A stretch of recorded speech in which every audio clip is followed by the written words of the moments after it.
All right, we are at 9 a.m. Let's go ahead and get started, Jake. Good morning, everybody. Welcome to the regular meeting for the Board of Supervisors for the County of Lake. We will begin the day with a moment of silence. Just to check in, I didn't check in with everybody. Is there a moment of silence? So I have one today. Last week or the week before, somebody that the county knows well, Bob Malley, passed away. Bob Malley worked for a while with the Sheriff's Department, was the mayor for the city of Clear Lake for 4 terms, and also was the planning commissioner for District 2. Bob and I did not necessarily always agree ideologically, but I remember distinctly his surprise when I said, yes, I would love for you to continue as the planning commissioner representing District 2, and I think he did a fabulous job. He was fair. He was blunt, straightforward. He may not have liked the project that was in front of him, but he knew that his role was to follow the rules and the laws, and if the project did too, then he would go ahead and move forward with it. He was a good man. He gave himself up for a lot of service to his community, and I just wanted to hold him in our thoughts and prayers today because of his passing. You know what, Supervisor, I would also like to have a dedication. Please. Obviously next Monday we'll be celebrating, we don't have a meeting next week, so Memorial Day. So also want to do a moment of silence for, all those who have sacrificed for our freedoms, and, we'll be celebrating that next week. So also want to add that to our moment of silence today. Thank you for that.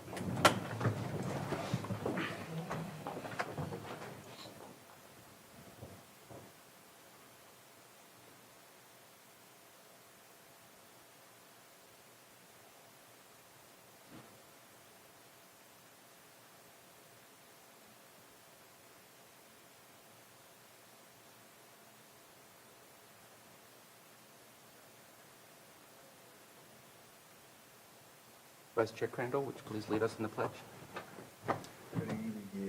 I pledge allegiance to the flag of the United States of America and to the republic for which it stands, one nation, under God, indivisible, with liberty and justice for all. Thank you for that.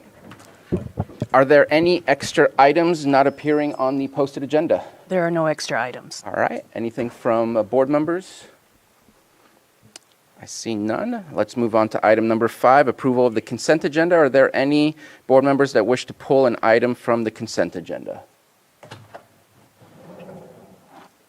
Let's open it up for the public. If you wish to pull an item from the consent agenda, please raise your hand on Zoom or come on up to the microphone and let us know which item you'd like to pull. Let's go ahead and unmute Benjamin Heddle and see which item from the consent agenda he'd like to pull.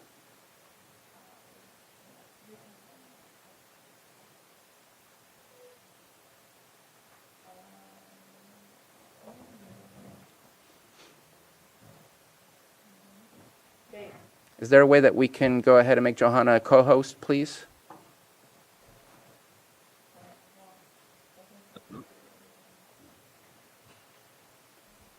Hi. Can you hear me?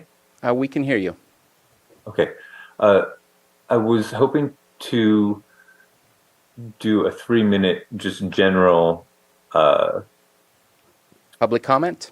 public comment if that was possible. Okay, that's coming up later on after we move past the consent agenda, and so go ahead and keep your hand raised, and we'll call on you at that time. That should be coming just right up. And then And we'll continue then. Let's go ahead and bring it back to the board. I see no one coming up here in the chambers. And take action. Move to approve the consent agenda as posted, items 5.1 through 5.16. Second. We have a motion and a second. All in favor? Aye. Any opposed? Motion carries. All right, we're going to move on to public input, our 9:02 a.m. item. We already have a hand up in Zoom. Let's go ahead and bring Benjamin back.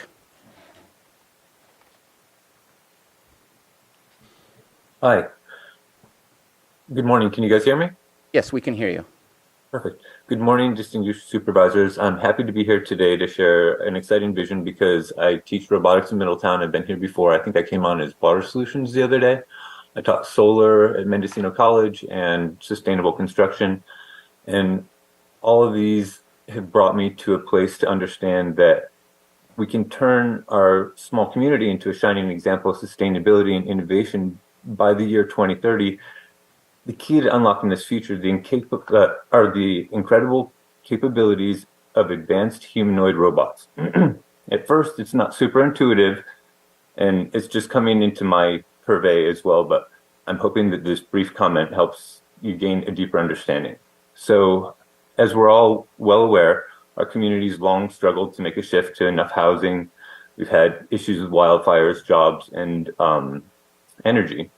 High upfront costs and lack of skilled labor have been major roadblocks, especially in Lake County. We know attracting skilled individuals has been difficult until now. Humanoid robots possess the precise skills and tireless work ethic to revolutionize our energy landscape and our community. Imagine a fleet of these intelligent, dexterous machines working around the clock to deploy a state-of-the-art microgrid of solar arrays and battery storage across our community. They would potentially handle most aspects of the process. The initial survey could be done, and the panel installations, as well as ongoing maintenance. This would allow our county to generate clean, reliable power at a fraction of the cost of traditional methods, slashing energy bills for our homes and businesses, and potentially even making our energy free. The benefits don't stop there. The robots can also be programmed to do construction and maintain our houses, our geothermal systems, and other renewable technologies with unparalleled efficiency. By harnessing their capabilities, we can transition our community to 100% clean energy, creating jobs, reducing our carbon footprint, and securing our energy independence for generations to come. I understand that jobs are always an issue, and I believe that if we create a if we create a robotics factory here, we will create more jobs than we will take them away. And we will also get more done this way for humanity than any other way in our community. Since housing is such a critical challenge our community faces with our aging infrastructure and high construction costs and lack of affordable options, once again, humanoid robots hold the key to unlocking a brighter future. The versatile machines can be trained autonomously to construct modular, efficient homes using sustainable materials. If you could please finish your comment, your 3 minutes are over. Thank you. I'd like to conclude, we can get autonomous robots at about $100,000 each now, and they will work up to 7,000 hours a year. So I urge you to join me in this bold vision and make it a reality. Thank you so much for your time. Thank you. I'd just like to direct you to maybe reach out to the admin office. We do have an economic development team, and maybe that would be a great place to start. And I believe we have a public comment in the chamber.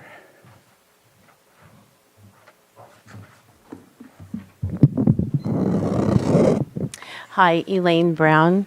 Let me set my timer.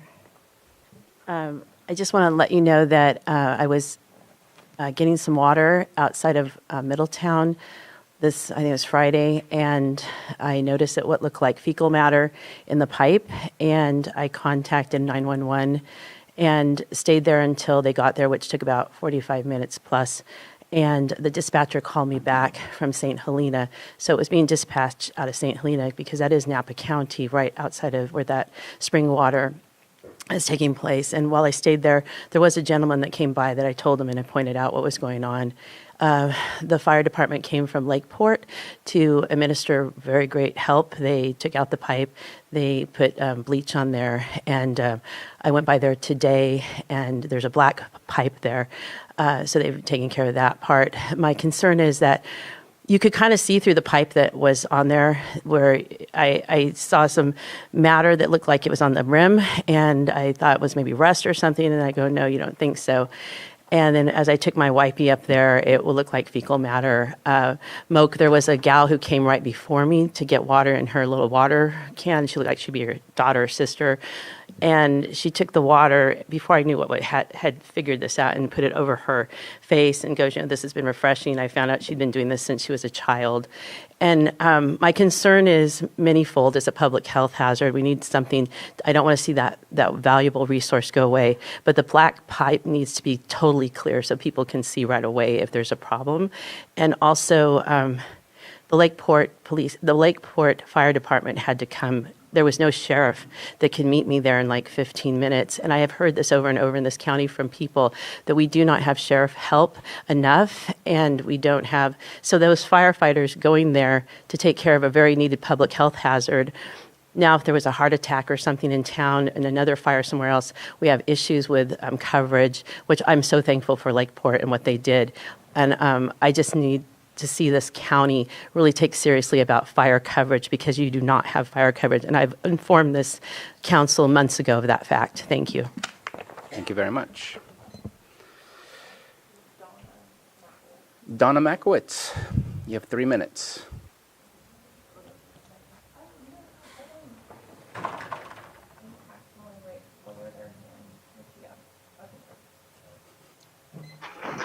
Good morning, Board of Supervisors. First, I'd like to thank Supervisor Pyska for the excellent oak borer webinar that we had. It was wonderful. And since then, I've been seeing evidence of damage up on High Valley Road. Excuse me. Many of the projects coming to county planners are accessible only from High Valley Road. And it's a county maintained right-of-way, which passes through federal lands in both directions. According to federal statutes, it's illegal to possess, transport, or use cannabis on federal lands. And the county currently requires a signed indemnity agreement as a condition of use for these projects. This agreement acknowledges the project cannot be assessed without illegally transporting cannabis across the federal lands. I wonder if this indemnity agreement protects the county from legal actions brought on by the federal government or the public. And I assume the Board of Supervisors approved this indemnity agreement, but I can't locate it anywhere online. And thank you for letting me share my comments. And I appreciate all you guys do. Take care. Thank you for your comment. I don't see any further hands up in Zoom.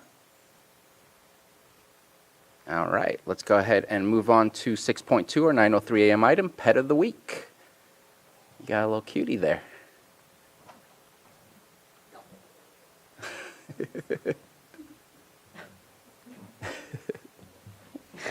Good morning, everybody.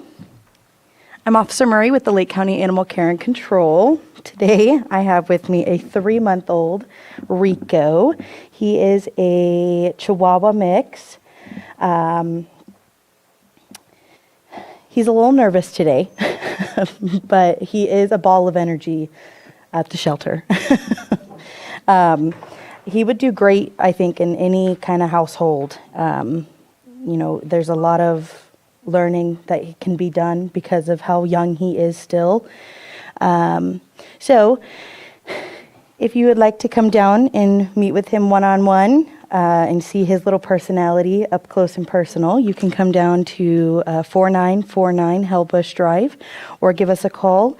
Our phone number is 707-263-0278. Thank you. Thank you so much, Officer Murray. Bye.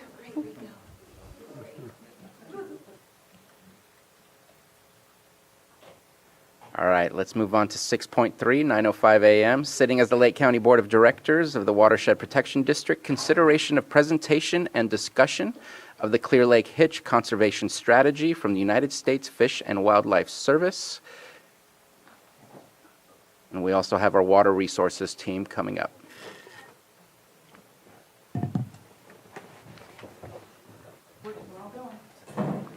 There's 4 chairs. There's more than enough. I believe there's 5 for you guys.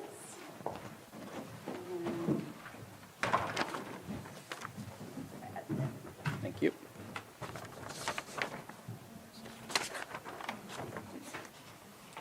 You guys want to sit here so you can hear it.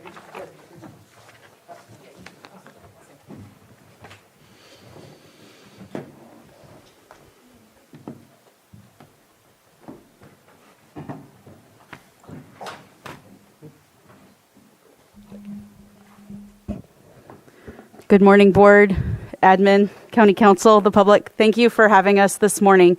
My name is Angela DePalma Dow. I'm a program coordinator in Water Resource Department and for the Watershed Protection District. And I wanted to introduce Jared Sellers, environmental scientist with U.S. Fish and Wildlife Service. And I just wanted to provide a reminder that on the Water Resource Department webpage, there is a Clear Lake Hitch tab, and in that tab, this document for the conservation strategy is provided. It's the most newest draft. There is also information there for anybody that wants to submit a comment on this conservation strategy. I believe there's a 30-day comment period. Right, so the directions are there provided to you, so you can submit a comment directly to U.S. Fish and Wildlife Service Sacramento branch on this strategy. And then if anybody else has any information or wants any information about the Clear Lake Hitch, that's also provided on that website. And we have another introduction. Good morning. No. Good morning. My name is Jordan Beaton. I am a Water Resources Program Coordinator and also here with Angela and Jared Sellers. Go ahead. My turn. Hey everyone, how's it going? It's nice to be here today. My name's Jared Sellers. I'm a fish and wildlife biologist with the U.S. Fish and Wildlife Service.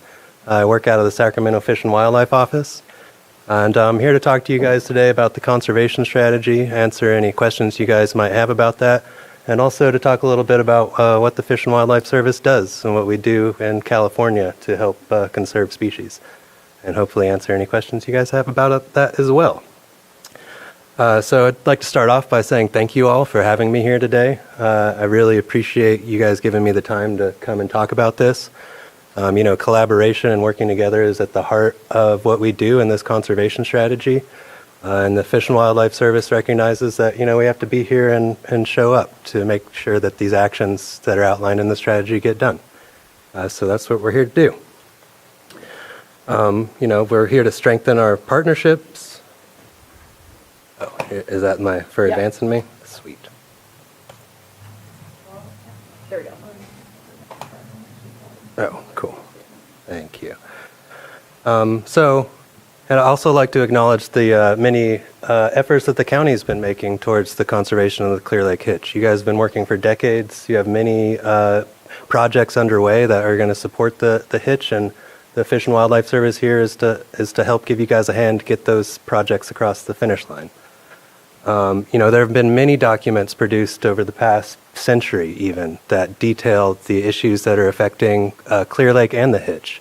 And a lot of those documents had management recommendations that were produced out of them. And many of those things were things that the county adopted to get done.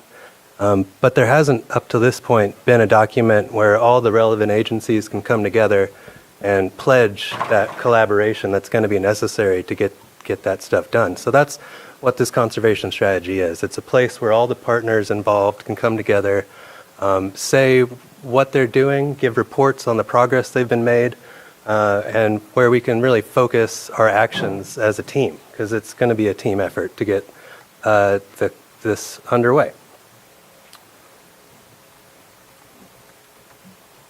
So, what is the conservation strategy? Not done yet. We'll get to the next parts of the slide. I talk a little bit first. Again, it's a collaborative document. It's meant to be a comprehensive document. Like I said, there's been studies that have looked into the problems with the algae blooms in Clear Lake, and there's been studies that look into what's going on with the hitch in Clear Lake, but there hasn't really been a document yet that's put all this science together to show like these problems are interrelated and all connected, and the solutions to these issues all lie together. It's to establish priorities to address, these issues and actions. And it's also supposed to be a living document. It's designed to be updated periodically with the latest science and data. This is a very complex system we're working in, and we always need to get more data in here to help us manage the situation. I believe that we need the conservation strategy, because it is where we can share information, share resources, and make this a community effort to lift up Clear Lake and the Hitch. It's somewhere where we can all, provide, like I said, mutual support and to collaborate. for things like the Middle Creek Restoration Project, like the county has initiated. These sorts of projects are very complex. They're very time consuming. That's always going to be the case. But we're here to do the hard thing, to be here for the long run and to make sure that those things get across the finish line, because you're not going to have restoration of Clear Lake or the Hitch without projects like this Middle Creek Restoration Project and other restoration projects that are going forward. And then after I show you guys the actions and the strategy, I'm going to talk a little bit about, again, what the Fish and Wildlife Service does, show you examples from other places in California where we work with local municipalities, local county governments, private landowners to put conservation on the ground. And I'm here to get acres of wetland restored, to get miles of river habitat restored. That's how I measure our success in the Fish and Wildlife Office. And I'll talk about some HCPs that we do. Talk about, we have a safe harbor agreement in Sonoma that we do with the wine growers there. And we've already had interest from landowners here to do the same sort of stuff in Clear Lake. So that's what we're going to do. Anyway, that's my intro. Now we're going to go through the actions in the conservation strategy. So there's really two main important parts of the conservation strategy as I see. Firstly are the actions that we as partners have all come together and decided that we want to work on. And the second most important part is the agreement part of it, where all the partners pledge to provide mutual support and aid to each other as we're able. So here's just a few of the contributors that we've had. This document's been in development for years, and everybody on this list has had a say in it. They've all had time to provide comments and really shape what the draft is today. So what it looks like today is a result of all these voices going into it. And I think that's a strength of the document. It's meant to be collaborative. It's not going to be everything for everybody, but it's meant to be something where we all, can agree that this is how we want to move forward.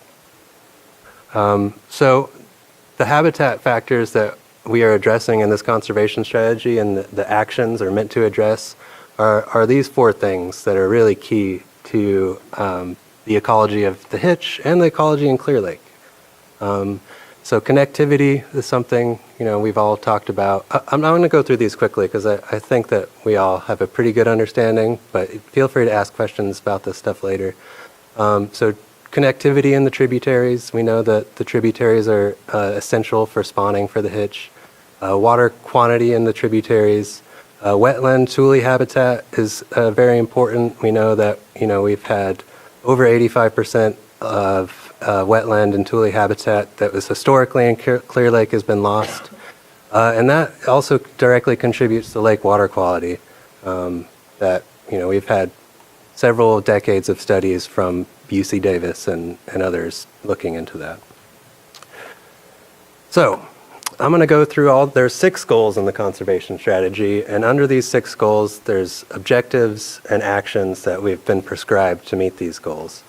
So I'm going to go through all of the objectives and goals, but I'm not going to hit all the actions. Those are all in the conservation strategy, and we hope to get your feedback on that, and that's a big part of why we're here. So goal 1 is provide for increased reproduction and survival of the Hitch. And objective 1.1 is to establish a population target for the Hitch. And, this really is the basis, this is a collaborative project, establishing a population target. We need input from local agencies, from tribal governments, from everybody to make sure that, the relevant scientists and all that, because the species fluctuates a lot in population, so having numbers that we can look at when we have different environmental conditions would be really helpful. So this is part of many of these slides are from a presentation that I gave at the Hitch Summit this past November, and at that summit I talked about where we were at that current draft. And this is where we were at. We had the actions, we had some of the priorities. We still needed to get the agencies listed that were going to do those actions. and we needed to give updates on the status updates. So we've done all that in this current draft. So this is where we were in November, and this is where we are now. So you see the action has changed a little bit. It now reads, continue current surveying efforts by CDFW and partners using the proposed initial population goal. This population goal will be refined with population data gained from MARC recapture efforts. We say that all the partners decided this was a high priority, and the agencies that are going to be working on this are, CDFW, Big Valley EPA, Robinson EPA, Habimatal EPA, the U.S. Fish and Wildlife Service, and the USGS. So this is really describing things that are ongoing right now, and you see that reflected in the status. Ongoing surveys for hitch continue to occur each year, and as each new year data comes in, our understanding of the situation grows. So, just so you have a flavor of what some of the actions are underneath the objectives. So again, we have objective 1.1 population target. The actions underneath that, again, that the partners have come up with are continued targeting monitoring and continued spawning surveys.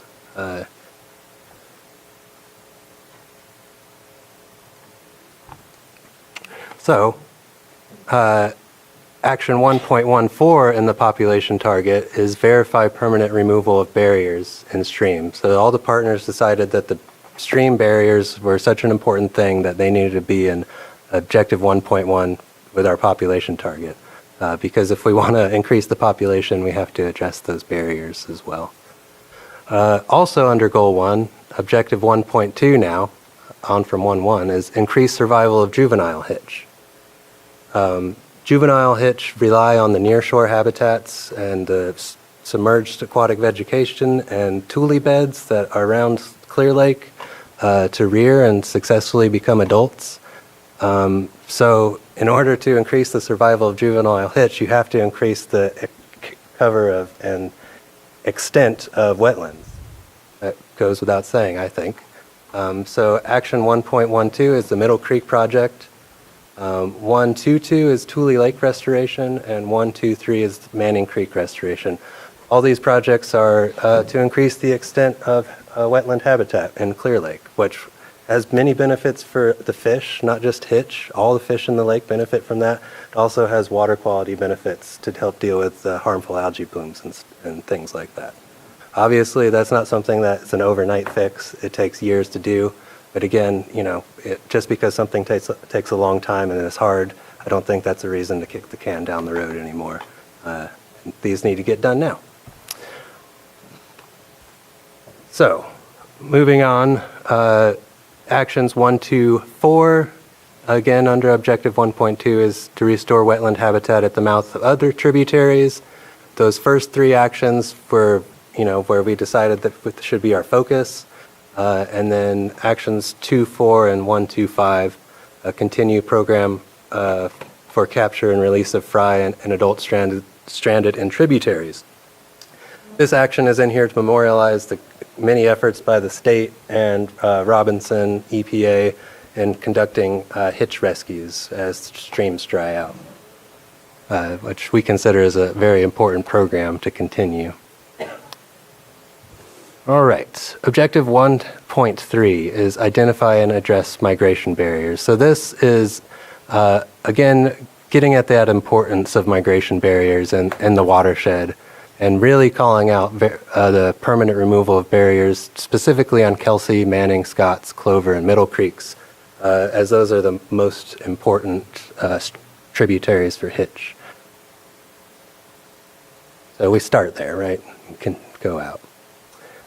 So continuing on with that, after the specific streams, we want to do the watershed-wide assessment of barriers under different flow conditions.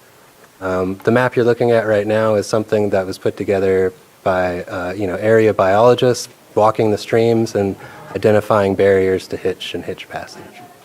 And part of that work is the last objective you see here, 1.4 under the goal 1, is develop passage design criteria for hitch. Hitch are unique fish. They don't have many of the same swimming characteristics of, say, salmon or other charismatic fish that are currently protected. So that was goal 1. Moving on to goal 2. 4 more to go, y'all. Objective 2.1 is tributary restoration guidelines, like you saw, continuation from goal 1. Objective 2.2 through 1 to 4 are all concerning the restoration of Kelsey, Scotts, and Middle Creek. So this is goes beyond just removal of barriers, right? Barriers are one thing, but natural waterways that are undisturbed is a different type of restoration, to restore sinuosity and habitat complexity. That's what we're talking about here in this sort of restoration. Can I ask a question? Yes, please.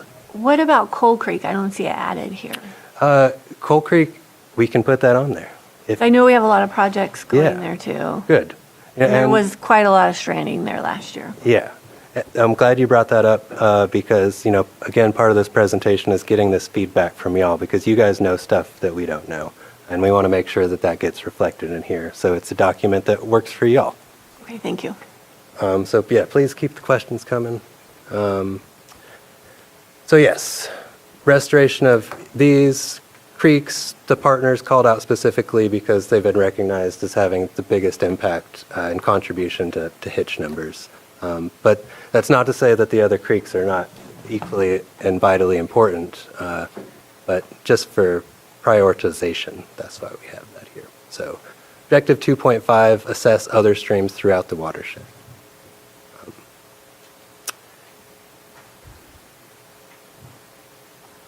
All right, that was a duplicate slide, sorry. Goal 3, on from goal 2. Provide suitable habitat conditions in Clear Lake itself. So objective 1.3 under this goal is increase extent and protect existing wetlands. Again, that's kind of just also retreading that ground of protecting, wanting to support Middle Creek Restoration Project and other wetland restoration projects. And objective 3.2 is acquire, protect, and restore historical wetlands. And as you guys know, land acquisition is always a problem when you're doing conservation. And really, the only thing you can do is just take the time to keep at it. All right, goal 4, continue and expand research and monitoring. So we've done a couple of updates in this goal from work that UC Davis has been doing here in Lake County to set up education programs for children. They've been doing general ecology education, and we've talked to them about, that's also important for the hitch as well, the general ecology of Clear Lake. So it's not reflected in the slideshow, but in the document, we've made some updates there. So objective 4.1 under this goal is establishment of a Clear Lake Science Technical Advisory Committee. This Technical Advisory Committee is supposed to be modeled off some what they're doing with the Delta Smelt right now. It's to have an outside group of scientists come in and evaluate the science that's currently going on in Clear Lake, the monitoring programs, the restoration efforts, and to make recommendations on how we can improve. I think it's important for any sort of program like this to have some sort of outside input and help from experts who aren't necessarily here and can see things that we don't. So this is a new objective that we put in here, and yeah, I think that's a good way to go. Goal 4 is objective 4.2 is continue to monitor the effects of water quality. This is something that a lot of partners are doing right now. Like Big Valley EPA is doing water quality monitoring. Those sorts of efforts are things that, we want to be able to support and continue on, keep going. Continuing on in Goal 4, Objective 4.3 is looking into the effects of predation and competition from non-native fish. We know that Clear Lake has been subject to many introductions of non-native fish over the year, and that's had an effect on the food web and food structure of Clear Lake. So getting to understand that is a vital part of managing the system. Goal 4, Objective 4.4 is monitoring and researching the effects of water extraction. Action under this, 4.1, is develop, model, or integrate modeling completed for SGMA to determine effects of water extraction during the spawning period. And then Objective 4.5 under this goal is other research. There's a lot of basic research that still needs to be done into the ecology of the hitch and its life cycle. And that's something that we hope is in this catch-all Objective 4.5 category.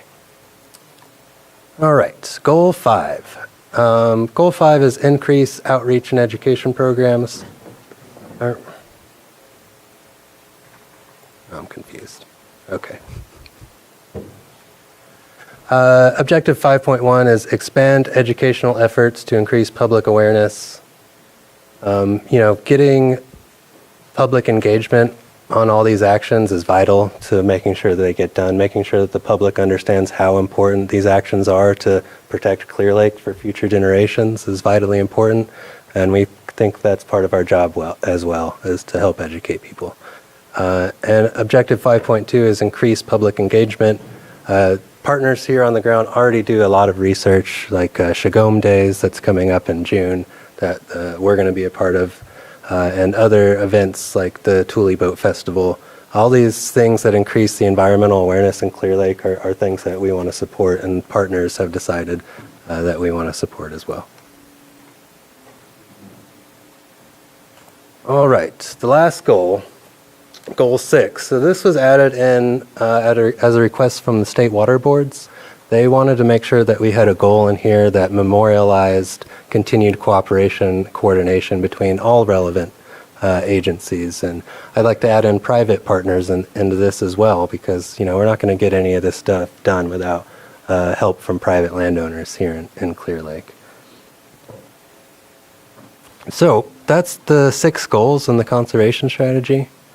Again, that's when you're looking at the conservation strategy and you're thinking, does this serve my community?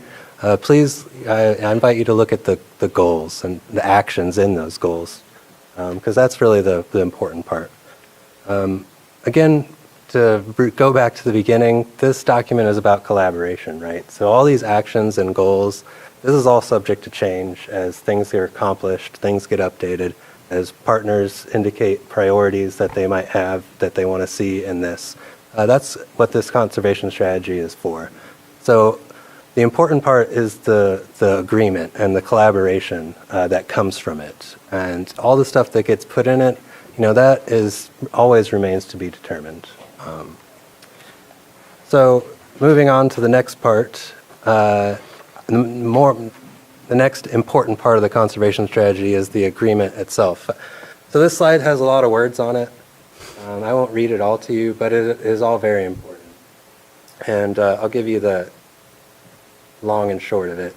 It really is just saying that all the partners are coming together, that the purpose of the strategy is to serve as a framework for the conservation and protection of Clear Lake Hitch and Clear Lake.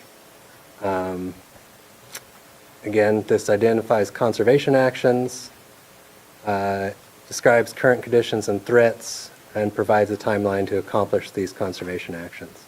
And so if you guys we invite you to be signatories on this, and this is really the agreement that you're signing.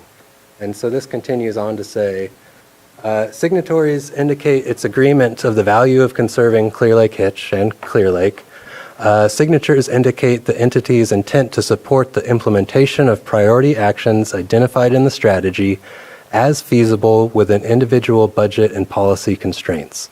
The signatories value the meaningful precipitation and technical and scientific expertise of partner staff as available to implement strategy actions and identify potential funding sources. However, it is understood that signature of the strategy is not a commitment to providing staff resources. In certain cases, conservation actions are constrained by current ecological, logistical, or socio-political conditions, and restoration options can be limited.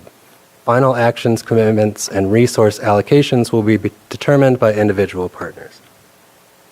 So that's the really important part of the conservation strategy, agreement.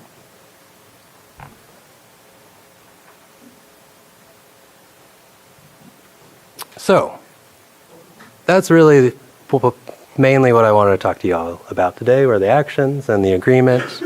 Right now, the current status is we're securing final consensus among all signatories. We want to make sure this is a document that works for everybody and that all the partners are involved in and part of. It kind of defeats the purpose of the document if not everybody wants to be a part of it and sign it. So we're going to make sure that then that's what this 30 days comment period is about right now, is giving people that time to provide feedback. We wanted to make sure the public had time to provide feedback because having buy-in from the public is very important to getting these actions done. If the people of Clear Lake don't believe in these actions, then they're not going to happen. That's just how that goes on. Couple of good reminders. Many of the actions in this strategy are already underway, and they're going to continue to be underway regardless of the status of the conservation strategy itself. Right now it's still in development and draft phase, but many of the actions in the strategy are not in development or in draft phase. They're actually ongoing right now. And so don't think that this document is any way holding up conservation from happening in Clear Lake, because Sacramento Fish and Wildlife Office, I can speak for, is committed to conserving Clear Lake and the Hitch, regardless of the conservation strategy or any other type of legal things. We're here to help the Hitch and Clear Lake. And again, reminder, this is going to be a living document. It's something that's always going to be changing. What we hope is not changing is our commitment to working together and collaborating to get these done. So just wanted to leave y'all with a couple of things that the U.S. Fish and Wildlife Service has been doing recently in Clear Lake. I'll take off. I was speaking for the team before, the strategy team. Now I'll just put on my service hat and speak for us a little bit. Again, we're committed to helping the Clear Lake Hitch recover regardless of its federal listing status. Since 2005, we've provided more than $3.7 million in grants and underfunding to hitch recovery. In just the last year, we've given $250,000 to USGS to help with their hitch efforts and studies. And we've just gotten a grant for $2.5 million through the bipartisan infrastructure law to do a restoration project on Scotts Creek. So is that the first one and the last one have been since the emergency proclamation? Yes, that's correct.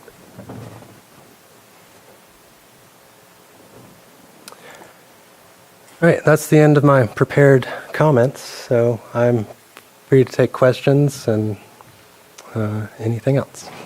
Thank you very much for your presentation. Ms. DePalma-Dow or Ms. Beaton, do you have anything to add before we bring it to the board? The only thing I would add, thank you for the opportunity, is to address Supervisor Pyska's comment. I looked through the strategy about Coal Creek. So we list the actions specifically for the largest tributaries, being Middle, Scotts, and Kelsey Creek. We do have an action item that includes restoration on all other tributaries, but we can look into that and add something specific that lists some of those creeks. I think when I've been working with U.S. Fish and Wildlife Service and the partners on this since I got here in 2018, and I believe it started in earnest in 2017. And so it's kind of one of those things where you want to make sure you include everything, but not include every single minute thing. So we will make sure and have a list of where there's current restoration efforts going on and list those additional tributaries that are needed. That makes sense. Yeah, thank you for that, because we are looking at some other funding opportunities for more work there. And if it's not in the strategy, it might be difficult to secure it. Yeah. And it's also the case of we have some things that are like starting right now. So it's like, do we include them in this version of the strategy? But we also know that as soon as this one gets approved, the next version's coming up in 5 years. And so we better start working on that one too. It's one of those balance things. Yeah. And what's the timeline for us to approve this? Jared, I think you can give more detail to that, but I think the process is right now is getting the feedback, the 30-day comment period from all of the partners, the public, and then hopefully getting all that incorporated and within a few months getting it out for final, yeah, this is definitely something we want to get done this year, sooner rather than later. Yeah. Yeah, just to echo a little bit of what Angela was saying. Yeah, right now we have this a comment period for everybody. After that, we're going to take some time to incorporate those comments. I'm hoping it won't be too long, obviously depending on the nature of the comments. And then we're going to present the board with a final draft, and that is when you guys can decide if you want to sign it or not. So a couple of months, yeah. Okay, thank you. See. I'm going to pause real quick. Are we down on Zoom? I see it on your screen in front, just not the one up there. Okay, perfect. Thank you. Are there any questions or comments? Supervisor Green? Thank you for the presentation. Exciting to see this move forward. I know it has been in the works for several years now. I guess my first question is process related because although I do have several bullet points I could comment on now, I'm wondering if there's interest from the board to take advantage of that 30-day comment period and either get a mini ad hoc appointed or just figure out a way to provide, allow Water Resources to the extent possible, given their staffing, to provide drill down ability to comment, or if we just want to take general comments now and call it good as far as our board input. So I think my druthers are, this is a lot to digest and there's some technical information in here. If we were to, for example, bring back an item on June 18th where we would consider our county response or the response of the watershed district or both in a kind of a comprehensive manner, that might be one way to go, or we can just shotgun our concerns right now. Well, just to respond to your comment, I think we have both opportunities because we're not taking action today to sign and be a signatory to this. We're going to wait for those 30 days to be over, collect all the information. Maybe some of those comments will give further discussion to greater ideas and greater comments. And I think at that point in time, we should have had the chance to also review and come up with our comments to bring back and add to that document as well. So I think June 18th would be a great time to not add another meeting or ask for extra resources from Water Resources to be utilized and just use our normal regular meeting schedule that we already have and bring it back on that date. That would be my preference. And then we would filter our comments to Water Resources or somebody else in the meantime, or again, we don't want to burden them. I think we can bring it back individually ourselves when it comes or offer them to Water Resources just to check in and see. But if it comes back, we have the ability to make comments like we are today. Okay, thank you for that clarification. If it's okay then. And I'm just speaking for myself. I'm not speaking for the board. I don't know if there's a yes or no, but that would be my preference. Well, what's the process to submit comment? Because this isn't a formal Fish and Wildlife Service document, we're really relying on our partners to help us solicit and gather comments. So there are several different ways to submit comments. You can submit them to, hopefully, your constituents would like to run their comments through, whoever they feel best represents them. So you can send them to the Lake County. Sorry, I'm volunteering you guys. You can also send them directly to the, my slide's gone. You can send them to the Sacramento Fish and Wildlife Office. We have an email address that is listed on the website now. It's also on those slides. But when you access the strategy draft, it tells you how to comment. Yes, it does. Okay. Yes, it's all on the same webpage, and we didn't want to make it too clickety click. So if you just go to Water Resources and go to the tab for Clear Lake Itch, the conservation strategy has a little red thing that says new draft, and then right below that is the directions for submitting a comment. Because Water Resources and the Watershed Protection District have been part of the process of writing the strategy, we will take any comments because, again, we've written this over 5-6 years. There's been a lot of staff turnover. Projects have changed. They've moved around. Even some projects have switched partners and agencies. We just want to make sure we're not forgetting anything. So we will take comments directly. It's okay to funnel them through us. If you have a comment about us, then you could submit it directly to Fish and Wildlife via the pathway that's on the website. Or if you have a comment for another agency, that would also be the best pathway. But we'll accept any comments. We have dedicated Hitch staff in the office, and they love doing this kind of stuff. If I can continue then, I'll just add a couple bullet points, knowing we're going to add more official comments somewhere down the pipeline, and so don't overweight any of these. But what I like so much about the strategy was the first part of it, where we chronicle the history of the various efforts and the difficulties that come with doing population modeling and some of the financial constraints. But on the goals or proposed actions, I guess my constructive criticism would be for a strategy document that is supposed to guide our future actions. The goals and proposed actions seemed a bit thin. You know, we're currently in the middle of a Clear Lake Hitch emergency declaration.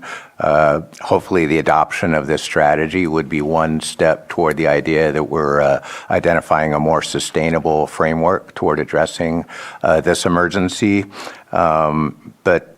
You know, I saw a lot of research and monitoring and the need to do more pure science before, probably as a necessary prerequisite to doing the applied science that we need to do to actually help this species.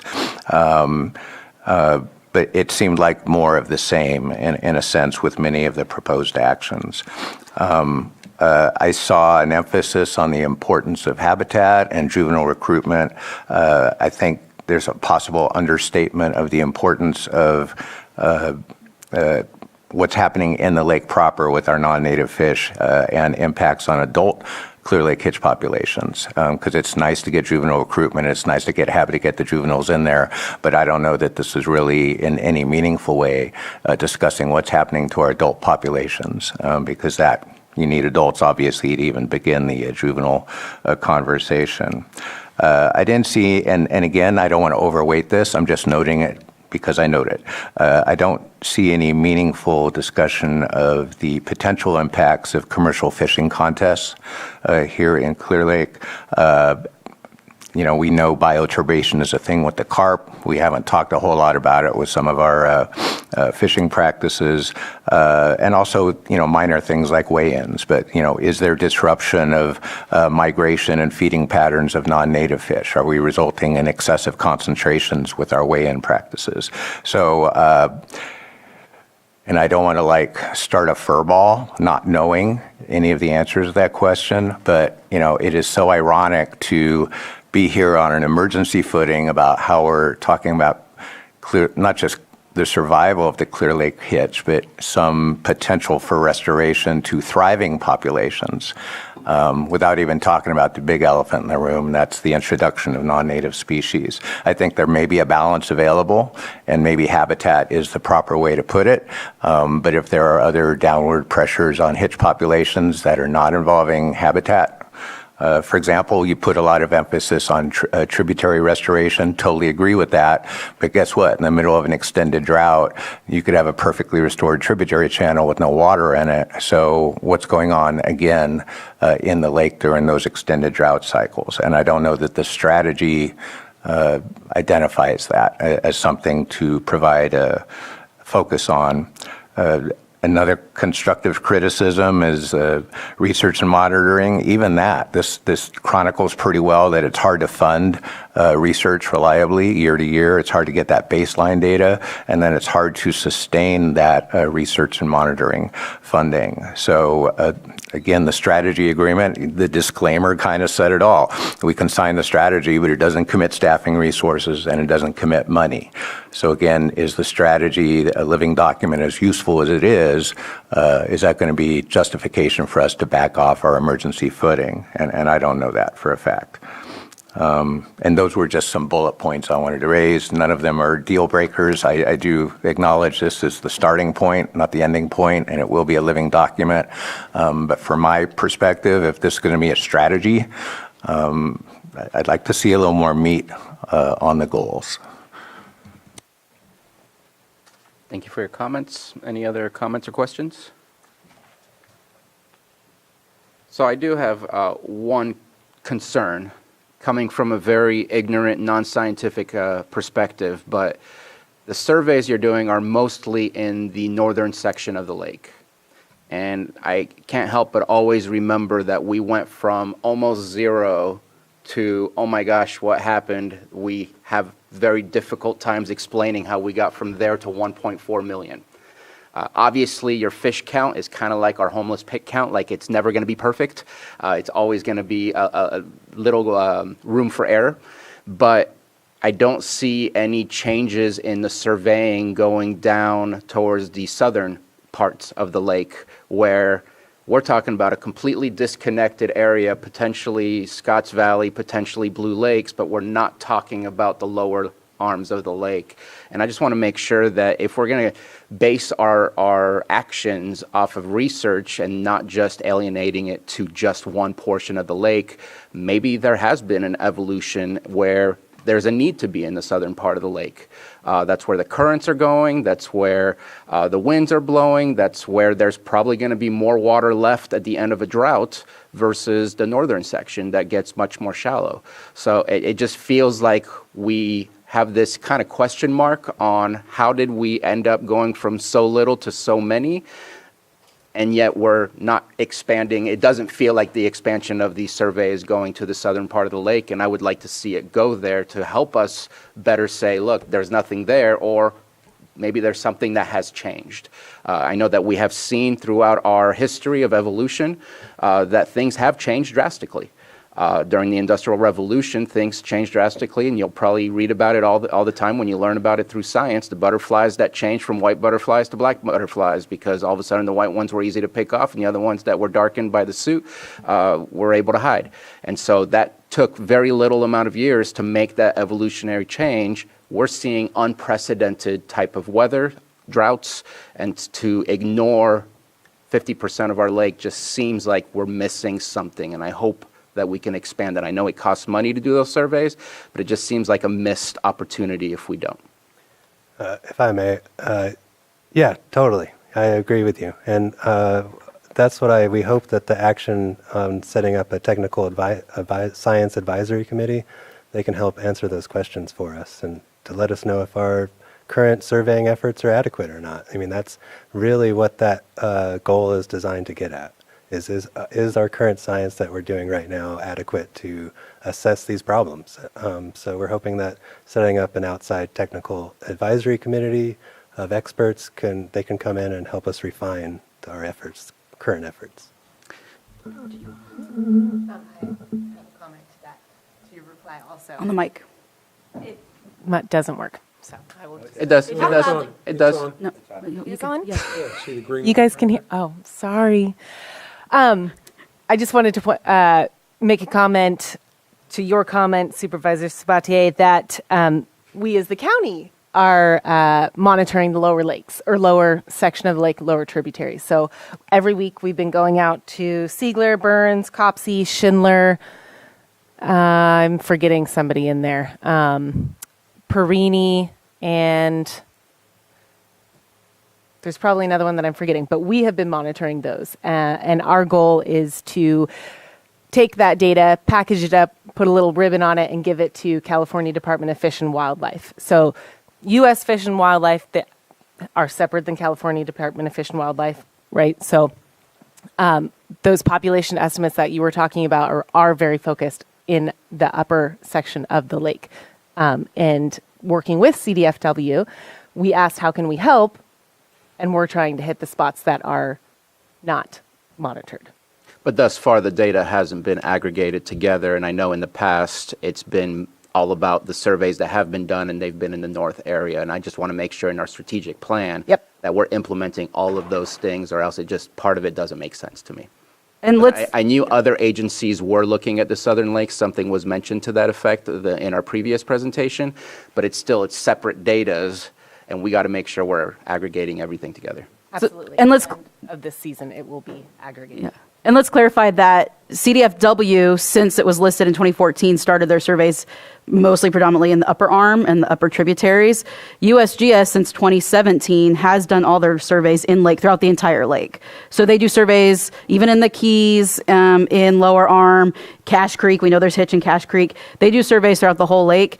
Over the last 2 years, I believe, Fish and Wildlife Service has contracted USGS to conduct those surveys in order to determine the population that's in the lake, in the entire lake, in order to make a listing decision through the Federal Endangered Species Act process.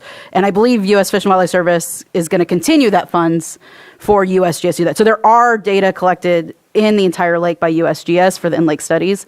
And I believe they are coming out in June, the second and third week of June, they will be out doing those surveys on the lake. So you'll see the big boats, they do the big nets, the gill nets, and they do those surveys. And that's throughout the entire lake. And you had mentioned Middle Creek Restoration Project. Absolutely agree that that's a huge aspect of creating the habitat that has been destroyed. But in the South Lake, we have Anderson Marsh State Park, which is probably a magnificent habitat out there with the tules and everything else that's there. So hoping to see the aggregated data and continuing that work. Any other questions or comments? Supervisor Simon. Yeah, just want to make sure that everybody from the community does get their comments in. I know we have a lot of folks that are working on this, from the tribal nations to our local land agricultural folks, and everybody. Just make sure they have the opportunity to get the comment in, so we'll spread the word and continue that conversation.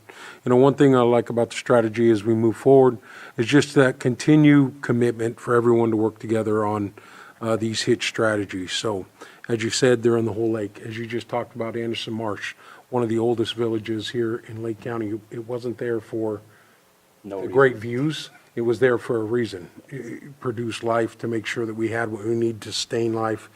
So we know that the hitch were everywhere. So we'll continue that process, continue it on. But I know there's been a commitment from the U.S. Fish and Wildlife Services and everybody to make sure that the tribes, you know, the county are really working together on this and collaborating. And you saw some of that. You know, up on the board, the $2.5 million commitment and some of the other grants that are happening. So we'll continue that work. And yeah, please get your comments in. I appreciate your comments, Michael. And we'll make sure that we get a response. Would like to see us signing this thing when it does come back to get it completed before the end of the year so we can have that long-term strategy. Something you've heard me say before, having a plan. We want things to happen sooner, but having a long-term plan is always the vision to really protect what we have as assets here in Lake County. And that lake is one of the biggest ones and everything in it. So that's all I have.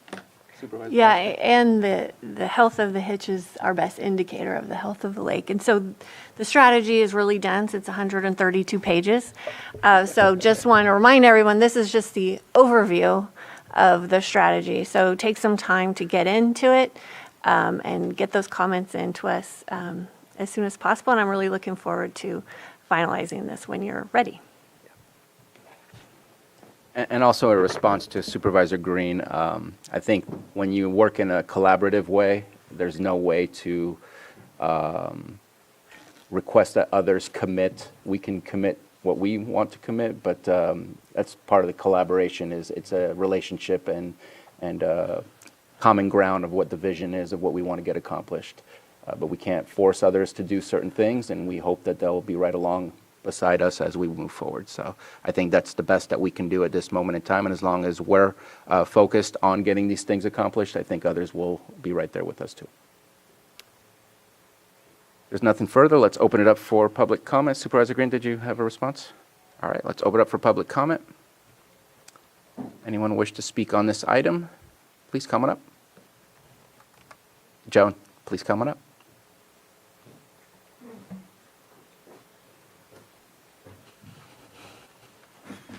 Joan Moss.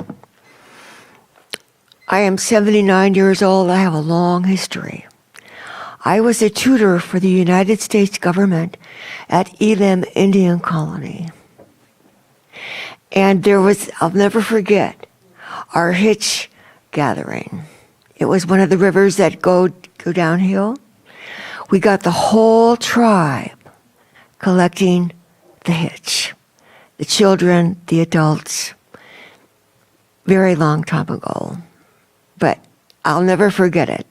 Whenever I go by, I remember how the people of Elim all got together for a change, and we all chased the hedge by hand, barefoot, in the lake. I'll write about it.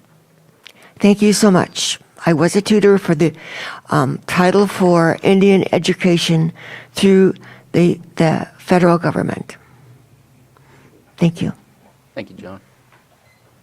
Is that a hand up in Zoom I see? Oh, let's go ahead and start with the first one. Rebecca Harper. Hi, everyone. It's Rebecca Harper, Lake County Farm Bureau Executive Director. I just wanted to give a shout out and say thank you so much to Jared Sellers for all his work on the conservation strategy. It's been a very lengthy process, and Jared has done a wonderful job and been very thorough. So I just wanted to express my gratitude for all of his work on this. Thanks, Jared. Thanks, Rebecca. Thank you for your comment. Next, we have Benjamin Hiddle. Yeah, I'd like to thank you guys for all your work on this. This is a super important thing, and I know we're supposed to look at the long-term benefits, and it's hard to tell somebody how much it would cost to redo a whole population of fish, and probably be billions of dollars. So really good on all this. Thank you, Jared. Thank you, board. Thank you, everybody involved in this. And I hear that the strategies that we've been doing to count the fish have been potentially difficult. And I'm wondering if we have any underwater drones and things like that that will more accurately count the fish and be cheaper to do throughout the lake. Thanks. Thank you for your question. Did you have a response? It's funny you mentioned that, because USGS is currently working on an underwater drone to look into populations of juvenile hitch in the streams. They're going to start a pilot next year. They've already done this project in other rivers in California, and they hope that it is equally applicable here in Clear Lake. So they will be using underwater drones to monitor hitch in the streams next year, starting a pilot project. So thank you for your comment. It's never been more exciting to work for USGS. Now you got underwater drones. Thank you for that. I don't see any further hands in the Zoom room, and no one else seems to be coming up to the mic in the chamber, so I'll bring it back to the board. Any final comments? Supervisor Green? Yeah, just one last question / comment. It's again, living document, but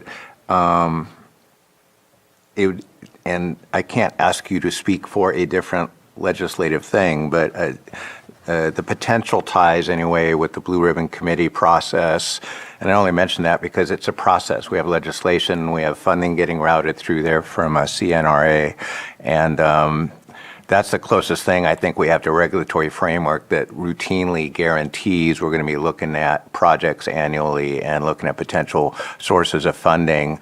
Whereas I don't see the proposal for such a framework in here. So again, I get it's voluntary and we're not going to commit anything, but absent such a commitment to routinely come together, not with just a technical advisory committee, but a budget committee that goes with that, how are we going to move these things forward? Again, it still seems a little bit thin to me. So I'm all for this county or this watershed district or both moving toward being signatories of this document. But I'm just wondering if there could be some consideration of how to leverage the existing process that's in place through the Blue Ribbon Committee so that we can either get another signature on this document as part of that ongoing commitment to these, or we can consider whether to kind of clone that approach and at least bake in some thought of future how we handle future projects, how we handle future budget requests. Because again, without a clear strategy on how not to just get people at the table and sign this document, how do we get them to sign on to the projects that this strategy hopefully will inspire? And so I think the Blue Ribbon Committee is a great model to look at. It's, boots on the ground and we already have it, but it's not necessarily the only tool in the toolbox. And so, again, greater consideration of future budgeting and future project analysis, I think, would improve this strategy.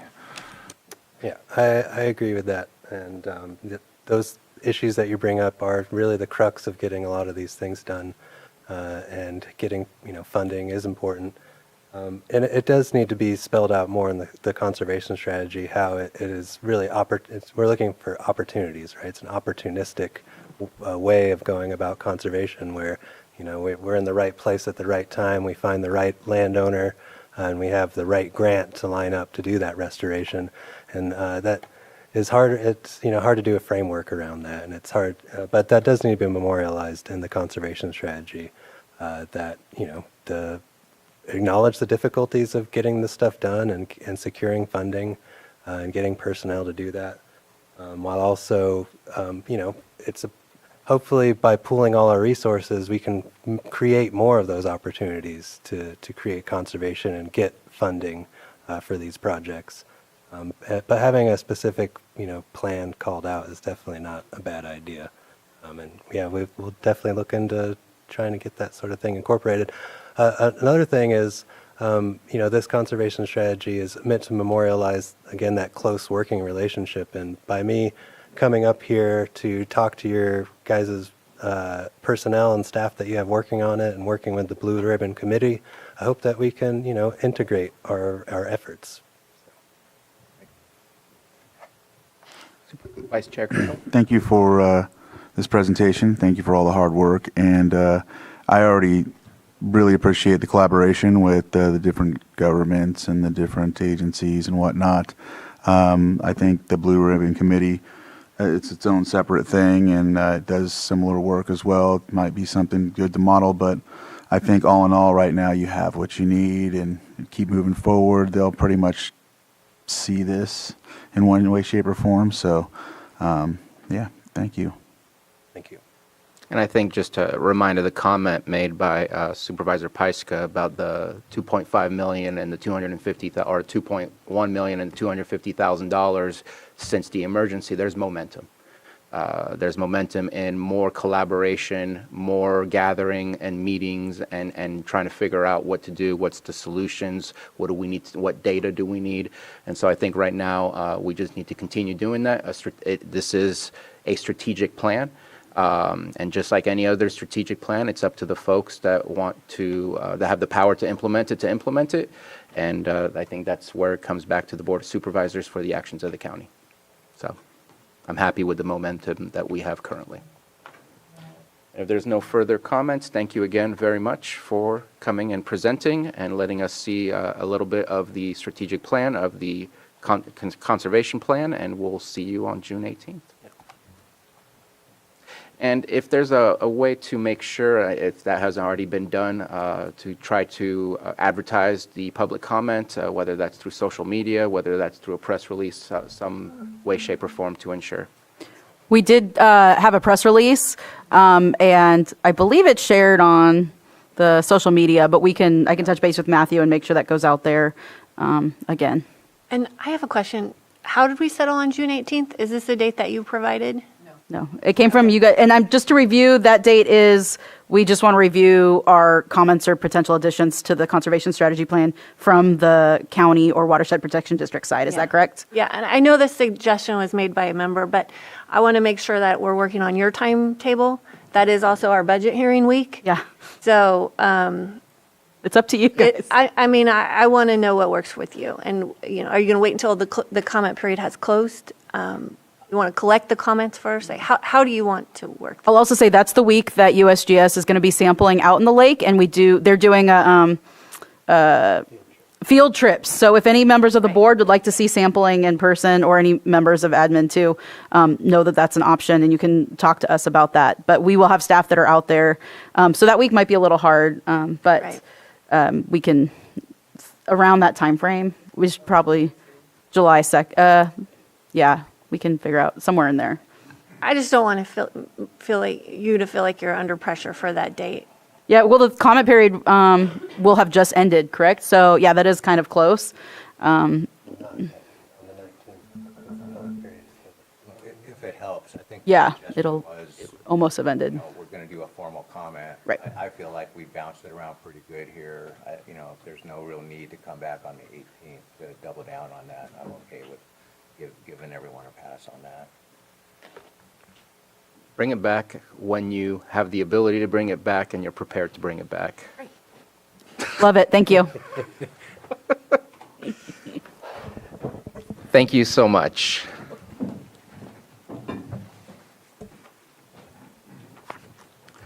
going to move on to item 6.4, our 10 a.m. item, public hearing. A, consideration and presentation of the fire mitigation fees nexus study, and B, consideration of ordinance amending Article 1 of Chapter 27 of the Lake County Code, fire mitigation fees. And we have Mr. Semenoff, if you would like to come and sit on one of these chairs.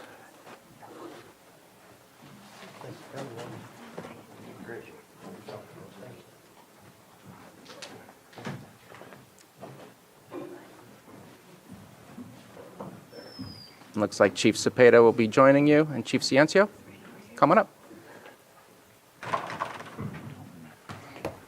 And we have Ms. Purdy with us. I am here to give a brief introduction. Oh. And so let's go ahead and start this. I'm going to pass it on to Ms. Purdy. Thank you, Chair Sabatier, and good morning. Carolyn Purdy, Administrative Analyst for the County Administrative Office, here to introduce this item for your consideration. Lake County established their fire mitigation fees ordinance in 1992. The ordinance was amended June 6, 2006, and allows for a fee ceiling of $1 per square foot of construction. Before you today is an amended ordinance to increase fees and update Chapter 27 of the Lake County Code. With us is Dmitry Semenov, the consultant from Ridgeline Municipal Strategies. He will be presenting the fire mitigation fee nexus studies for Lake County. Thank you, Mr. Semenov. I will turn this over to you. Thank you, and good morning. Johanna, is it possible to share the presentation? And I think before we go into the presentation, the chiefs have a couple of words that they wanted to say. Please. All right. That'll give us time to load up the presentation. Yeah, I won't throw any acronyms in there today either. So just real quick on fire service of today, we're very equipment and facility dependent to maintain a continuity of operation. So as we look at current or future development, that is the build out of new stations to reduce response times and provide protection. What that requires, additional personnel, equipment. A new Type 1 structure engine runs about $800,000. Our wildland engines run about $650,000, and a ladder would run us about $1.5 million. An ambulance runs us about $300,000, and that doesn't include the equipment that we have to put in it. So, the mitigation fees are to help us grow and support the community as we go. And the one thing about the Lake County Fire Chiefs is that we closed out 2023 with over 14,343 calls. So that was 39 calls we did every 24 hours with our responders. And we're very community oriented. We do flood fighting, we do water shut-offs. There is little to nothing that we do. During the COVID, you've probably seen a lot of our faces out there. We were very instrumental with working with public health to arrange for all the initial nasal testing. We set up vaccination clinics. There were times at the drive-in theater we vaccinated over 1,100 people in a day. So we really don't have any borders. We really are an all-hazard type of department that is there to support our community in every fashion we can. We also do hazmat response from large spill fuel trucks. We had the one in front of Twin Pine about 15, 20 years ago. We had another one up here on Vista Point. Respond to that. Methamphetamine lamps, honey oil operations, and then we just acquired an Osprey response trailer for $40,000 to provide additional protection for our waterways and our lakes. So I've gabbed enough. I'll turn it over to Chief Ciencio. Good morning. I think part of it is like Chief Cepeda said, is we are not keeping up with the cost of creating new programs, and we're continually expected to meet the needs, right? As our communities grow and everything else, we can't keep up with the cost of the stations. We can't keep up with the cost of the engines. Those have astronomically, I've never seen them get so much higher in such a short amount of time. ISO ratings, we have to do an ISO rating, which is insurance office rating. Every 5 years or so, they come and evaluate your department. And, we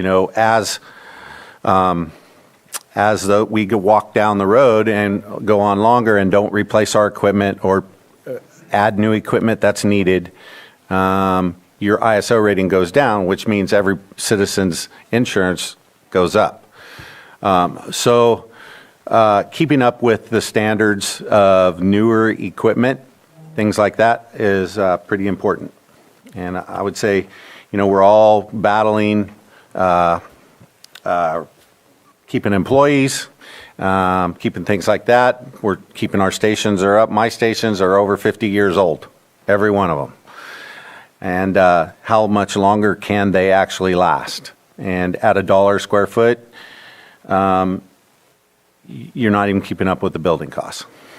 So it's important that we get this, hopefully can get this and understand that. We haven't met this in over 30 years, so it's kind of amazing that it's lasted that long. And so I'll leave it there for now, I guess. Thank you very much. And before I pass it off to Mr. Semenov, I do want to disclose that I was told by one person that two of my colleagues already are in favor of this.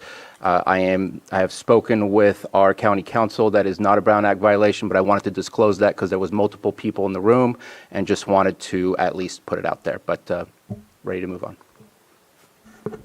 All right. Well, thank you. Let's go into the presentation. So what our firm did is our firm prepared separate nexus studies for each 5 fire districts. And in this presentation, we'll talk about what's a nexus study, what are the legal requirements for the mitigation fees, how do they work, and what were the calculations. So first of all, what's a mitigation fee? Mitigation fee is also known as a development impact fee. It's a one-time fee that's imposed on new development as a condition of approval to pay for public facilities needed to serve new development. Okay, it's usually collected right around when the person is building a house, doing an addition to the house, to a property, to a building. Deals with vertical structures, and the way mitigation fees fit into the sort of the funding for public services is. When Prop 13 was passed, it severely limited the public agency's ability to raise revenues. And now the reality is, with the inflation, with the costs, with how the services operate, pretty much all the property tax, which is more or less the main and virtually sole funding source for the fire service, is going towards covering the operations. And to make sure that the government agencies throughout the state have the capacity to acquire the capital facilities, to keep up the capital facilities, one of the tools that's been provided is the mitigation fees. There's a part of the government code called Mitigation Fee Act that spells out what mitigation fees are, what they can be used for, and how to calculate them. So it's really one of the key funding mechanisms that the law and the legislature put in place to make sure that our public agencies have the facilities that they need.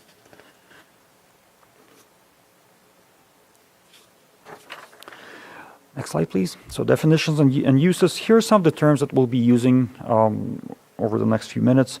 What is public facilities? Public facilities, when it applies to fire districts, includes fire stations and all other buildings. It can be storage, it can be administration, it can be parking structures, training centers, towers, different types of physical structures.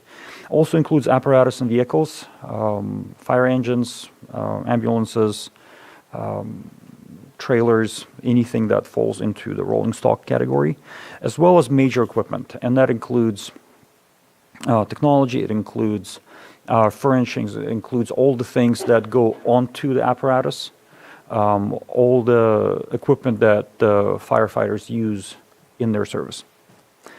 So that's public facilities. So every time we talk about public facilities, it includes all those things. Development is all new private residential, non-residential buildings. It excludes public buildings, and it excludes accessory dwelling units that are smaller than 750 square feet. That's the legal requirement right now in the state of California. Impact fees cannot be charged on the smaller ADUs. So, but pretty much it's all private residential and non-residential buildings other than what's excluded. So mitigation fees can be used to expand facilities to serve new development. So really the intent of the fees is to expand the fire protection system. And then mitigation fees cannot be used for maintenance, deficiencies, or operations. So it's really to expand the capital facilities of public agencies. Next slide, please. So as we briefly mentioned, the mitigation fee ordinance was adopted in September of 1992 here at Lake County. It covers currently all 5 districts: Kelseyville, Lake County, Lakeport, North Shore, and South Lake County. So no significant updates to the fee program have been done since then, so it's been 31 years. The program set fee ceiling of $1 per square foot and did not include inflation adjustment provisions. So the program's been at the fee ceiling for a very, very long time. What has changed since the program was initially put in place? If you pull up the reports from the 90s, at that time the districts were not providing the EMS service. And then the fire station construction costs that were cited in the when the fee program was put in place was $64 to $70 per square foot. Now we're seeing 600 plus. We're talking to some fire districts that are seeing over $1,000 per square foot, especially once you get into more complex terrain. Class A engine or pumper used to cost $200,000, $350,000. Now we're looking at $700,000. Water tender costs went up from $110,000, $125,000 to $400,000 and even over $500,000. So definitely there's been a huge increase in costs for public facilities. Next slide, please. So in terms of what laws govern impact fees, there's the federal side and then there's the state side. On the federal side, really most of what we have comes from the Supreme Court decisions, which require the nexus to be established to support any type of mitigation fees. So what's a nexus? A nexus is a reasonable relationship.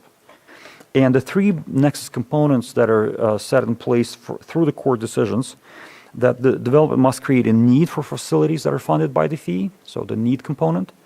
Then the development must receive a benefit from the facilities funded by the fee. And then the fees must be proportional to the impact created by the development. So need, benefit, and proportionality are the 3 components of the nexus that comes from the federal court decisions. On the state side, we have, as I mentioned, California Mitigation Fee Act, which is the part of the government code. And it takes the 3 nexus components that we just talked about and also adds 2 more requirements that altogether make up what we call nexus findings. So first of all, the nexus study needs to identify the purpose of the fee, needs to state the use of the fee, and then also establish and demonstrate the reasonable relationship between the use of the fee and the type of development on which the fee is imposed. So that's the benefit. The need for facility and type of development on which the fee is imposed, which is the need. And then the amount of the fee and the facility costs allocated to development paying the fee. So that's proportionality. So that's the legal framework for the mitigation fees. Any questions so far? Okay. All right.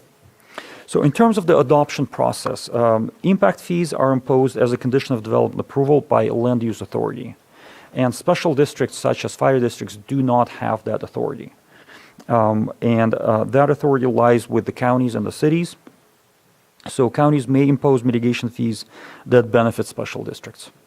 And then procedurally, it looks like the districts boards, they approved the nexus studies, reviewed the fees, approved the nexus studies, forwarded them to the county.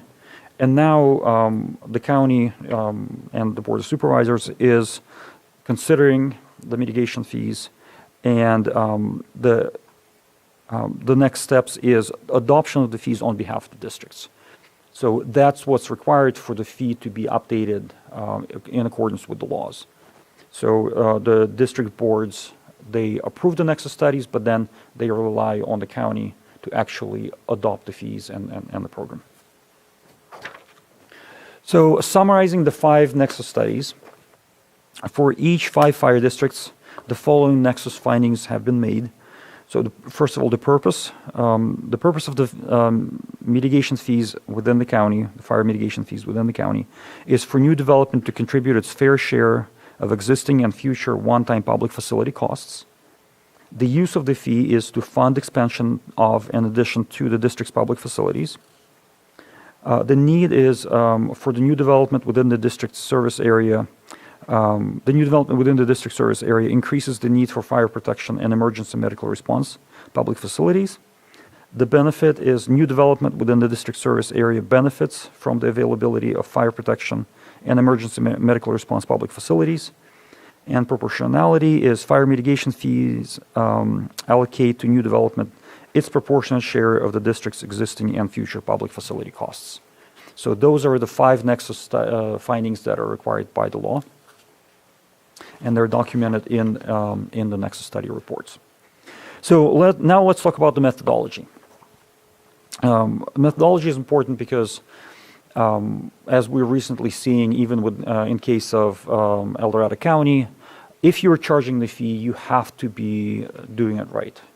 And we went through great lengths to make sure that that's done correctly. And the fees are based on future development's share of existing and future public facility costs in accordance with the law. Separate calculations were done for each district. The way the program currently functions is it's one fee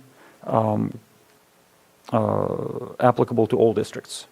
The Law on Mitigation Fee Act now requires that each agency actually does their own calculations and document their own fee program. So we did separate calculations for each district. Each district has a separate report that is specific to the development patterns within the district and the facilities of that district. So each district determined the fee structure and fee adjustments, if any, based on their specific development patterns and facility needs.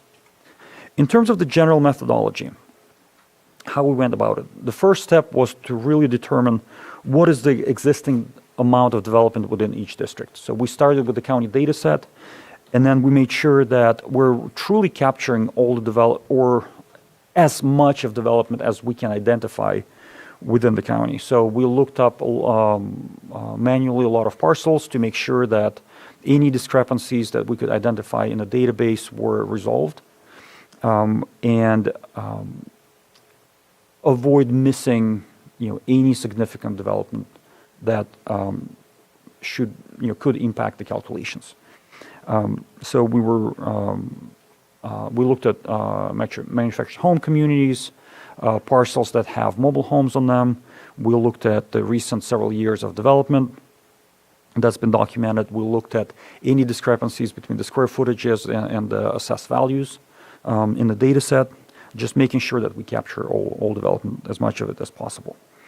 Then the next step was to prepare development projections through 2040 for each district. Capital facilities planning is it's a long-term process, so we do want to make sure that we're looking at a reasonable time frame in terms of how much development we can expect over the next couple of decades, as well as what facilities would be necessary to serve that development. And then the next step was for each district prepare the existing facilities inventory, going through all their buildings, apparatus, equipment, making sure that everything's documented properly. And then looked at additional facilities that are needed through 2040 to make sure that the services, the fire services, are maintained and provided. And then looked at what other resources are available to fund those facilities, which is the current amounts in the mitigation fee fund for each district. And then took the net cost of the facilities after the funds that are available, and then allocated it across the board for the existing and future development. So we're not asking the future development to take the entire amount of the facilities. The cost's been allocated to existing and future development to make sure that the proportionality requirement is met. Any questions on the methodology? Okay. So this table summarizes what we just talked about for all 5 districts. So the first line is the existing development, how many square feet of structures are within each district. So Kelseyville is 10.4 million, Lake County 17.4, Lakeport 10.8, North Shore 10.1, South Lake County 10 million square feet. So we're looking at close to 60 million square feet of structures that the 5 fire districts are protecting within the county.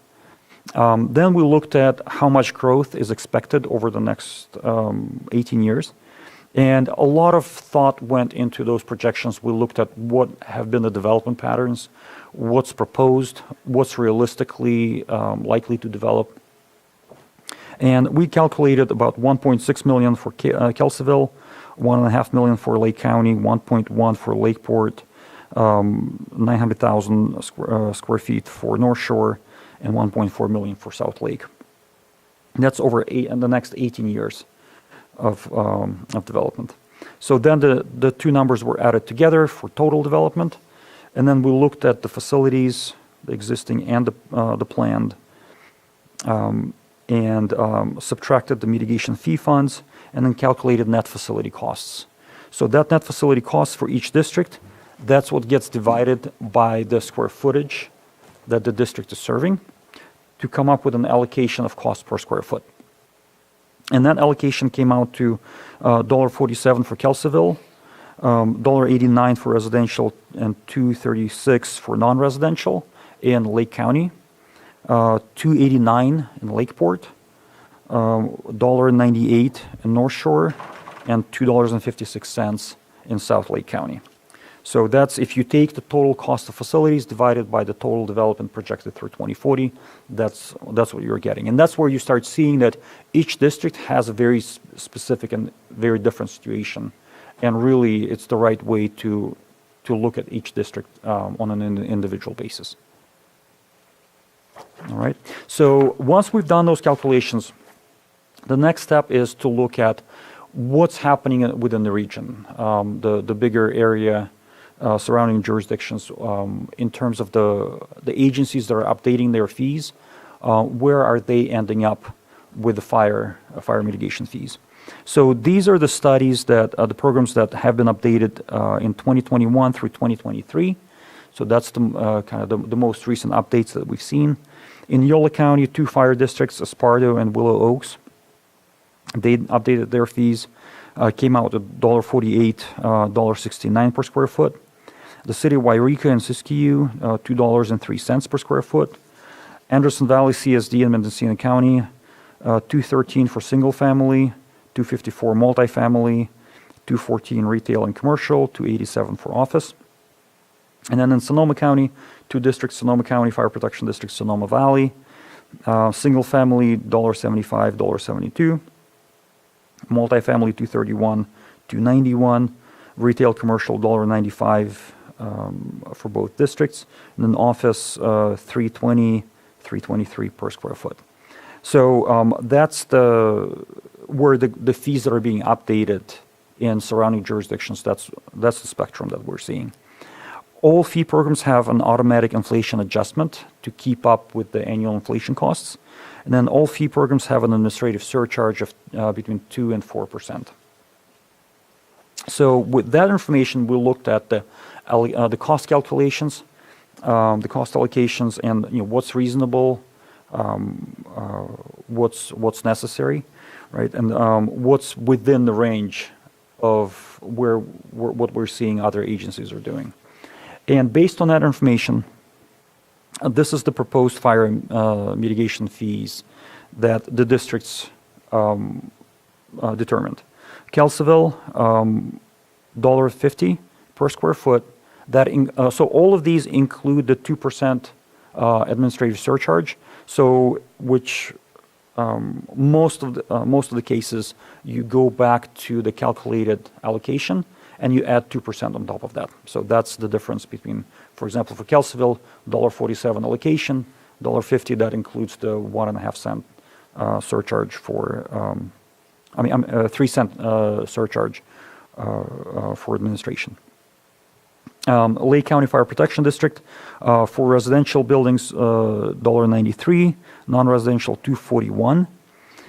And then there's also, for them as well as for Lakeport, there's a proposed surcharge of 50 cents per square foot for high impact properties. And those are two types of properties. Residential properties that are 3 stories and above, and,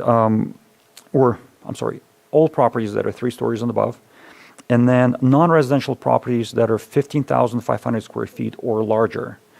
And the reason for that surcharge is both of these districts are considering acquiring ladder trucks, which are necessary to serve that larger development. It's really hard to handle that with a basic fire engine. So you need better equipment, more expensive equipment for that. And the way that was calculated is we looked at what's the difference between a Type 1 engine and a ladder, and then how much high impact development are we expecting, right? And then if there was a full direct allocation, the amount would be 10 times what's being charged.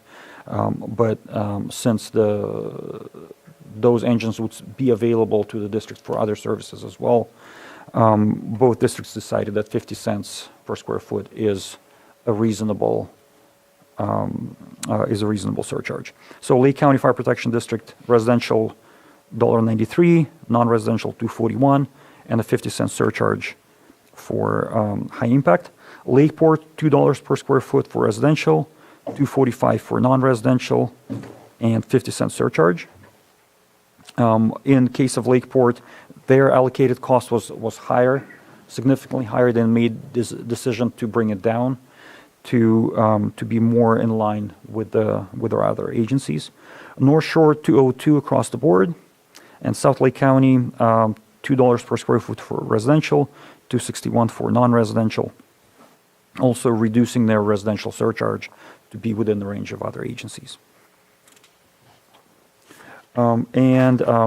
So all of these fee programs included 2% administrative surcharge for Mitigation Fee Act compliance costs. That includes updates to Nexus studies, record keeping, reporting, kind of keeping up with all the administration of the fee program.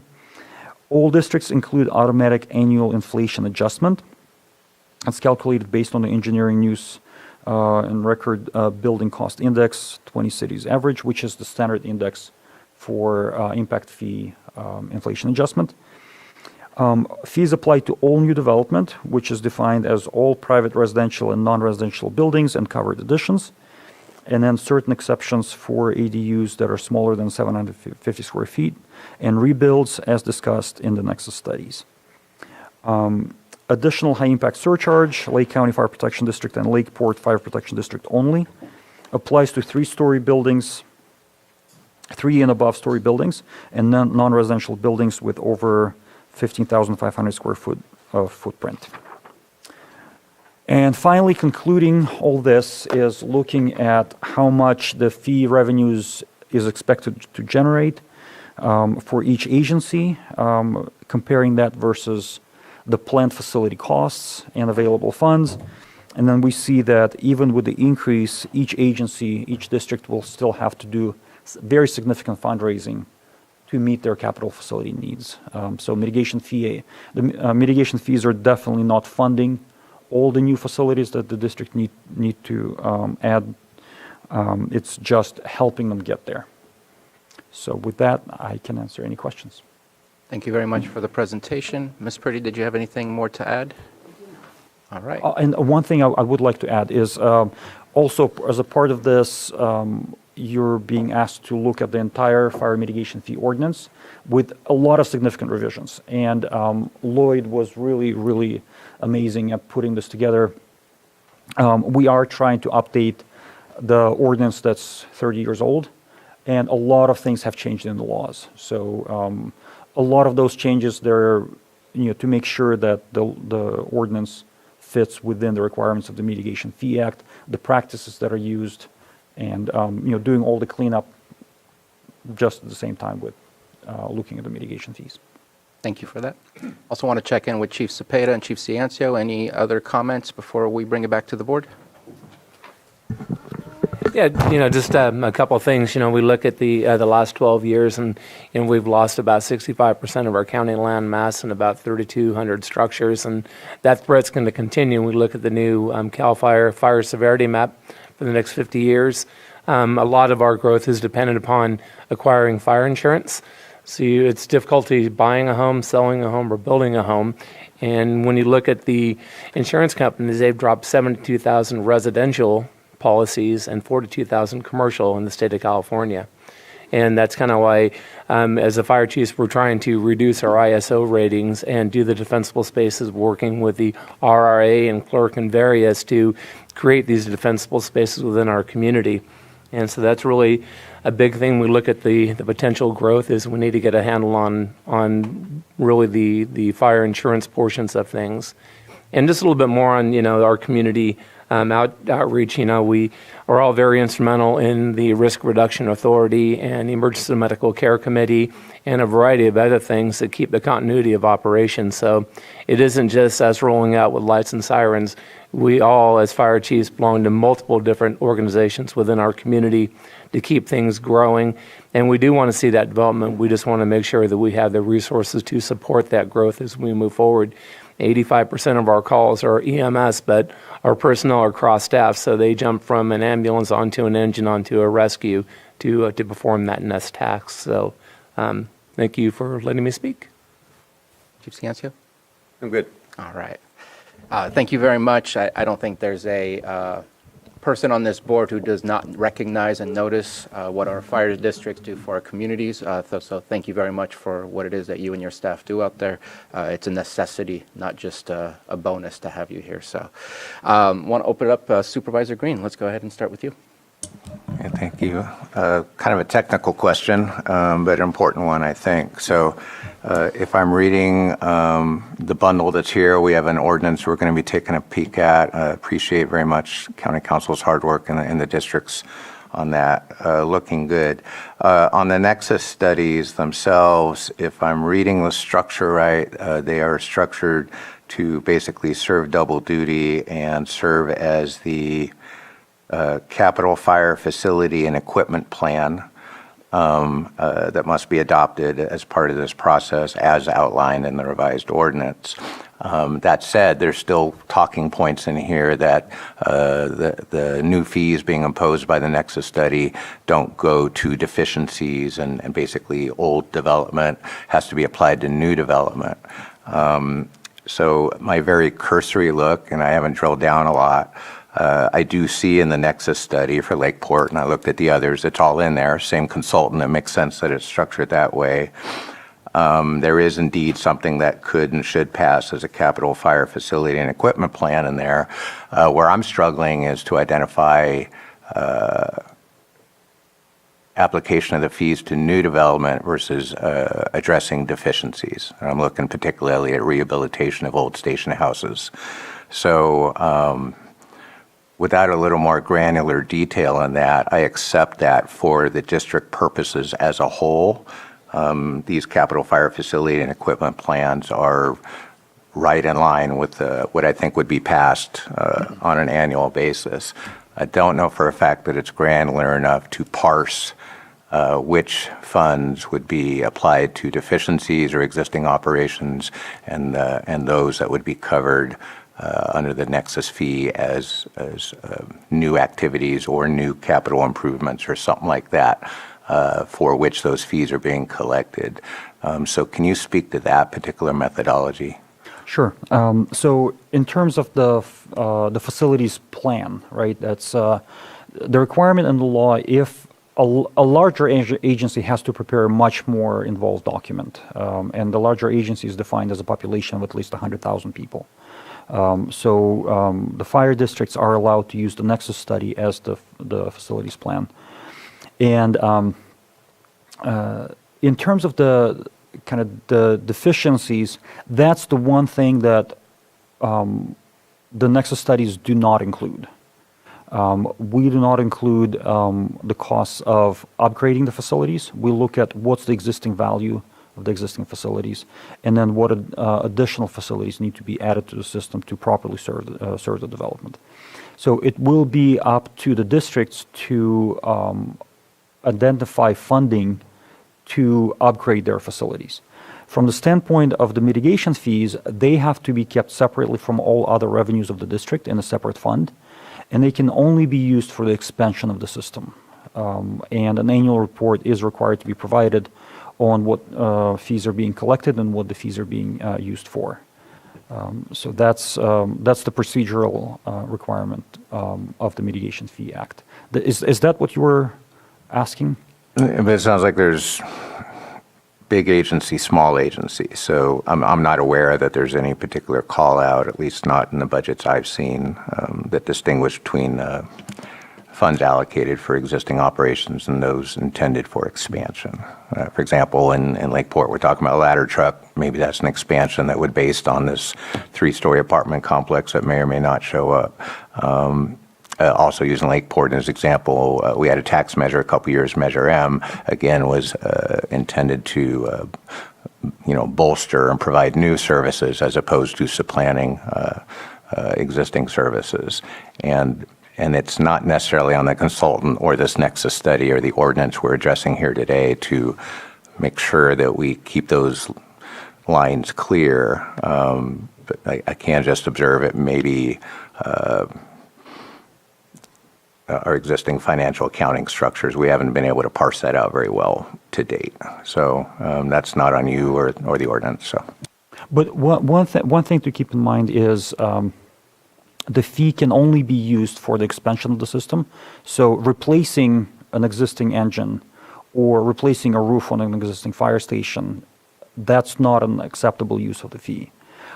Adding an engine in addition to what the district already has, or adding an ambulance, or building a new station, that is an acceptable use of the fee. So it has to be very clear expansion of the existing system. And then, as we discussed in the analysis, is the fee is not covering the full amount of the expanded facilities. It really supplements, and the districts still have to do additional, looking for funding to get to cover the gap. Any further comments or questions? So I have some questions. First off, it's been way too long. 1992 was a vastly different time, different costs, so it's obvious that there needs to be an increase. And as far as the list of needs that our fire district needs, they're the experts. They're the ones who know what's needed in their communities based on the service calls. So I'm not going to hash out any of those things. I do have some questions regarding what did or did not apply to the methodology, and I spoke to some of those things to you today.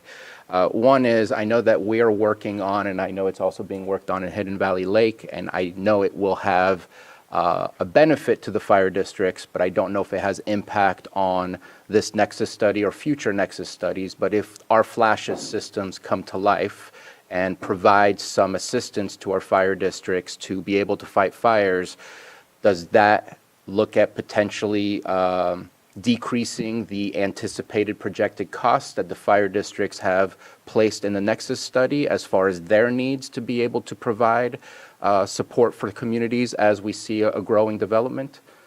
I would defer the question to the chiefs. You have to determine. Yeah, not knowing what that's going to look like, when you look at over the 18 years, what that's going to propose for us is that, pardon me, as fire chiefs, we are going to look at strategically placing our new facilities to accommodate that. So I'll take my district for instance. If they build out the airport property, that's going to be our new Station 71, because that's going to be a bigger population, a higher call volume, and we want to reduce our response times. So the Lower Lake Station will cover the Lower Lake community to Anderson Ranch Parkway. Station 71 will take Anderson Ranch Parkway to Olympic Drive, and then our main station will then cover those areas. And the cost of a new station is going to be $6, $8, $10 million, and then the additional Type 1 engine, wildland engine, medic unit equipped and staffed, and the infrastructure for that. So I don't think there's going to be a big enough offset to really change what our Nexus studies. And our only funding is our property tax, our direct charges, and what we get off of our EMS billing. And so there is no sales tax. We do a lot with grant funding. We've done very successful. All the fire chiefs have acquired new equipment from the assistance of firefighters. There's intergovernmental transfer funds that are non-sustainable, but they're clearly earmarked just for our EMS supplies and equipment. And that durable medical equipment, we try to turn it over every 5 or 7 years. So I just can't see that there's going to be enough of an offset that would change our Nexus study requirements, because we're still going to have a tremendous amount of offset funding to support that. And I appreciate the response. I was thinking that there would be more of a indirect or possibly direct connection to South Shore or to Lakeport, since that's kind of the identified areas. So definitely not for the Lake County Protection District, because you'd be so far away that the impacts would be minimal to none. But I know that we're working on our end to try and provide some extra safety for the community. Just checking in to see if that would if it came to fruition within the next 5 years and you start working on the next Nexus study, would that have an impact on possibly limiting the next potential increase at a Nexus study? It's kind of where I'm going to as to what can we do to help with some of the things that you need, because we are working on some things in parallel. My next question, sorry. I would say that if that project ends up reducing the need for additional facilities, that's where you would see the impact on the amount of the mitigation fee. So if, let's say, because of this project, the districts or a district needs less engines, for example, or they don't need to build a new station, that's when you would see the impact on the fee. Thank you very much. Another question is there, so this was initiated about a year ago. The study was provided to the Chiefs Association meeting around November or December, I think, for the first time. Is there an expiration date on the study itself, on when it can be applied or not applied? There is really no expiration date. What we're dealing with is the inflation. So the studies are use the 2023 costs for facilities, and the further we get away from it, the more inflation is eating up. So the hope was, I guess, when we started the process, is early this calendar year, get the fees in place, and then have an annual inflation adjustment starting in July to bring us up to $2024, and then et cetera. Well, now the adoption cycle, even if you adopt the fees today, it's still a 60-day period before the amount goes into effect, and at that point we're past July 1st. So my understanding is all the districts have made a decision to forego the inflation increase for 2024, just go with the fees that are proposed, and then have the first inflation adjustment on July 1st of 2025. Okay, which is what it states in the either ordinance or the resolution. I forget which one it was. Correct. My next question is, can fees be reduced without the need of a new Nexus study? They can. Okay. And then you spoke to the CPI. We still have in there that there needs to be that annual thing. It's been $1 forever, every single year before March 31st that we see those come in. So the CPI right now, if approved as is, would be automatic, but there's still the need for the resolution to come to us on an annual basis, which would then also make a request to approve the CPI increase? Maybe, I don't know, Lloyd, if that's something you can speak to. Because it still has a March 31st date of something that needs to be submitted to the Board of Supervisors. I think my understanding, and maybe Lloyd can correct me, is the districts still have to provide you with the information, and they still have to pass their own resolution. You don't need to bring it to the public hearing to adopt it. It's your ordinance has the automatic inflation language in it. Right. But it's only if there is a revision of the fees.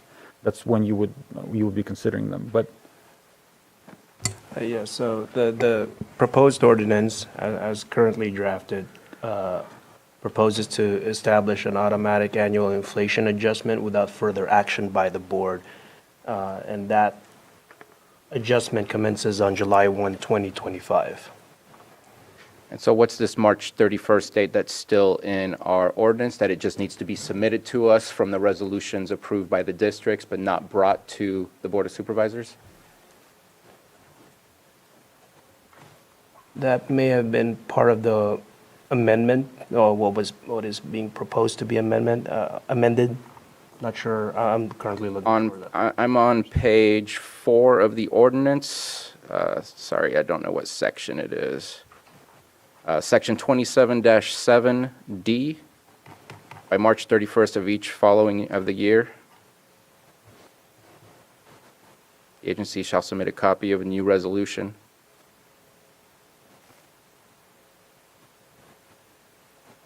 So they're still just supposed to submit what their boards have approved, and that's it? Okay. Yes. Just wanted to check in on that. I noticed that for the cities, there used to be a separation. Now everything's been simplified so that it's all the same rates, depending on if it's single family, if it's multifamily, and so on and so forth. And I guess my first question would be, why not ADUs? Is that a state law that doesn't allow us to do that? Because there's a lot of laws that have really simplified the ability to build ADUs. Correct. And ADUs creates a higher density situation, which obviously means potentially more harrowing situations if there's a fire in the area. Just kind of curious, why not for those? What was the reason? The current state law prohibits collecting impact fees on ADUs that are smaller than 750 square feet. So if the law changes, then those units will become subject to the fee. But currently there is an exemption in place at the state level. Well, that's not helpful. And so I will, on the ordinance, I'll give my two feedbacks on the ordinance. We do need to implement the North Shore costs because it's left blank right now in our ordinance. So I'd like to make that amendment. I think it's 202 for both the residential and non-residential. Right now it's blank. And also, what was the other part? The other part where it amends the fire mitigation portion of the, I guess the whole thing is the fire mitigation portion, but the exempt mitigation portion. We had amended that in May or June of last year due to the dry sheds and the dry sheds having power. And so we changed I don't have the exact language in front of me, but right now it says agricultural buildings requiring an exempt building permit, and it just stops. But we had put agricultural buildings requiring an exempt building permit if no power source is available, that it would be exempt. I don't have the exact language in front of me, but I know that it was changed. It's not updated in our Muni code. And so that would be why we kind of started with this template, because we did not do the updates after approving our dry sheds. And so I want to make sure that we don't eliminate that, because that's been a conversation I've had with the fire districts, that we have ag exempt buildings that are getting powered and are somehow sneaking around the fire fees. And so I want to make sure that stays in there so we don't have that situation occurring again in the future. And I definitely support that. I was going to bring that up after too. So a question on those agricultural buildings. They burn just like anything else. And they're usually out in the field and those other things, and would like to have that conversation of, do we continue that? So anyway, sorry. No worries. And my last thing is and I'll be brief on this, I wanted to put together a meeting regarding just overall developer fees. The fire districts have not increased their fees since 1992. We have to do something to try to keep you guys updated so you can get the equipment and the facilities you need to keep protecting our communities. What I worry about, it's all of us put together, these fees. We all live in separate lanes to do our jobs, but when it comes to development, we all share one lane. And School fees are $4.79. They have the ability to go up to $5.17 as of January 24th of this year. We're looking at potential CPI increases for the fire district if this is approved as is. We have water districts and sewer districts that are also on CPI increases. And when you start looking at the affordability of housing development, it is just going away. And I worry about two things. One, either A, we will only be seeing one type of housing that's being built in our community, which can be afforded, and that's through tax credits and other things, which would be low-income housing. We need low-income housing, but when you look at our actual list of what we need workforce housing more than anything else in this community. And I worry that we've had two fire district, I want to say measures, I don't know if it's the right term to say tax measures, but that have been denied both for Kelseyville and North Shore, which puts them, again, behind more so than they should be.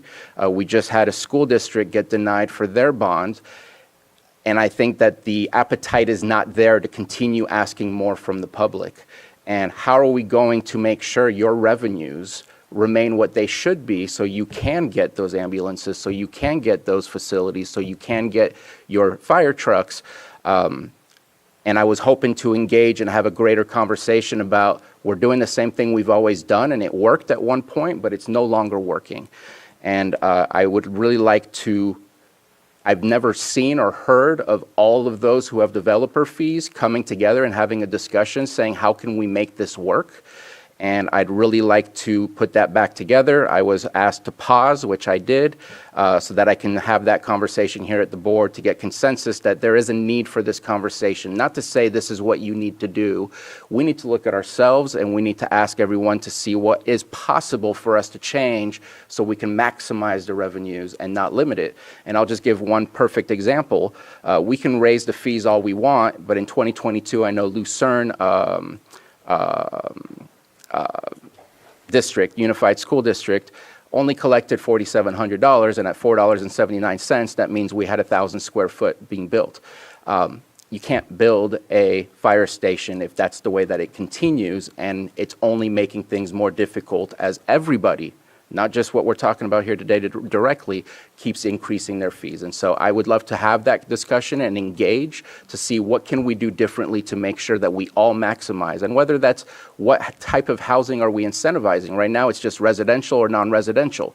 I appreciate the surcharge of the 50 cents. So if you have a giant Walmart type of facility that comes in, you get that extra 50 cents. But not separating single family versus multifamily. I know it simplifies everything, but it also puts everything in the same box, and not sure that we, at least from the county perspective or my perspective, can meet the vision of where we would like to get in the next 10 years as we keep going in the direction that we're going. And so I would love to engage in that conversation to better figure out how can we do better to help you, to make sure that you can maximize your revenues and that we can also reach our vision of what we would like to see our communities to look like. And I'll end it there. I believe Supervisor Simon. Go ahead, Jessica. Thank you. This is off topic of what the agenda item is, but we did have our housing development strategy adopted this fall or this winter. We have a lot going on there, and that is the appropriate place for these conversations to happen. That is important when we talk about the housing designation, the housing strategic plan, the portfolio we need to develop. So that is happening, and I don't want to lose sight of that work that we've already done and make sure that we're being methodical in that lane. So I am supportive of the fees today. That's what we have before us. As we look at development, that's people moving into our community. That's growth that we're going to experience. And we've already been through a lot as a community in every single one of our fire districts. This is not something that we can put off any further. So I know that you all put so much time and energy into this and a lot of your precious resources. So thank you for doing this. Thank you for bringing it today. And I am 100% in favor of moving forward. Yeah. Supervisor Sabati brought it up, making sure that we cover those agricultural buildings that, because we do know that people are trying to get around paying those fees. And you want to support the agricultural community, but just as I said, those buildings burn like anything else, usually filled with hay or other equipment. When we're talking about those things, I want to make sure that we do kind of close those loopholes. I don't know how to do that, but maybe just, as we said, saying it has electric or it's, got power to it, that we add that in today. Also, just wanted to have a discussion on C down here on exemptions also. Being all the devastating fires we've gone through and everything, I was just wondering if the board would have an appetite to look at that, the 1 year application, getting your application in to rebuild your home in 1 year. I think it gives 3 years after a local emergency is declared, but we've experienced it takes longer to rebuild than that. If there's an opportunity to talk about extending that to maybe 3 and 5 years, just because that's a reality. That's the reality of the Valley Fire, Clayton Fire. Let's go through all 18 of them. As we do that, we probably still have folks that haven't rebuilt from the Clayton Fire. So understanding that was just something I wanted to bring up with the exemptions. So I was just thinking about year changes. I thought 3 and 5 years were more realistic. I know that we run into issues where folks don't rebuild at a certain point, and I know we cut those things off once we had emergency declarations that were, we rescinded them. But I think there's, given that opportunity, it's stressful enough to go through that. And we have a board member that went through that and many other family members. So I don't know what the appetite of the board is, but at least extending that, to 2 years, I would even be happy with that after the fire happens, and maybe 5 with the local emergency. I know it creates other issues, but it also, one less thing to worry about, a time frame in the midst of rebuilding your life. So I'll respond to that. I think it makes sense for a local emergency for 2 years. Again, this is getting started on the project, not necessarily finishing it.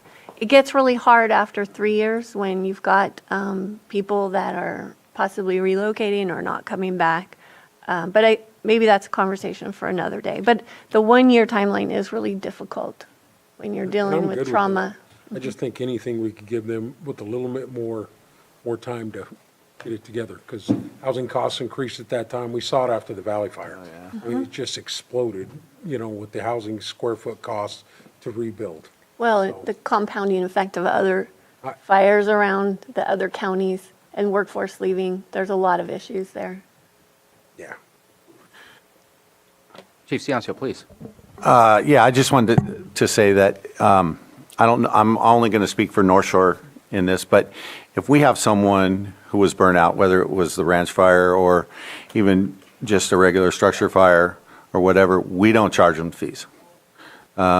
So if the footprint's going to be the same, whatever, we don't charge them. So they're not getting mitigation fees for those to rebuild their homes and things like that.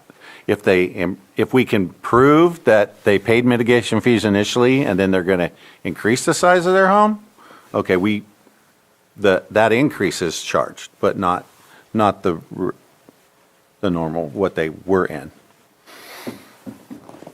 In mine was just more for the time frame, so maybe the 1 year to the 2 year after the year. I would agree with that. We all went through it, and a lot of folks did build bigger, so they had to pay some mitigation fees as they did that. We all had to turn in our site plans, those types of things, because we all lost homes. Our family, grandfather's home burned down and had to get that rebuilt. It was a challenge, so I appreciated the school waiving the fees and everything. So I just bring that up to that effect, to give folks a little more time. Yep. If the board's interested.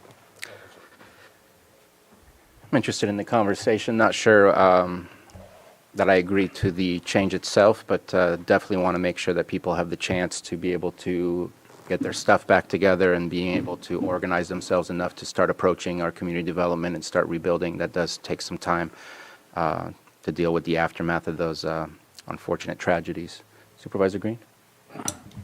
Yeah, question possibly for the chiefs and the consultant. So the fees are supposed to go toward new stuff, but the fees also can be expended for share of cost of the new development on existing facilities, if I'm reading it right.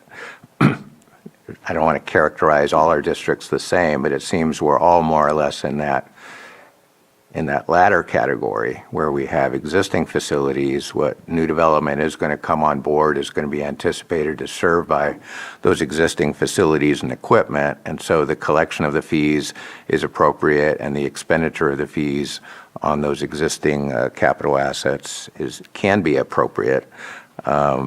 And that's unlike, for example, if there's a big development in South County and we're building a new fire station and maybe 1 or 2 fleet vehicles to go with that and staffing, that's clearly new development tied to the new expansion. But historically, there's not a lot of expansion going on in Lakeport, I can tell you that, and probably not a lot of expansion on the North Shore. That would lead to instant consideration of new stations and new vehicles based on a new population center. So I get that there's a limitation. You can only put it on new equipment and facilities. But by necessity, it looks like we're backfilling into our existing facilities and equipment and doing vehicle replacements. So help walk me through that, because what the law states, we're collecting this fee to basically put in a kitty and fund expansion. The funds would probably not be adequate in any given budget year to do much expanding. I guess there's no there for me. I want to make sure we're not getting into the territory of micromanaging the district's budgets. I just want to make sure we're collecting fees for a stated purpose, which is for new and expanded services, not for backfilling existing services. And I'm not aware that either the level of development that occurs in most of our districts is adequate to do much expansion or capital improvement. I think it is more likely, and I want to make sure we are appropriate when we pass these impact fees, knowing that probably there's going to be some backfilling involved. And it's necessary. Share of cost for existing facilities from new development is appropriate, but it's unclear to me what the funding and accounting mechanism is that distinguishes, again, this equipment, capital facility and equipment plan. It's in there, it's in the Nexus study, but it isn't really tied to any particular level of new development, and it's not tied to any level of new equipment that's being proposed for purchase. It looks like it is intended to do some backfilling, and it may be totally okay for that. I just want to make sure everyone's on the same page on that. Good. No, please. So what we're doing in our Lower Lake Station, when in 2017 we passed one of our measures to staff with 1. So we're going to be moving to move 2 people in our Lower Lake Station. So it's going to be about $300,000 to expand that small little area. There's the small sleeping quarters into accommodating 2 staff 24 hours a day. So we do have growth within our stations to accommodate the infrastructure. Our computer infrastructure has to be updated to accommodate the new state and federal reporting systems, which are a huge expenditure to us, as well as the annual IT that comes out of our general fund. So we're really limited, but I think all of our departments are growing, not in a rapid growth, but the small amount that we get on the development doesn't cost for the upgrades of what we're doing. And when you look at over 18 years, what that's going to generate, that's not even going to really more than maybe cover a fire engine if everything were to grow accordingly. So we look at grant funds and our general fund cutting and doing different things to make those additions to our stations, or to buy that new apparatus or the new medical equipment that comes out to provide a better medical care to our community members. So we struggle with robbing Peter to pay Paul, in lack of better words. But I think that the amount that we get incrementally doesn't nearly cover the cost of what we're doing within our facilities to make sure our communities are safe. I think in each Nexus study it equates to, here's the projections of what the growth looks like, and here's what the need will look like, and then identifies what the equipment and facility needs are.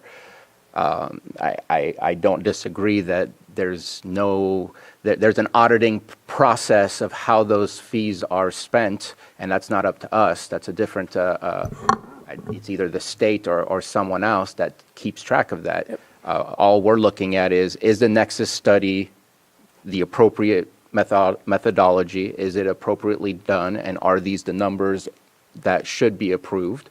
And I think that everything else is not really under our control. Once the money is in their hands, it's up to them to spend it appropriately based on state law.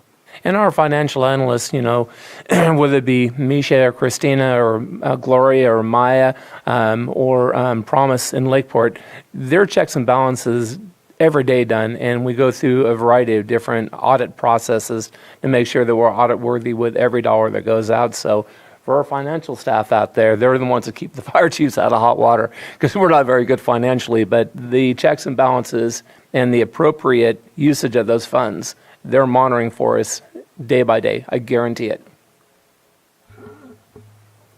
Any other comments?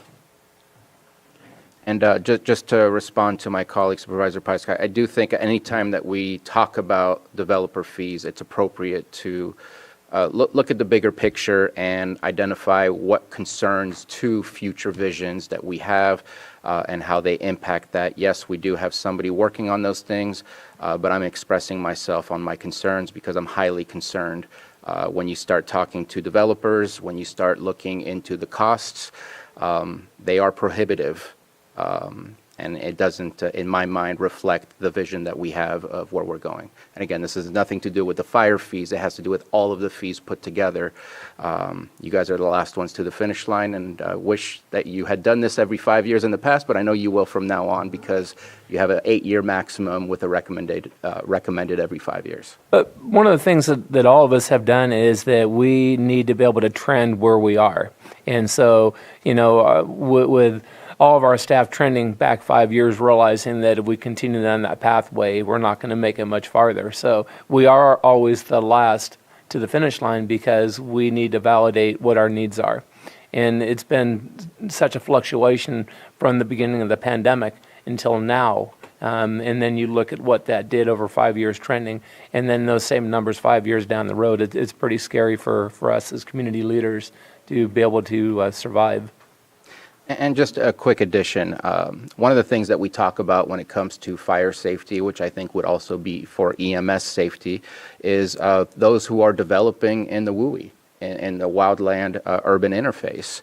And to me, that should be something that we don't incentivize and have a surcharge on something of that kind so that we can get people in our community growth boundaries. We can get people to remain inside our incorporated cities because that's where they're going to be the safest and have the quickest access to those services. The more we don't disincentivize that, the more we're going to have burdens of how do you reach such a broad community versus a much more contained community. I see no further pens up, so let's go ahead and open it up for public comment. I believe we have one already. Yeah, good morning. My name is Mike Wink. I'm here for the South Lake County Fire Protection District. And I just had a question. You guys had Supervisor Sabate and Supervisor Simon had really good dialogue about structures, whether they do or do not have power, and whether they have power or not. Supervisor Simon mentioned that they all have a potential threat of catching on fire. So I just was wondering if I get clarification. Sometimes we see projects come in that have a lot of square footage of structures, and so we give comments on projects based on a structure as a structure, whether, if it can catch on fire, it needs to have defensible space, is it going to have mitigation fees, is it not? And I wonder if you could just clarify, it seems like if you get a building permit for anything more than 120 square feet, then it's a structure that could catch on fire. But I hear that maybe some structures are not applicable. I just was looking for clarification for when I'm reviewing permits. Yeah, the ones that we were specifically speaking about was ag-exempt structures, where at least within the ordinance that we have here, it just says ag-exempt structures are exempt from fire fees. We had changed it to they're exempt unless they have power source, or they're exempt without a power source. But once you have power there, we had changed it because of the dry shed ordinance that we had passed for cannabis, that would apply for fire fees, no matter what the square footage is. So if the ag commissioner says this structure is ag exempt, that'll be part of the application and be identified in there that these are ag exempt and these are not. I can't speak to that specifically because sometimes I think in plans, people plan out really well early and have everything there, and others kind of piecemeal and add something later on after the fact. And so I don't know when or what the process is for you to receive that, Okay, thank you. unless there's somebody who can speak to that. CAO Parker. I don't wish to speak to it, but I would recommend that he reach out to Director Turner in Community Development, and she'll be able to give you more clarification and clarity. Thank you for that. Let's go ahead and continue public comment. Anyone wish to speak on this item? Please come on up.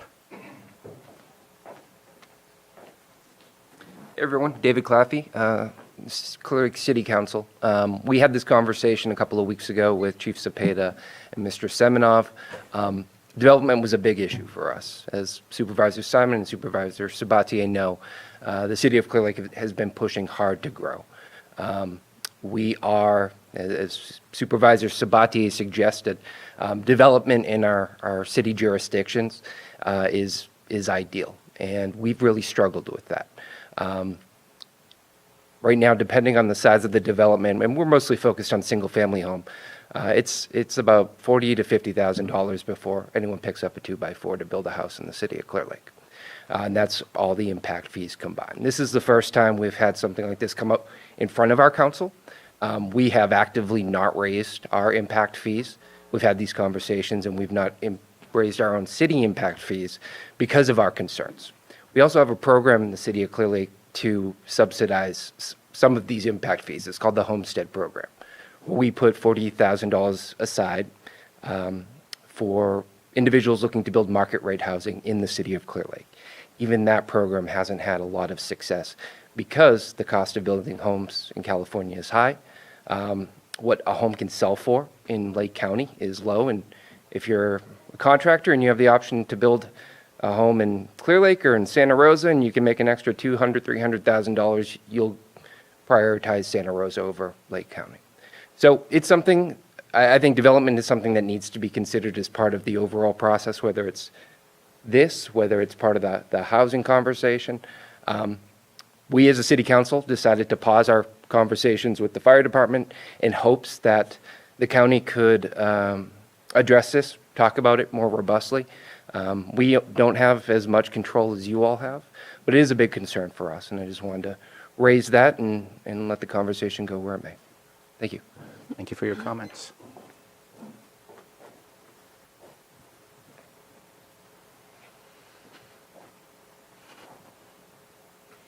My name is Mary Benson. I live in Lower Lake. I am a member of the Board of Directors for the Lake County Fire Protection District, but I'm speaking strictly as an individual today. My State Farm agent in Lower Lake told me 4 years ago that the cost to rebuild a home, he's seeing quotes all the time in the range of $375 a square foot. So I'd like to suggest that going from $375 to $377 a square foot is not going to be the determining factor as to whether someone's going to build or not. I think also Mayor Claffey's comments that the lack of success on the homestead program is showing that it isn't the fees that are driving these huge costs. In my day job as a real estate broker, I hear people complain about the cost of building with the redundant leach fields, the mandatory solar with the heavier roof sheathing, the mandatory car chargers, and the interior sprinklers, and all of these things that cumulatively add up to drive the costs really high. And so I'm speaking in favor of your adopting this program, and I agree with Supervisor Sabatier to look at all of the fees together, but also look at all of the mandatory building code upgrades that are partly to blame for this. Thank you. There are a lot of factors. Anyone else wish to speak on this item? Is there anybody on Zoom? We have no hands in Zoom, so I'll bring it back to the board. Any further comments or action? I'll motion to approve the fire mitigation fee nexus studies for each County of Lake Fire District. Second. We have a motion and a second. All in favor? Aye. Aye. Any opposed? Motion carries. I motion to waive the reading of the ordinance and read in title only. Oh, wait. Mr. Chair. Sorry about that. Oh, we didn't- We do need to make some amendments to the ordinance. Yes. Mr. Guintevano, if you can help us out with that? So, to your point, Mr. Chair, on the current proposed ordinance under section 27-7D, I believe there's a minor typo or typographical error where the clause subject to adjustments under section 27-8 above was preceded by a period. I believe that's a comma in that draft. So that would be one amendment. And then to the point raised by your board, it's mainly located in section 27-6, the exemptions provisions. We'll start with 27-6A2, where it makes reference to, as it's currently drafted, agricultural buildings requiring an exempt building permit. If your board wishes to amend that based on the current discussion. To the amendment. Okay. Do we have the exact language of what we already changed it to? At least in the Lake County Code, it only goes as far back as 2017, and I went as far back as 2016, I believe, where there weren't any changes made to that subdivision, 27-6A2. But I am not sure if since 2017, if there have been any further amendments to that section, and that's what we're not clear on. However, your board does have the discretion to change that language, believe pursuant to the discussions that took place. Your board, believe, if I'm getting this correctly, could amend that subsection to state agricultural buildings, comma, unless it has a power source, comma, requiring an exempt building permit. So I want to pause for a second. Ms. Purdy, did you have something you wanted to add? Johanna shared with me there was an ordinance that came before the board in October for the building code, but it is the same exemption number, and it states agricultural buildings requiring an exempt building permit that are not connected to a power source. So let's use that exact language. Thank you for finding that. And then there was also, if I may, Mr. Chair, there was also some discussion on that same section 27-6, this time in sub C, where I believe if your board has the option of amending the clause within 1 year after the destruction or demolition of the dwelling, changing that to within 2 years after the destruction or demolition of the dwelling for your board's consideration. Seemed like we had a consensus about that, so I'm willing to add it to the motion. And those would be the amendments. The motion itself would be, as Vice Chair Crandall stated, motion to waive the reading of the ordinance as amended and read in title only. And I would suggest to add that to also, as part of that motion. And I do have one more amendment that wasn't mentioned. Section 27-8, under 4 North Shore Fire Protection District, that the fire mitigation fees would not remain blank, and that they would be set at $2.02. They are listed on the attached ordinance. I just opened it right here on my computer. How's that? That's weird. Okay. I wouldn't have motioned it if it wasn't on there. Okay. You already spoke to it, so I didn't have to earlier, so we're good. Okay. So if I may, that under this motion, it would be a motion to waive the reading of the ordinance as amended and read in title only, and also to approve the first reading of the ordinance as amended. So moved. Second. I have a motion and a second. All in favor? Aye. Any opposed? Motion carries. Add one thing real quick. On behalf of the Fire Chiefs Association, we truly appreciate your continued support. We really do. So thank you again. We still have We're one not more thing done to quite do. yet. We have resolutions, I believe. Okay, it's an ordinance amending Article 1 of Chapter 27 of the Lake County Code relating to fire mitigation fees. And then I will motion to advance the ordinance to the next available agenda for the second reading. As amended. As amended. Second. We have a motion and a second. All in favor? Aye. Any opposed? Motion carries. Do we need to state the date? To the next available. The next available meeting is what I Probably be in June. thought was implied. June 4th. I think we're good. All right. Thank you very much. I think we're going to take a 10-minute break before we continue. So we'll be back at 45. Let's just. Apologize for jumping so quick. I just didn't want to get into a longer debate over something we could have added. No worries. 6.5, 10:30 a.m. item, consideration and presentation of Lake County Parks, Recreation, and Trails Master Plan. Director Ewing. All right. What is yours? Well, good morning. Lars Ewing, Public Services Director, and I am joined by Mindy Craig and Haley Patton with Blue Point Planning. They'll be giving a presentation, but I'll introduce the item first. I'll start it just by saying, starting in the fall of 2022, when we began, the county and through Public Services, began developing a Parks, Recreation, and Trails Master Plan.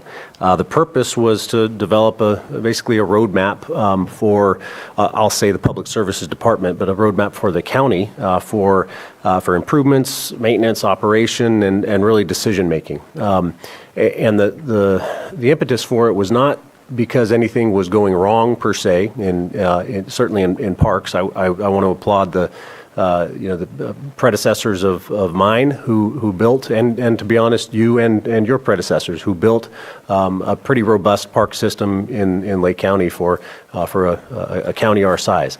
The impetus for it was to ensure that where we put our money and where we put our time is where the public has identified the need and the want. So let's ensure that we're spending our time and money where truly we need to. That's on the park side. On the recreation and the trail side, it was really that those were afterthoughts, I think I'll say. And so let's change that mindset to have those be right there with parks. It's not a parks master plan, it's a parks, recreation, and trails master plan. So that was very important. The team we developed at the time was Blue Point Planning as the consultant to really provide the expertise and guide us through it.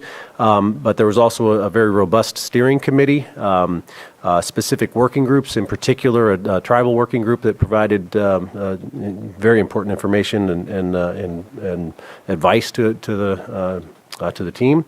We also had, and most important, I would say, is the community engagement. Mindy will go through, a high-level summary of what we did there, but I want to thank all of them. And last but not least is the public services staff who are sitting here. We have Katie Galvani, Deputy Director, Celia Hoberg, and Brendan Full is the Park Superintendent. We had them and others who are obviously we're going to take this, and it's our responsibility to run with it. So I thought it was important to have them here so that they can hear where we're going to be going. Mindy will summarize the process, but there really was one result I really want to highlight. The result of this plan. There's not one result, but there's one vision. There's a vision statement that's in there, and then 7 distinct goals with recommendations and an implementation plan to achieve those goals. So right now we are in the public review period. The draft plan is complete. We opened up public comment on May 13th. It is out for review through a couple of different avenues. One is on a website. It's lakecountryprt.com. You can view the document both in PDF or directly. You can provide comments on there through the program that's available. You can also review and email comments to parks@lakecountyca.gov.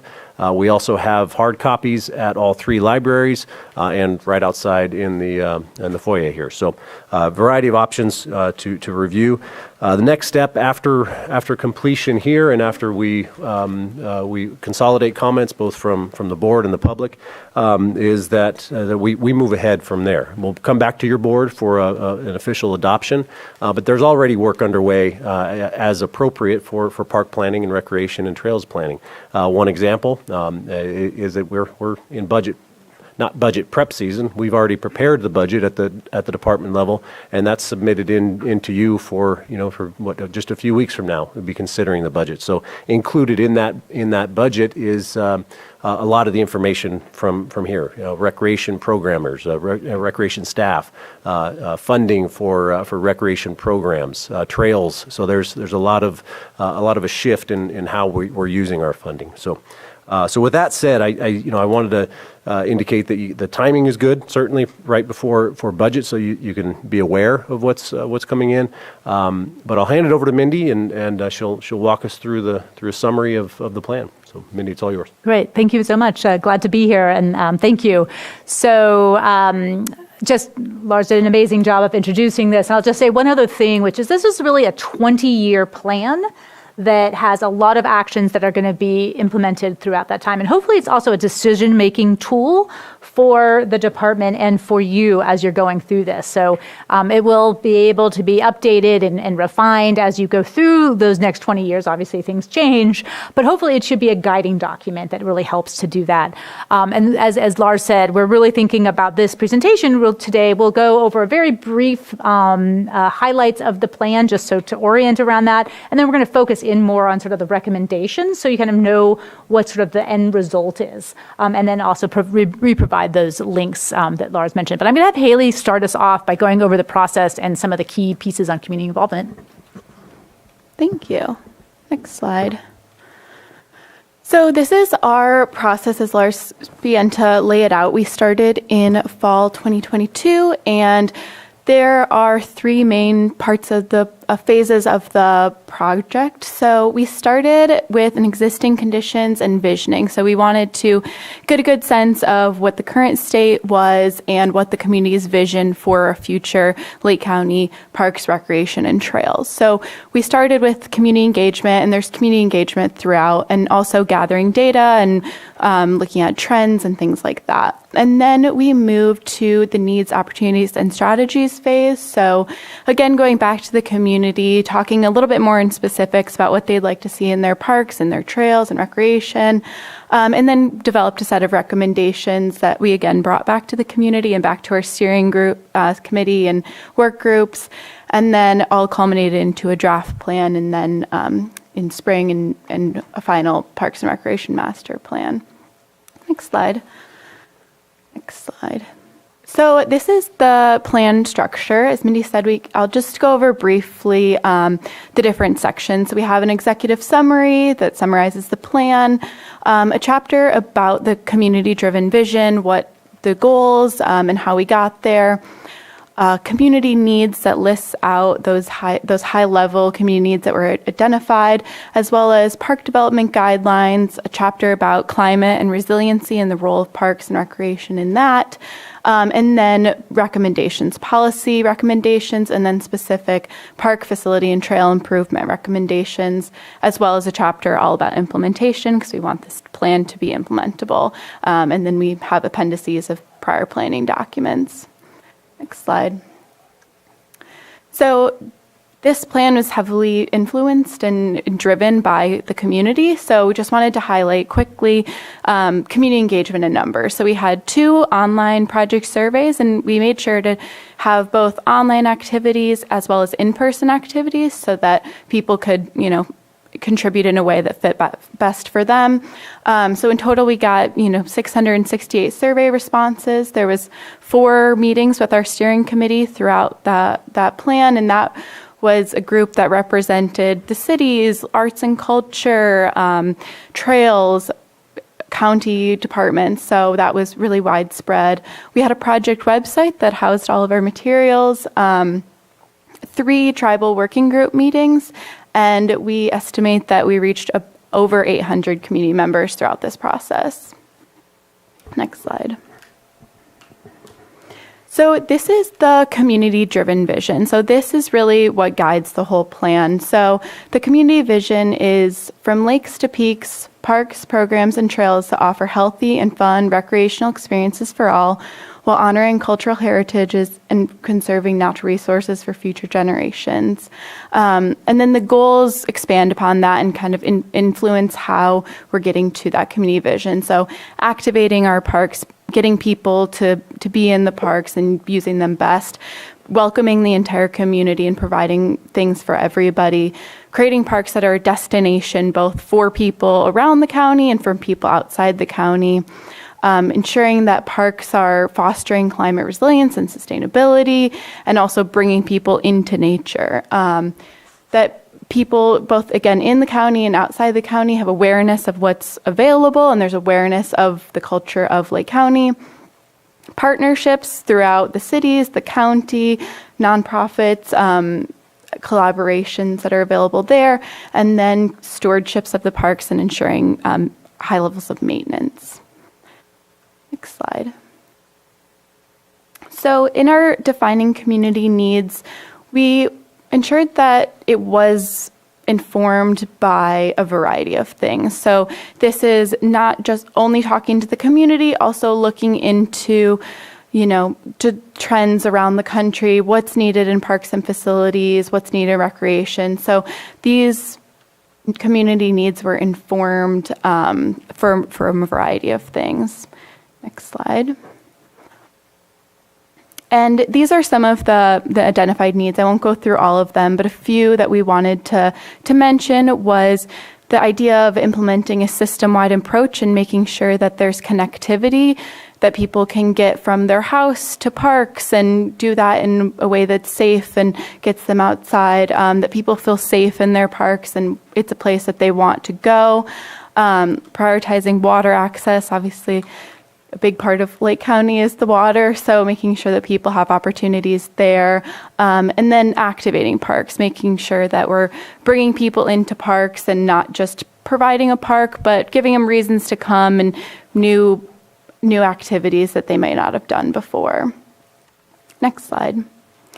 And then we have a chapter about climate resilience, so this is applicable to what you've been talking about previously. Recognize that there are wildfire, flood risk in Lake County, and making sure that the parks are part of the solution set to that, and that we aren't ignoring those things throughout planning, so integrating climate and resilience considerations throughout the plan. Next slide. I'll pass it over to Mindy. Great, thanks, Haley. So the park development guidelines, these are sort of a level of policies that are designed by those goals that help to inform and support the staff's work going forward. So it talks about everything from how do we maintain our parks with a resilience in mind, so native plantings, regenerative landscaping, thinking about drought-proof and irrigation management, considering how to design a park so that it incorporates amenities for all ages, all places, things like how do we deal with dogs, how do we manage all sorts of different elements, all driven by, again, that community vision. It's a fairly comprehensive chapter, lots of detail in there, but hopefully that's the part that will help Lars and his department understand how to continue to maintain and build the department from a way that is consistent and easy to manage. Oh, and then I'm sorry, I'm actually on the policy development guidelines. This is on the park development guidelines, which is, and I'm going ahead of myself. This is also the same idea, which is how do we design our parks effectively? So thinking about that system of parks is we want to make sure that when we look at the entire county and we think about where the different residents and the visitors are, that they have a range of opportunities near them so that they don't have to go clear across the lake to get something that should be nearby them. So thinking about that, thinking about the different size, the function of every park, how does it contribute to the neighbor's ability to have a playground or a skate park or other elements that will engage them in different ways. But also, again, on that design aspect of how do you design interesting parks? How do we start to build the character of the lake and the community in each of our parks? So thinking about art and culture as an element that we want to bring into the parks. Next. This was the policy recommendations I was mentioning. So this is the detailed piece about how we actually are going to manage those. And so again, those are organized by each goal, and there are detailed pieces for every single one of them. So this first goal is on activate. You're gonna hear a lot about this because this is a big new thing for Lake County, is how do we activate our parks through recreation programming. So part of this plan is to be very positive, forward, community embracing. And what I mean by that is there are some security concerns, there were safety concerns in some of the parks that were expressed, both from the department and from others. What we want to do is more eyes, more people in the parks means safer, welcoming, better parks. So how do we change over that and make people safe? We want to bring them into the parks and activate them. So that's a big part of what we're talking about today, and you'll hear on and on. But that's like the idea that we're both the amenities in the parks and the programs together create a greater than the whole is a big part of this. Next slide. So the other thing is that we went park by park and identified specific recommendations that should happen over time. So it's as simple as we should add a bike rack or a water station, or it might be create a walking path to connect them more effectively. We looked at trails, and one of the things that we built this entire project on was the Canocti Trails Plan. We used that as a baseline and then looked at where the gaps were, and we worked with a trail committee as well to sort of identify what are the actual needs for trails, and a lot of it is around the lake. It's where people can't access them. We have lots of great parks that have trails out in the woods, but what can we do within the actual Lake County Park? So there's a lot of discussion about how do we prioritize the trails for people and filling in those gaps. There's also a whole section on new parks and recreation destination facilities that we added into this. Next slide. So a couple of those new parks was we looked at that system of parks again. Where were there some gaps? So Cobb Mountain was one of the areas that definitely was underserved. So there's a new Cobb Mountain Park identified. The new Riviera's local park is another new one. The Blue Lakes Park, a destination mountain bike park, which is thinking of the new land that the county has acquired, and thinking about how to create a community asset. Again, that system is we don't have a mountain bike park here, so how can we create a community-wide asset? Things like splash pads and splash grounds at some of the parks to help when the lake is not available but it's hot, people want to use those. How can we create that? An equestrian center, indoor aquatic, and the community center, which is part of the GFPA that Lars has been working on. Next slide. So implementation, a lot of the times when we think about parks plan, we think of just the parks. And there's an animation here, so I'm going to have you go through. But what we've done here is there's a lot more around this plan than just thinking about the parks. I think there's one more. It's the idea, again, activating the parks with programs. So recreation programs are probably the number one thing that this department can do moving forward to serve the community, serve visitors, and make those parks even better. That's a huge piece. It's not a capital cost, it's a people cost, right? Continuing the really high quality maintenance. They've already done an amazing job making sure that as new parks come on, that's supported, because that's one of the values that people have when we look at those surveys. Maintenance is a key thing. Connecting people. The residents want to be able to get to those parks. They want to use those parks. And also when we have visitors in town, where can they go? How do they know about a park that they can go? They can take their kids, or someone wants to take a nice walk near the lake. Where are those? We want to make sure that we're connecting people to that. This idea of building a department. Right now they have they're amazing crew right now, but there's a lot here. It's a big county, huge opportunities and a lot of needs. So having a department with staffing that can do that recreation, staffing to help with volunteers. So we know, hey, volunteers, let's get all those people in here to help us with trails, help us with this and that. somebody needs to manage those volunteers, and it's an important and a key job. Communications is another big piece, both cross-departmental with all the partners. We had amazing working group sessions with the tribes, and there's an opportunity there to connect further, have programs together, and have a lot more interaction, as well as we have state parks here. We have BLM lands. We have all these other participants in the county who we need to have communications and partnerships. That takes people and time to manage those and make sure that they work really well. And finally, thinking about all of our parks, all our facilities, and thinking of the recreation piece and how do we manage and develop those policies and fees that are fair, affordable, but also help to generate funds to pay for some of those things. So thinking about that. So this plan is, again, much larger than just thinking of a park. It's all the ancillary elements around it. Next slide. So again, I'm going to go through this activating parks because I can't say enough about that, which is one thing we want to make sure is if within the first year is to start the programming of parks. And the programming of parks is everything from a yoga class in the park to bike ride, how to ride your bike. It could be movies in the park. It could be a food truck in the park. It's all different things that are going to bring people into those parks. And part of that is staffing. So having a full-time program volunteer and partnership coordinator who can help bring all those great passionate people out in the community to help with the parks. But we need somebody who's going to coordinate that, who's going to work with other contractors, other providers who can use the parks as a facility for those programs. That's a really, really critical piece of the pie.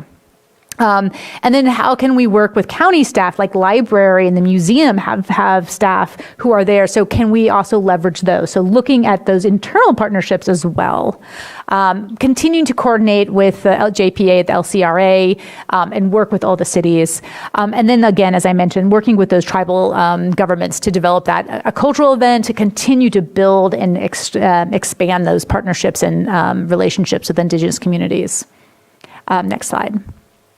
So I'm not going to try and go through this eye chart, but we have in the plan identified the first program priorities for the parks. We have the basic order of magnitude cost for each one of those items to help in that first year to get the plan going. We're going to recommend that this is updated every year. So once we kind of say, check, we got this done, that updates, and we're using the plan as the guide to get those forward. And I think these are some of the things you'll probably be seeing in your budget request coming up. Next slide. And it's a two pieces of the same thing. I don't think it went to the next slide. Yeah, there we go. Okay, so I'll just finish us here and open it for questions. As Lars said, the plan is out for public comment until May 31st, so we welcome you to go into there as well, and all of the community members to do that. It's available at the URL that's identified up on the counter, and I think that's it. Great, and Mindy, as I knew you would do a great job, so thank you for that. And I want to close before questions from the board just by saying two quick things: activate recreation programming. Seems like something was happening on the screen behind. All right. Anyways, it's already underway. It is in public services area of responsibility, and it's in our charge to have that done. So, we are working toward a recreation program, a robust program, but we're getting to the starting line. So to say that we're trying to get to the finish line, we're already doing the work to get us to the starting line. So we're working towards bringing out some programming this summer. It'll be at a very low level, but we're working in coordination with the two cities to get something out, and we can only build from there. The last thing that I want to say is just a big thanks to I'll say one particular person, but one particular team, and that's Brendan Full and his team of parks maintenance workers. They're the ones boots on the ground, making those parks, keeping those parks what they are, and they take personal pride and bring a very robust skill set and a lot of hard work to your parks. So I wanted to specifically say thank you to him for really carrying this out. So thank you, Brendan, to you and your team. So with that said, happy happy to have any questions and look forward to that, whether that's specific comments here and now or just ideas and closing it out on the 31st. So thank you.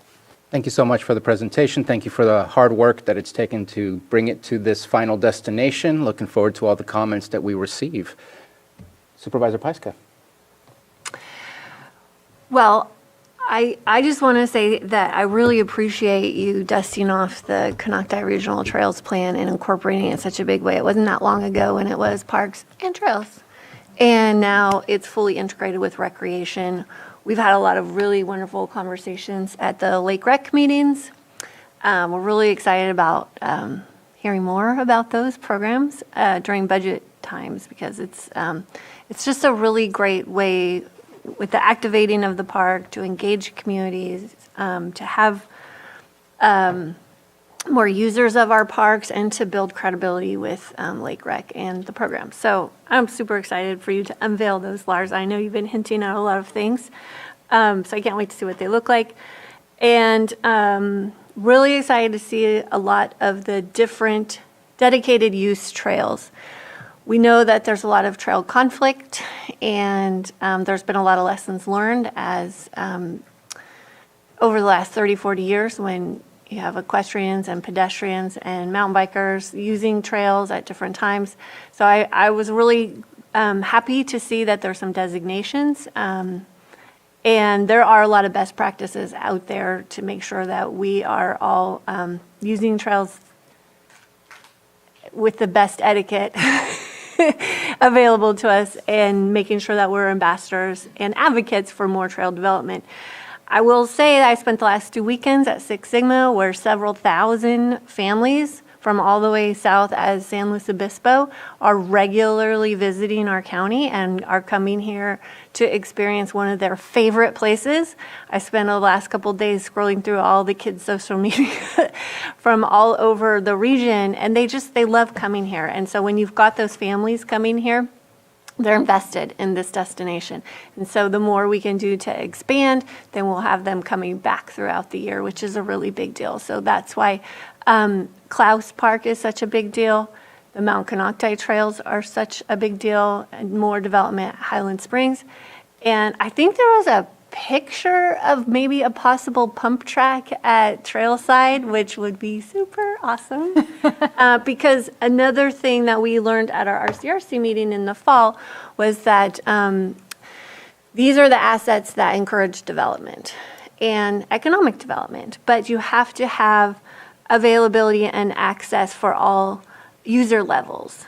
And sometimes advocates can get in their mind that we want to build hard things or challenging things, but really you want people to be able to access with whatever they have. If it's, walking is a wonderful way to access.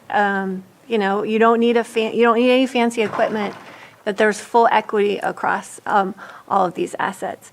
So I am very excited. I think this has been a wonderful investment. So I'm really excited to work towards implementation in the next, I've got a couple big projects in my district, and I know a lot of the community members and constituents are equally excited.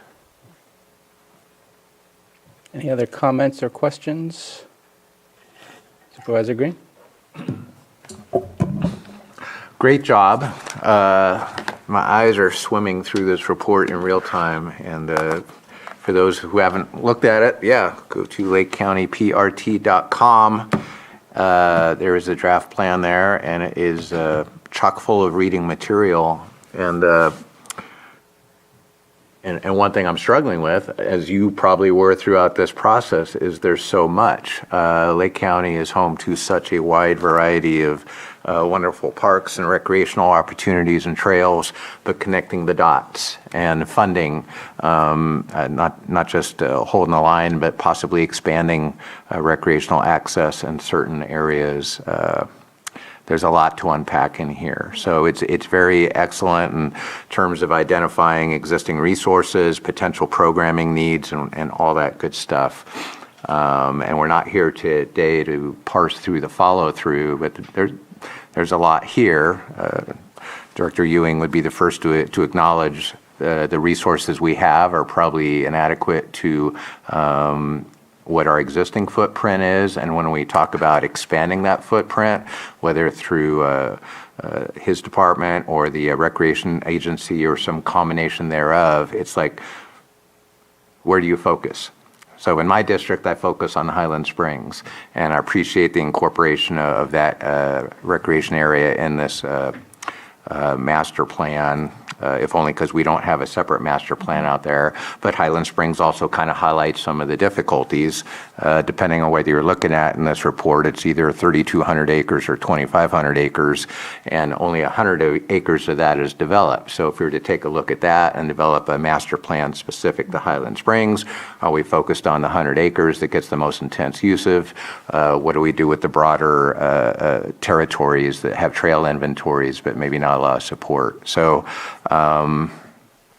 So thank you. I think this is a very valuable baseline for plotting our future charts, but it also concerns me because going back to Highland Springs, we've had unmet needs there for 25 plus years, and this identifies some potential options to get us in a better place, but I wouldn't know where to begin. And as soon as I said, let's do this for Highland Springs, I'm sure my colleagues are going to say, well, what about this, that, and the other? And we need kind of a systematic approach to tackle all of these subjects. So this is a very worthy and important first step. Again, if you have ability to comment, please go to lakecountyprt.com and take a look at this. But I still need time to digest this fully, and I'm hoping we'll see some follow-up items so that we can do some action on this. Vice Chair Crandall?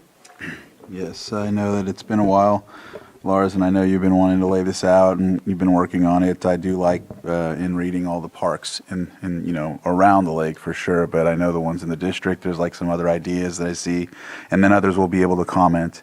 And I just really, I like the direction it's going. I appreciate it, and yeah, this is a big document, but I think it's important if it's going to lay out how we're going to move to the future. And so, again, good work, thank you, and I'll make sure we get this out so people can make more comments. So I will say that this is quite a large amount of information to go through, and I appreciate that. I actually learned that there's a Helen Mitchum. I didn't know it was called Helen Mitchum Park. Yeah, yeah. Yep. That was bad on my part to not know that, but it's just, you always learn something new. One of the things that, so I love it, but I will agree with what Supervisor Green said is what's first, what's second, what's third, and I think that's going to come down to what's brought to us when it comes to our budgets. And I hope that we can look at it from a position of equity and a position of health needs. Our community is not healthy when it comes to overall state health metrics, and I think our parks are an opportunity to change those things. And so I think if we look at it through the lens of equity to make sure that there's access in certain areas, if there's not, we should probably focus there. If there's specific regions where we know health metrics are much lower and parks can help and provide that access to exercise or whatever, then maybe that's something we should focus on. So I think as we move forward, there needs to maybe be, I don't know about a criteria, but I think we need to think through why are we prioritizing this, what's not in that location versus what sounds the best. And so I think that as we move forward, we will identify what exactly will be prioritized on this list rather than looking at all 28 parks at the same time and trying to figure out how to move them all forward. There is one part, and I do see it sprinkled all over. The climate resiliency spoke to flooding and fires, but it didn't really speak about drought. And I did see it in a couple of parks where there might be a reduction of lawn or things of the kind, but to me, especially during extreme droughts, we should be the leading example for our community that green space is not always the most appropriate thing. And so I don't want to change anything what's in the report, but it's just something I want to highlight that I think eventually we're going to have to find a way to make that green space still available for recreational purposes, but not necessarily be turf or lawn. I think the state of California is already heading in that direction, but eventually we're going to have to figure out how to transform our parks or parts of our parks to be less heavy water have such heavy water needs. I think that's part of the resilience that I was looking for when I looked at climate change, more so than the flooding issues or the fire issues. But other than that, I love the fact that we have such a broad array of parks and activities to take on in those parks in our communities, and those are the types of things that I think attract people and want to come back and continue to live here. So, Great. If I can comment really quick, it's a little interesting that of the two parks that were mentioned, those were two that are coincidentally enough not public services parks. They are county parks. Highland Springs and Helen Mitcham Park are both managed. They are the only two county parks that are managed by other departments. So, so I guess my work is done, and you can go talk to the other. But nevertheless, I do want to emphasize that this plan is, it is high level, provides recommendations of individual parks, but by no means is it a master plan for each park. That's a separate. What I'm recognizing is that's a separate, same term, master plan, but certainly a different endeavor. So any of the recommendations that may be in there are just that. They'd be recommendations that would need to be vetted out further. And on the drought piece, I just want to comment that I'm fairly certain that is embedded in some of the recommendations for design and maintenance. That needs to be considered when we go to design any new parks or redesign existing parks. That water use and drought tolerance is a big component of that. So while it may not be in the climate resilience piece, I think it is embedded elsewhere. Yeah, I'll just add to that because I think that it's actually something I'm really passionate about as well. And so recommending removing as much turf as possible is one of the actually recommendations in that policy section I mentioned. So yeah, I think we're right there, and maybe we can highlight it even more in that climate piece. But yeah, you're absolutely going to see that. And I think one thing I'll just add too on the equity, health, and a couple other things, that one of the things that's exciting about bringing in recreation is that it is a relatively low-cost way to target and go and connect with communities throughout on equity and health. And I think that's something that you can have a space, but if you're not bringing the programming to that space, you can't serve those communities. And so this is a great opportunity to expand services without the high level of capital costs in many ways. So I think that's a really exciting piece of this, which is not only that activation, but it's also this very flexible, mobile mechanism that the county will have to serve a lot of people. There is a time and a place certainly for turf, so I don't want to indicate that we wouldn't be including it. So it's hard to play soccer on a non-turf. Oh, you got to have your soccer field, right? I say that because we're reviewing design plans for a park that includes turf, and so I wouldn't want to be coming to the board with a project that includes turf, and here you are trying to balance. Well, hang on, we were just talking about needing to reduce that, but there's a balance there. There's a place and time for it, absolutely. My last comment, and I apologize if I just didn't see the details, but there's very specific identified areas of focusing on the trails. I did not notice, and maybe I missed it, the connection of maybe out-of-county trails or connections to our national monument. Not sure if those are things I missed. I know I've been on some calls with the National Monument, the BLM, when they talk about trails. We've talked about Davis out in the city of Clear Lake connecting out, which is really strange that the entry point for a trail would be right next to the landfill, but it's the best direct access we have.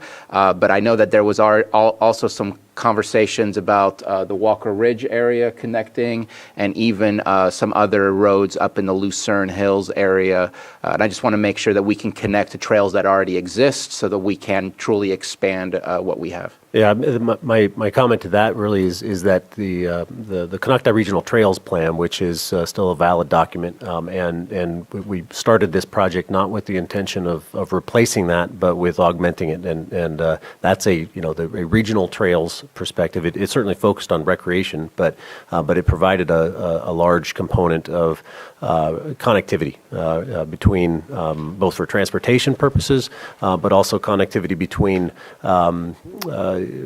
parks or state, federal, or county. So the focus that we had was what do we have responsibility for? How can we do that on a truly a recreation basis, while still recognizing the KRT plan that does have a big vision for a lot of those connectivity-based trails.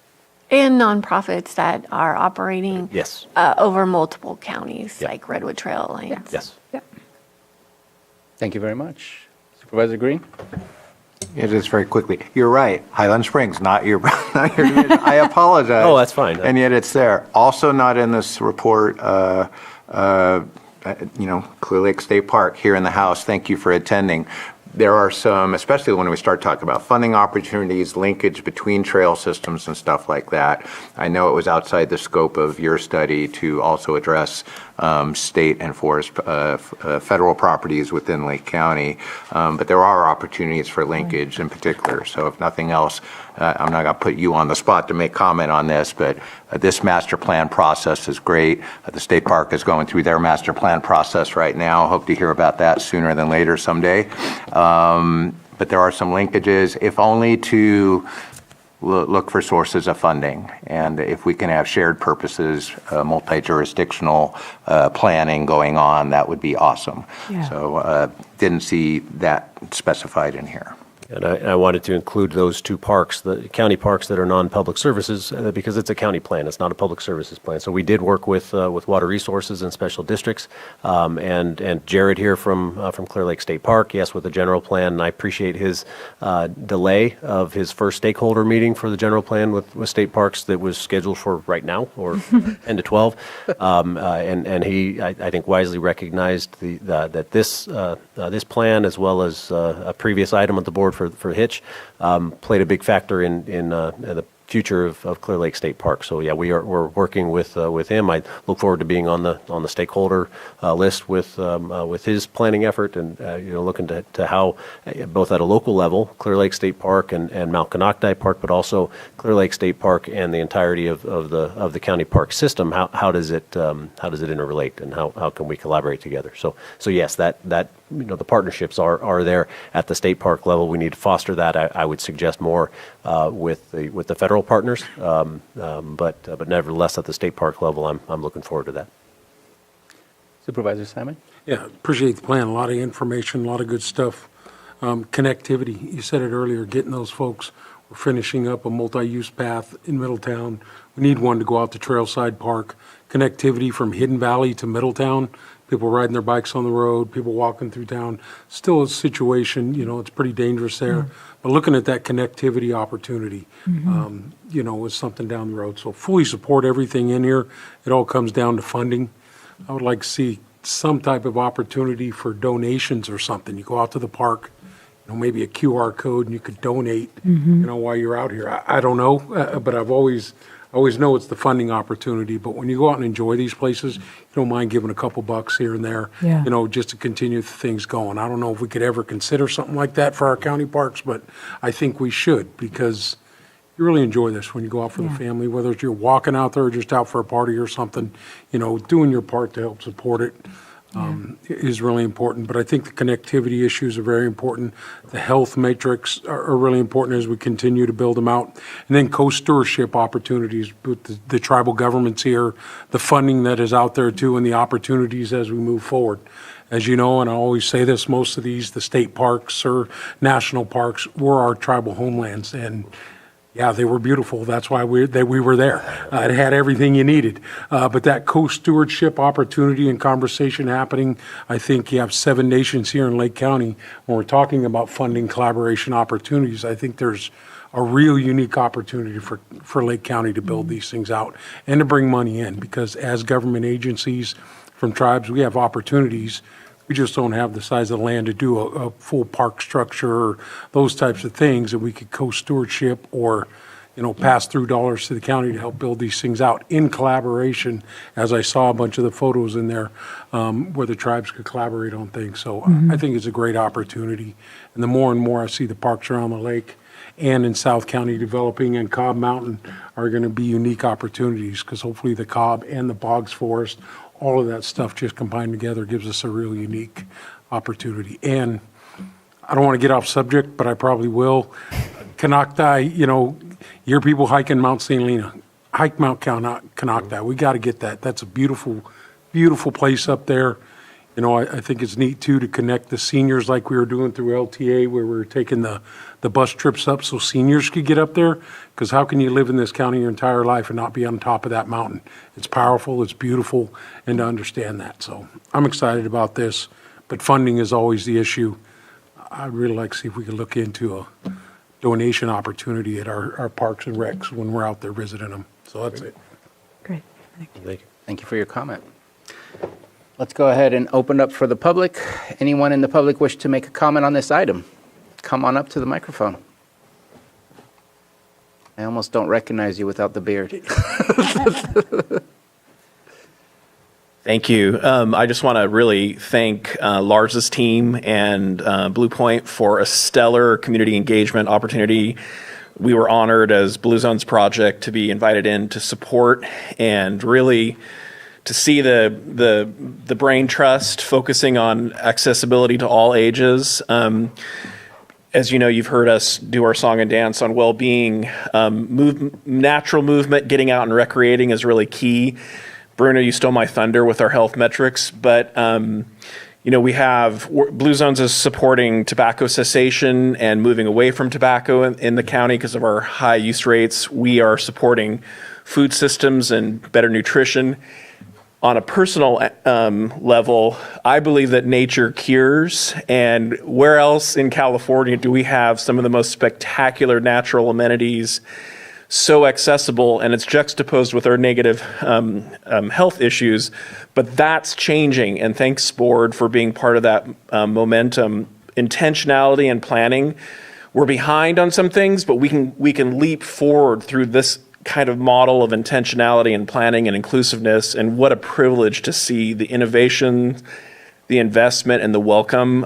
Just absolutely thrilling and amazing and exciting to see in the next couple of decades how this plays out. And, I grew up in Sonoma County, and I love Lake County. I'm a bird watcher. That came up in the planning, hardcore. I love photographing flowers. I'm a plant nerd. So, yeah, let's see this. As some people said, bring them in to recreate and then go home. I know we want people to move here too, but super exciting. Thrilled to see it all, and thanks to your team. Thanks. Hardcore bird watching. Two binoculars. Two different sets of binoculars. Please, coming up.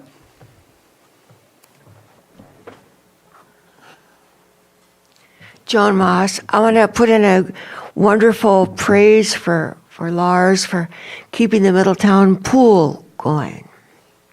Whenever I'm in Middletown, I kind of take a dip. It has very reasonable rates, and it's just so crowded. And everybody's happy. And he keeps it going and going and going. Thank you. Thank you for your comment.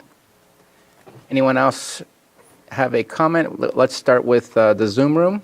We have two folks with their hands up. Betsy Kahn goes first. Thank you, Mr. Chair, and thank you all from Public Services. I have looked at the plan. I will be submitting comments, but they're all pretty favorable because it's a beautiful document, really beautifully done. I just wonder if you could provide information on how to reach the recreational agency. I don't see it listed in the boards, commissions, and committees appointed by the Board of Supervisors. So could you tell us how that agency meets and how to get information about it, please? If your board would like, I can answer that. So the Lake Rec, or the Lake County Recreation Agency, meets monthly. Those public meetings are posted through the cities. The city staff they share the responsibility of hosting those. One month it'll be in the city of Lakeport, 1 month in the city of Clear Lake. There is it's a baby organization, so we don't have an actual presence. We don't have a website. We're working on the marketing. We're working on getting that presence out there. So I think, Betsy, to answer your point, and anyone else who's listening, if you're looking for information, that your best, I would direct you to either, well, to me. I'll say that reach out to me, and then we'll go from there. And I believe there's two separate committees. One is the one you just mentioned, which is the JPA. We also have a Lake County Parks and Rec. They just have not met in some time, right? Correct. Yeah, there is an advisory board that we have been on pause pending the recommendations of this master plan. That there is some reference to that with some recommendations of how to revise that. So yes, two separate entities. One is obviously a separate joint powers authority, and then the other is an advisory board to your board. Right. Thank you. Next, Samantha Bond. Good afternoon. I was going to say good morning. Samantha Bond, Executive Director for First Pipe Lake. I just want to take the opportunity to appreciate the building out of parks and community spaces for our families here in Lake County. I did note within the master plan, but I didn't hear it in the presentation. So I just want to elevate that we are ensuring that our parks and recreation centers and our trails do have accessibility for all. That includes and is not limited to our bathrooms having changing tables, both men and women's side, for not only our littles, but also those who may be of different abilities. And I just highlight that because that was something that was brought up in a couple of meetings that I have attended. It is something that I would love to see moving forward. And as we're building other recreation centers that have indoor spaces, if we can consider also having breastfeeding or chest feeding spaces for those individuals who need that space outside of those. So just a couple of thoughts, but I really love this. I think this is great, and I look forward to seeing it grow in the next 20 years. Thank you for your comment. We have another hand.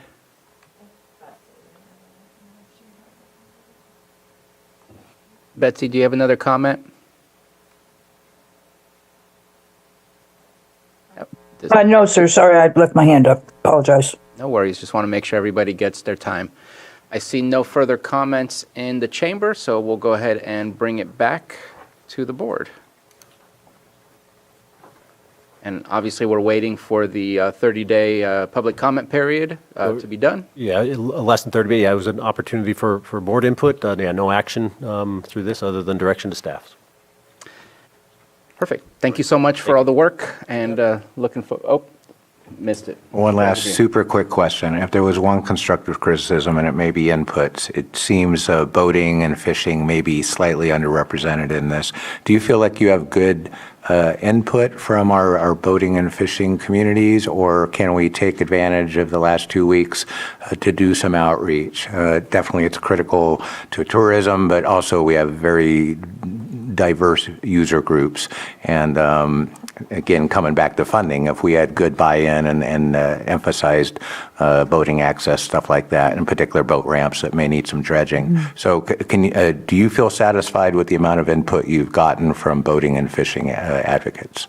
I'll answer this, and I'm going to let Lars maybe follow up on it. But I feel like we have, boating access and lake access is a theme that is really important in the plan. So we really highlight that need, that there's a lot of spaces and a lot of parks individually that need ramp improvements and boat access, kayakers, and so forth. So we have embedded that. But I'm going to go to you because you're going to know better how you feel about that. Yeah, well, I'm going to take it as an opportunity to reach out during the time that we have to the fishing community and get some direct input. Whether they provided that over the last 18 months, we certainly had participation on the steering committee and others that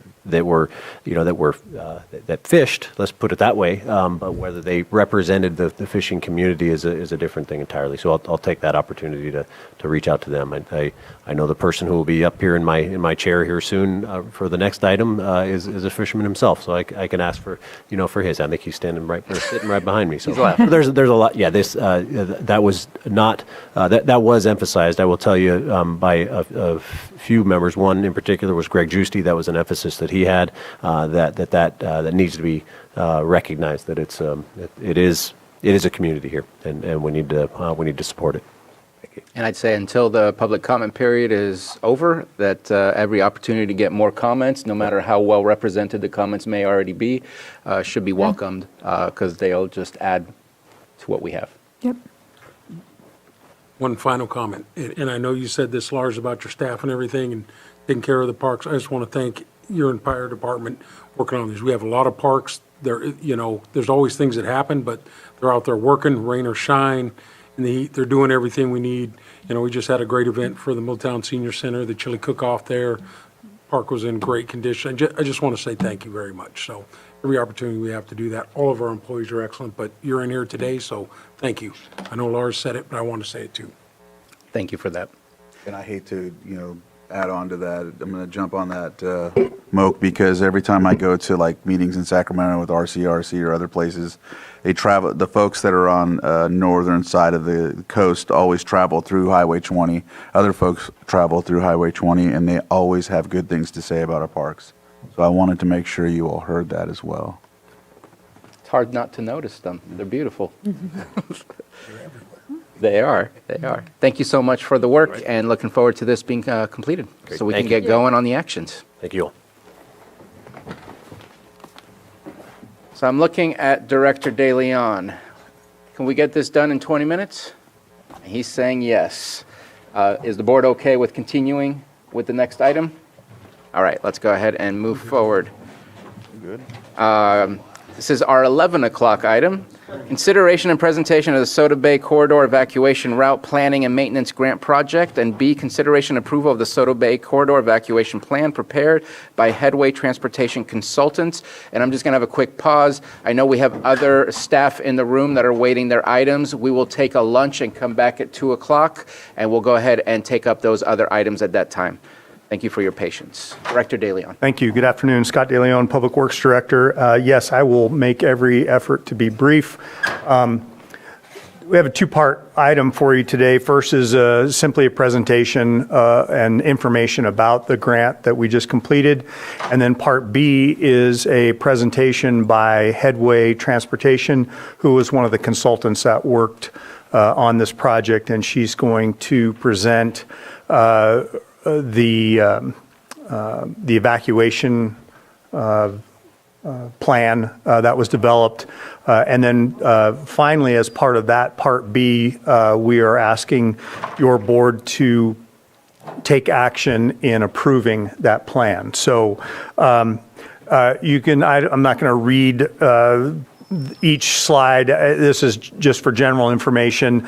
These are the project partners. CAL FIRE and California Fire Safe Council was who we got the grant through.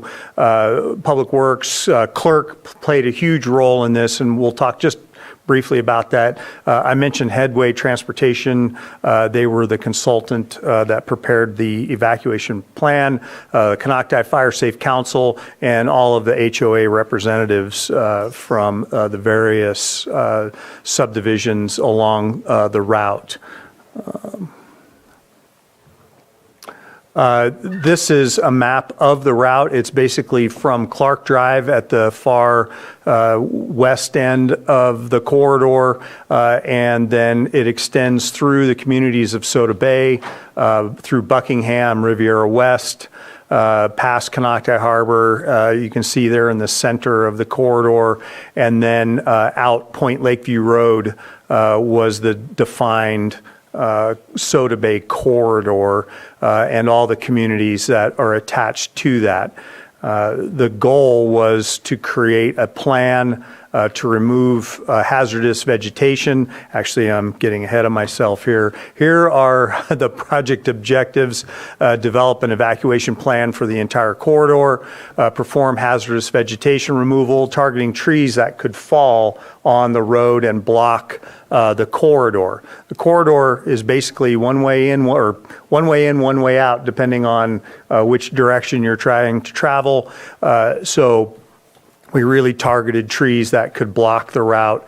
There was a small component of the project where the county was purchasing a masticator head for the use by County Road Department to perform vegetation maintenance, and the total grant funding was $380,000. Our strategy for completing the project, following the county consultant selection process, we hired Headway Transportation to complete the evacuation plan. We contracted with Clerk, the Clear Lake Environmental Research Center to manage the hazardous vegetation removal portion of the project. If you recall, we brought an item to your board to contract with them directly. They have significant experience managing multiple grants, millions of dollars worth of grants for very similar projects. And we were lucky enough to bring them on board, and they did a fantastic job managing that portion. And then, of course, the county purchased the masticator, and the background photo that you see there, and I'm gonna provide a couple of example photos, but the background photo that you see there is some finished work using that masticator head. Some of the details, clerk completed the removal of 107 hazardous trees along the corridor, which is approximately 16 miles in length. There was a tremendously collaborative effort between the Canocti Fire Safe Council, the HOA representatives, and clerk through the identification of the trees, contact with the property owners, obtaining rights of entry. It was a fantastic effort. Headway Transportation, again, is going to present following this short presentation. And then we are about 60% complete on the vegetation management in the corridor. And finally, a few photographs. The one on the right is an example of a dead or dying large tree that is very near to the roadway. If that were to fall during an evacuation event, you can imagine the trouble that would present, folks trying to get out or emergency folks trying to get in. So those are the types of trees that we targeted. And then the picture on the left is that tree has been removed. Some examples of the clearing work that was done. The picture on the left is Point Lakeview Road.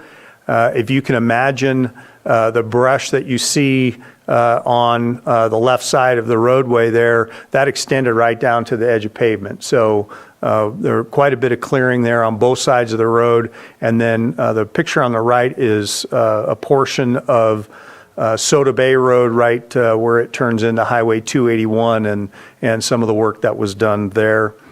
And I guess that's it. I think in closing, one of the things that I think this project was successful, but I think more importantly, it really fostered a lot of community involvement, and it has been kind of the kickoff to a number of other projects. The state's doing a lot of work. Clerk continues to do a lot of work. There's an effort through the APC for evacuation plans, countywide evacuation plans. So I really believe this project kicked off and created a lot of energy around this type of work. And so relatively small, if you think about, it's only 107 trees considering the total number of trees that probably need to be taken out. But again, it started a revolution, if you will, on this. So I'm be happy to try to answer any questions. I don't know if there's anyone from any of the agencies that we've mentioned, clerk or the Fire Safe Council, that I don't know if anyone's online or that would like to speak. I'll also recognize Terry sitting in the audience, also just a tremendous resource and help through the entire process. So. Well, I think through this collaborative effort, we all now we can see that we have so many more opportunities to work together, to co-write these grants together, to implement. It just hadn't been done before, and we were always talking about capacity, and this way we were able to leverage everyone's strengths. And it's kicked off a lot. And so I want to thank you, Scott. I know you always have a lot on your plate, but you made this a priority.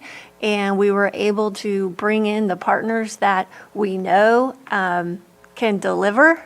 And now we've built out that network now that we have in our county. So this is a really good template for us to move forward collaboratively. Thank you. Yeah, I drove through the corridor this morning, and and Public Works crews are out there working hard with the masticator head.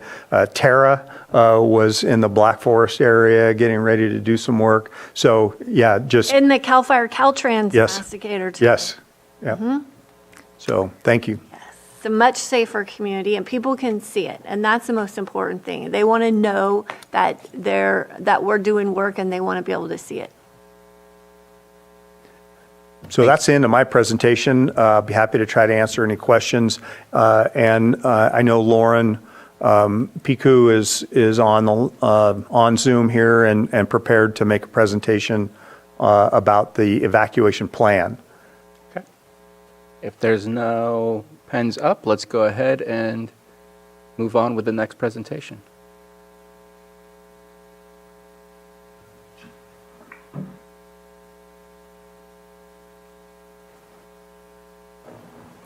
Hi, I'm Lauren with Headway. Can everyone hear me? Yes, we can. Excellent. Thank you for having me here today to talk about the evacuation plan. It was certainly an honor to work on it. And Scott, do you have the presentation that you'd like to play? Or About to should I do be it shared on in the a screen? second. Yeah, Lauren, we're about to have this queued up here, and I think we're ready. So if you want to just tell me when to advance, if you can see the screen there, we're on your first slide. Yep, good to go. This is just the intro slide, so you can go ahead and advance that one.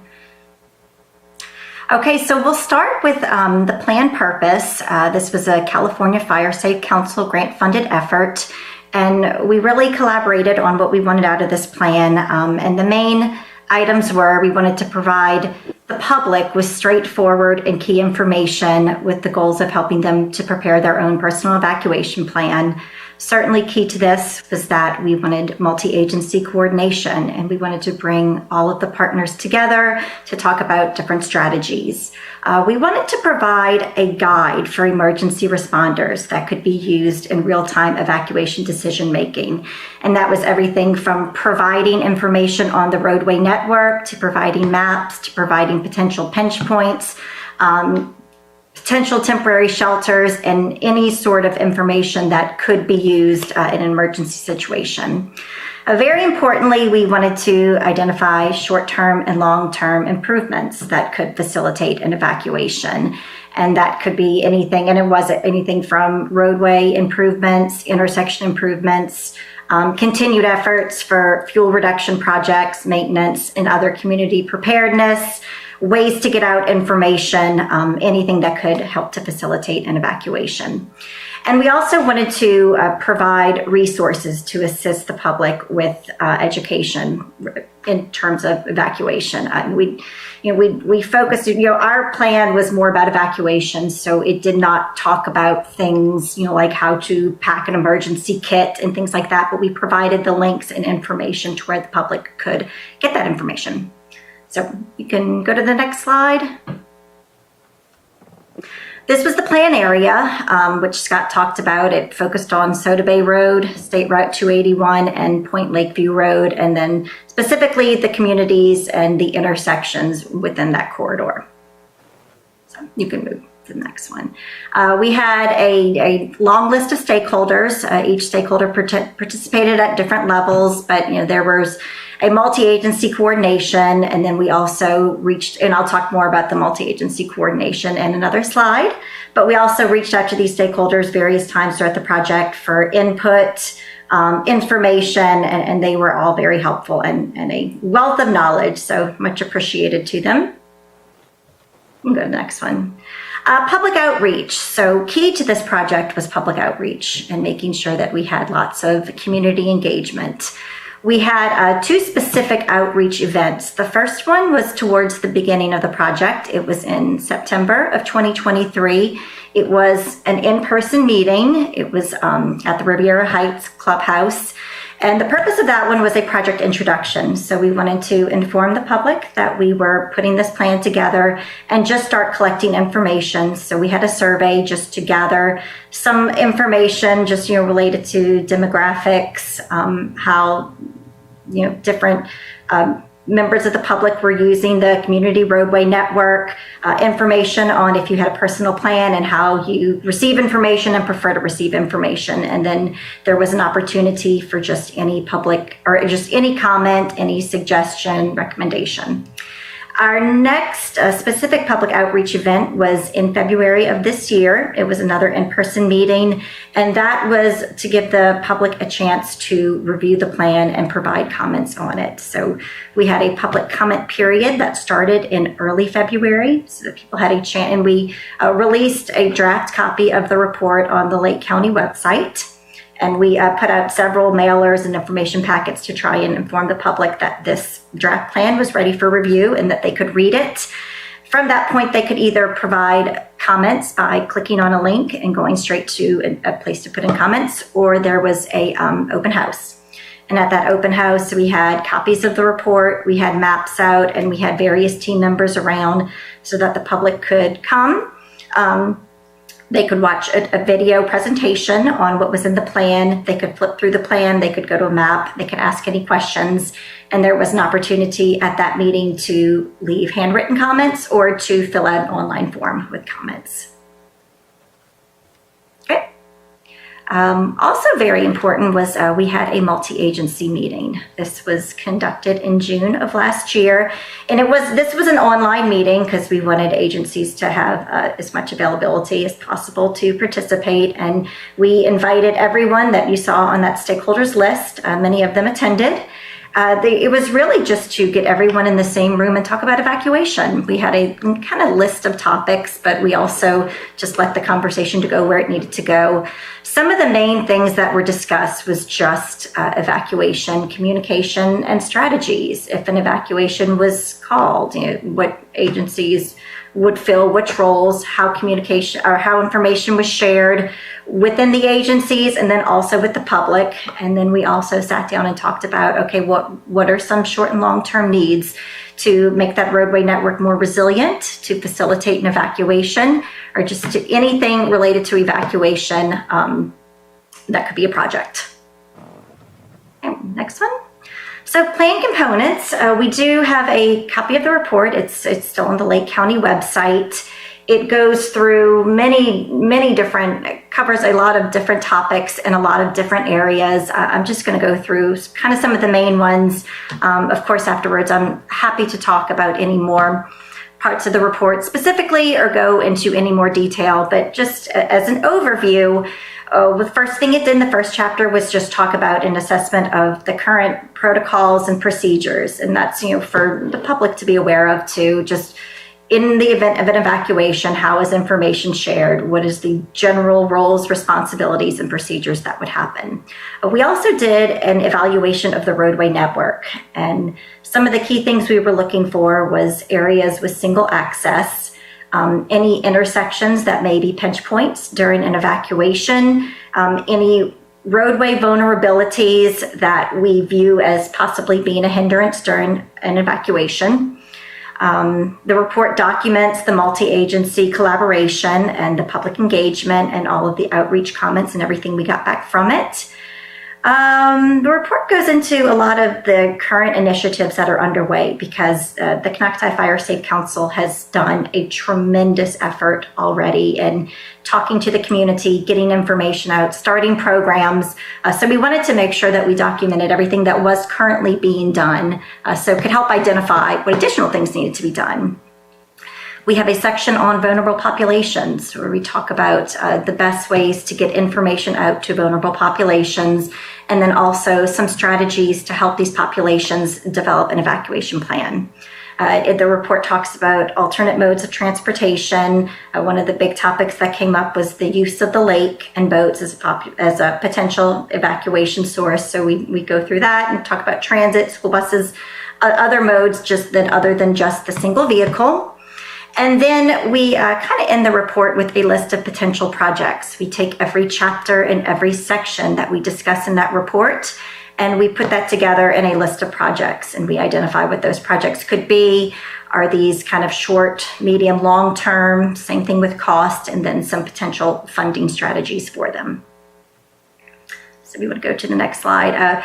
We try to include a lot of high quality graphics so that again could be used for the public or both emergency responders, just maps of the community showing which of those areas and communities or neighborhoods had single access. Go to the next slide. We also just have a map of the corridor identifying what the evacuation routes are, what a potential contraflow section could be, and the report does talk a great deal about contraflow and the pros and cons and some strategies that should be considered for implementing contraflow, and it identifies the intersections as well. And then finally, as I discussed, we have a whole section on project recommendations, and those could be anything from very low cost and short-term projects that could be implemented very quickly to, of course, roadway projects, additional access projects, things that would be more long-term and higher cost, and then potential funding sources for all the projects. So I think that is the last slide. Yes, this is just a questions and thank you. I'm happy to answer any questions. I have a copy of the report pulled up on my computer. Scott, I don't know if you have one handy, but I'd be happy to answer any questions, go into any more details about some of the report sections. Thank you for your presentation, Ms. Piku. Lauren, thank you so much. You were a dream to work with. You covered everything. You came out for a couple visits, kept everybody on task. So I just can't say enough good things about our experience working with you. Thank you so much. No, thank you. I absolutely the same. It was a joy to work with everyone on this project. Are there any other comments or questions regarding Supervisor Green? Yeah, just maybe semantic, but various references kind of jump between collector and arterial. When we go looking for money to improve roads and stuff like that, I want to make sure the roads involved in this map, to my understanding, are all collectors, right? They're not arterials. I believe so. I think Soda Bay is an arterial. Okay. Okay, thank you. Yeah. Any other questions or comments? I'll just make a quick comment. It's got nothing to do with the plan itself, but I know in reading through it, one of the evacuation alternatives is the boats and utilizing the lake.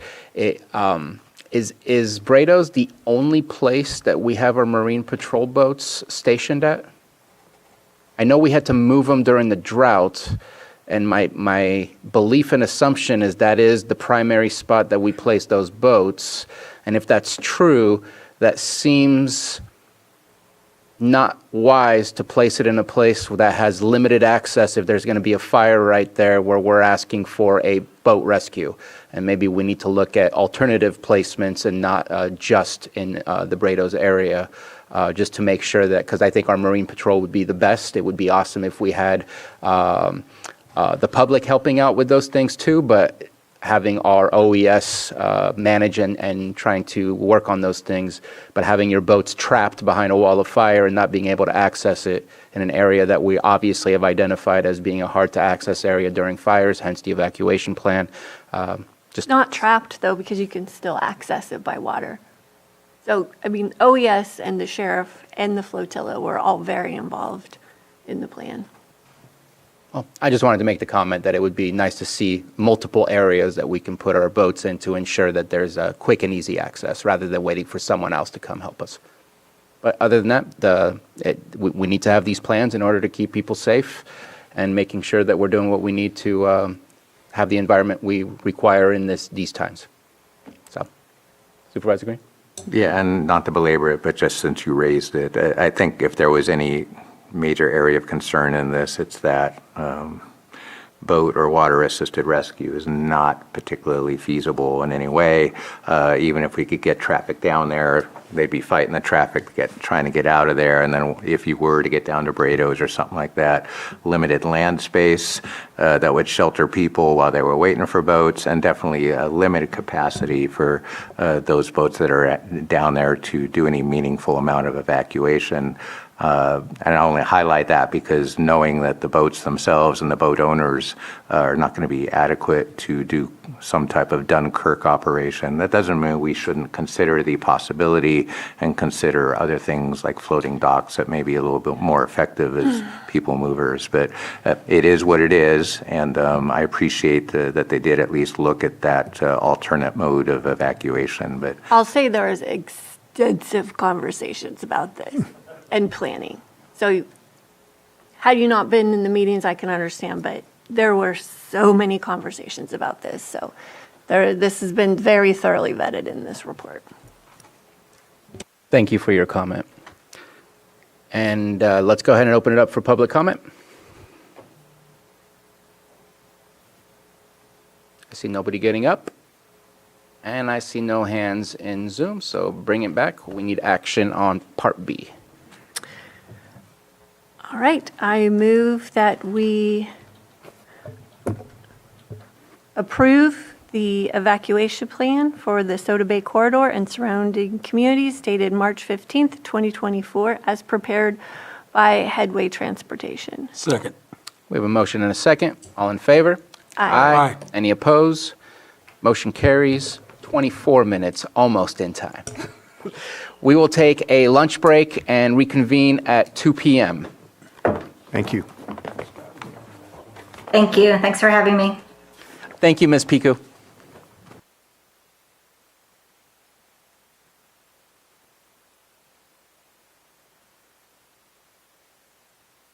Continue where we left off. We had completed all of our timed items. We are going to start off with item 7.2, review and consideration of resolution amending resolution number 2023-117, establishing a position allocation for fiscal year 23-24, budget unit 1903, Department of Public Works, to provide for a limited term Public Works Director allocation. CAO Parker. Yes, thank you, Chair. As you may recall, Public Works Director Scott DeLeon submitted his retirement work, and his last day will be June 28th. And you may also recall that last week you appointed Glenn March as the new Public Works Director. At that time, we had discussed overlapping for the transition between the positions. This resolution would allow that to happen.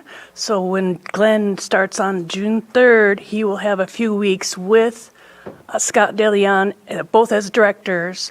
There's salary savings to fund it. It will end on June 30th, and then there will only be one position allocation for this position. I'm here to answer any questions you may have. Thank you very much. Do we have a financial number attached to what the cost will be for the addition? It was 12, I thought I wrote it down in there, 12,000. Yeah. Thank you very much. Mm-hmm. Any questions or comments? The only comment that I had in reviewing this that I gave to the admin office was it would be nice just to help out staff, the public, and us to make sure we're going to the right places, is to maybe share a, help me out, org chart of where where that individual fits in, so that we make sure to continue the right process of who we're accessing and who we're discussing things with. All right. And if I may just briefly answer that, it would be like you have the board, the community, the board comes down to director, and that'll just be shared. It'll be like a dotted line, so they're both directors for a limited term. Okay. Let's open it up for public comment.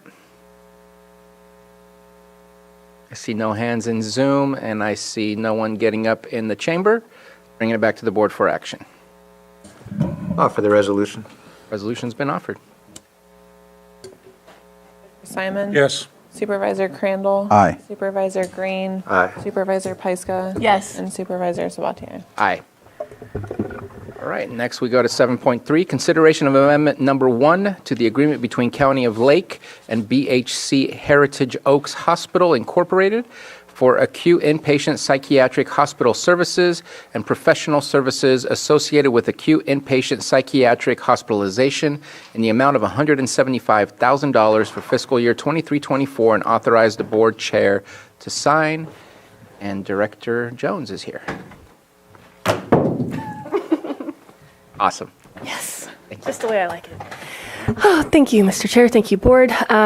This is the last amendment that we will be bringing forward for BHC Heritage Oaks, right, for hospitalizations. So you won't see any more cost increases again this year. Of course, next year we'll see them again. BHC Heritage Oaks happens to take a large proportion of our people who are needing an acute psychiatric bed. While we try to place people in a facility that accepts their type of Medi-Cal, whether they're an adult, a child, etc., it's not always possible. So the amount of money that we would get back from this varies. Amber, is this kids or adults mostly? Do you know? It's mostly adults. Okay. Yeah. So with that said, adults tend to, for whatever reason, for a lot of reasons actually, we get less money back on services for adults, whereas people under the age of 21, we see more of it back. However, most of these services are going to be reimbursable between 50 at the lowest up to 90% in some cases. So that's the good news about this service. And it presently is accounted for in our budgeting through the end of the year in order to make the ends meet with what we have. We've done the math. So that's what I have. Thank you. Thank you very much. Any comments, questions? All right, let's open it up for public comment. Anyone wish to comment on this item? Seeing no hands in Zoom and no one getting up in the chamber, I'll bring it back to the board for action. Chair, move to approve amendment number 1 to the agreement between County of Lake and BHC Heritage Oaks Hospital, Inc. for acute inpatient psychiatric hospital services and professional services associated with acute inpatient psychiatric hospitalization in the amount of $175,000 for fiscal year 23-24 and authorize the chair to sign. Second. We have a motion and a second. All in favor? Aye. Aye. Any opposed? Motion carries. 7.4, presentation of billing and fiscal data from Lake County Behavioral Health Services and status of repayment to short-term loan from the general fund. Director Jones. Yes, thank you again, Board. Coming back, providing a regular monthly update. I'm joined here by our fiscal program manager, fiscal extraordinaire Amber Madero. We have attached several printouts of dashboards. Those are available from both the Department of Healthcare Services. Those dashboards from DHCS talk about all of the claims across California from July 1st onward. As your board may remember, CalAIM, as one of its requirements, had behavioral health payment reform. So it changed the entire payment methodology, billing system, everything about the way that we bill for services for all counties effective July 1st. And so it is clear when you look at that there's a large amount held up by the state and there's a little amount that's been paid out. And then if you look at the claims dashboard from CalMHSA, which is just talking about the 25-ish or so counties that are using SmartCare, there's also a clear discrepancy between what is showing as we are owed this in the system for services or claims and what we've been paid. So to date, we have received a total of, Amber, I'm looking at this spreadsheet that you've prepared. Will you walk us through what we've received so far for CalAIM claims, or however you want to break that down? Yeah, I'll give them the data from the spreadsheet. Thank you. Easier. We have received money. So, a little bit. A little bit. So total recoverable charges under the SEDS program right now is $7.2 million. We've billed 6.25 of that. Total with payer decision, which means the claims have been adjudicated through the state and that we have been approved to receive payment, is 1.57 million, and we've received 1.47 million. So there's a just under a $5 million difference between what we've billed and what we've gotten back from the state for SEDS. For mental health, total recoverable charges is 10.10 million. We've billed 6.73 million of that. Total payer decision is 2.95 million. We've received 2.59 million of that. So again, that's about a $4 million difference between what they've approved to pay and what we've received back. Thank you. And then, of course, looking at the statewide, you can see it's about $1 billion difference in those numbers. So right now, 58 counties are missing about $1.1 or $1.2 billion worth of Medi-Cal revenue for the specialty mental health and drug Medi-Cal programs. So our advocacy, thus far, we have connected with the lobbying firm with whom the county is contracted. They're doing, I suppose you call it reconnaissance, and getting information from other counties, which to date hasn't proven especially fruitful. Unfortunately, I suppose my opinion is that we're ahead of the curve in the fact that we were both a pilot county for the CHR and also really did a lot of preparatory work around payment reform and really utilized our resources and have been working very, very closely on this issue. I kind of suspect, based on informal interactions, mostly that I've had with other directors from other departments, that they aren't even necessarily having consistent conversations with their fiscal teams and may not even be aware of some of the challenges, which I know sounds ridiculous, but that's what my perception is. So I have this suspicion that in a month or two, counties are going to come looking for their $1.2 billion. Of course, our little share of that pie is, a few million, which is a big deal for us. But again, we're small potatoes compared to a lot of other counties that I'm sure are owed much more money. We've already discussed the fact that Sonoma County's decision has been not to pay contractors. It also could be for other counties that we're not aware of. I don't check in with every single other county, but that could be happening in other counties. We are having a meeting tomorrow with the Department of Healthcare Services Chief Financial Officer, as well as their Deputy over Behavioral Health, to talk about claims specifically related to payments for New Life Clinic. Actually, New Life and Pinoleville Nation reached directly out to the state, which we were in full support with, to say, hey, what's going on? And that prompted them to look into things and put together a meeting. So we're hopeful tomorrow to have more insight into DHCS's awareness of these challenges and a proposed solution. We have done everything on our end to push claims through. Everything that they've ever told us to do, we do it. So the fixes never seem to stick. So that's kind of where we're at. Any questions? I guess I could go on and on, but... Thank you for the presentation and letting us know where things stand. I appreciate that. Any comments or questions? Supervisor Green? I appreciate the various dashboards, and I appreciate the verbal report. I'm looking at it, and I got nothing. I can't connect the dots. So even the dashboard, I guess if you're a fiscal person, you could glean something off of that. And I'm looking at the top two dashboard documents. They don't do anything for me. The collective billing reports are a little more digestible, but I still don't claim to understand them. So I'm relying on your verbal report that we're making progress, but I can't really cite. I can't hang my hat on this dashboard mainly because I can't read it or understand it. Does that make sense? Yes. One thing to note too is that the CalAIM dashboard and the CalMesa dashboard do not agree in amounts of money. So we're working with data that's probably inaccurate. As an update, we have received about $1.6 million in Medi-Cal mental health payments in the month of May. So it is starting to move, and it's starting to move at a larger amount, but it's not the pace that it should be at or that we're used to. So I'm looking at our previous year month, and it may not have the exact same data, so it's not apples to apples. I appreciated the level of detail that you provided this time, including what's happening at the state, even though we truly care about what's happening here, but we know once the state starts to react, we might get some better changes coming our way. But it looks like it said that we are at about $4 million for mental health back in April, and now we're saying we're at about $5 million, if I heard correctly. So are we, because obviously there's the reimbursements and then there's the continued services that are being provided, so either it's sliding along and staying the same, sliding along and getting better. Am I reading that correct, that we have had an increase over the last month? maybe some payments, but not enough payments to cover the new costs.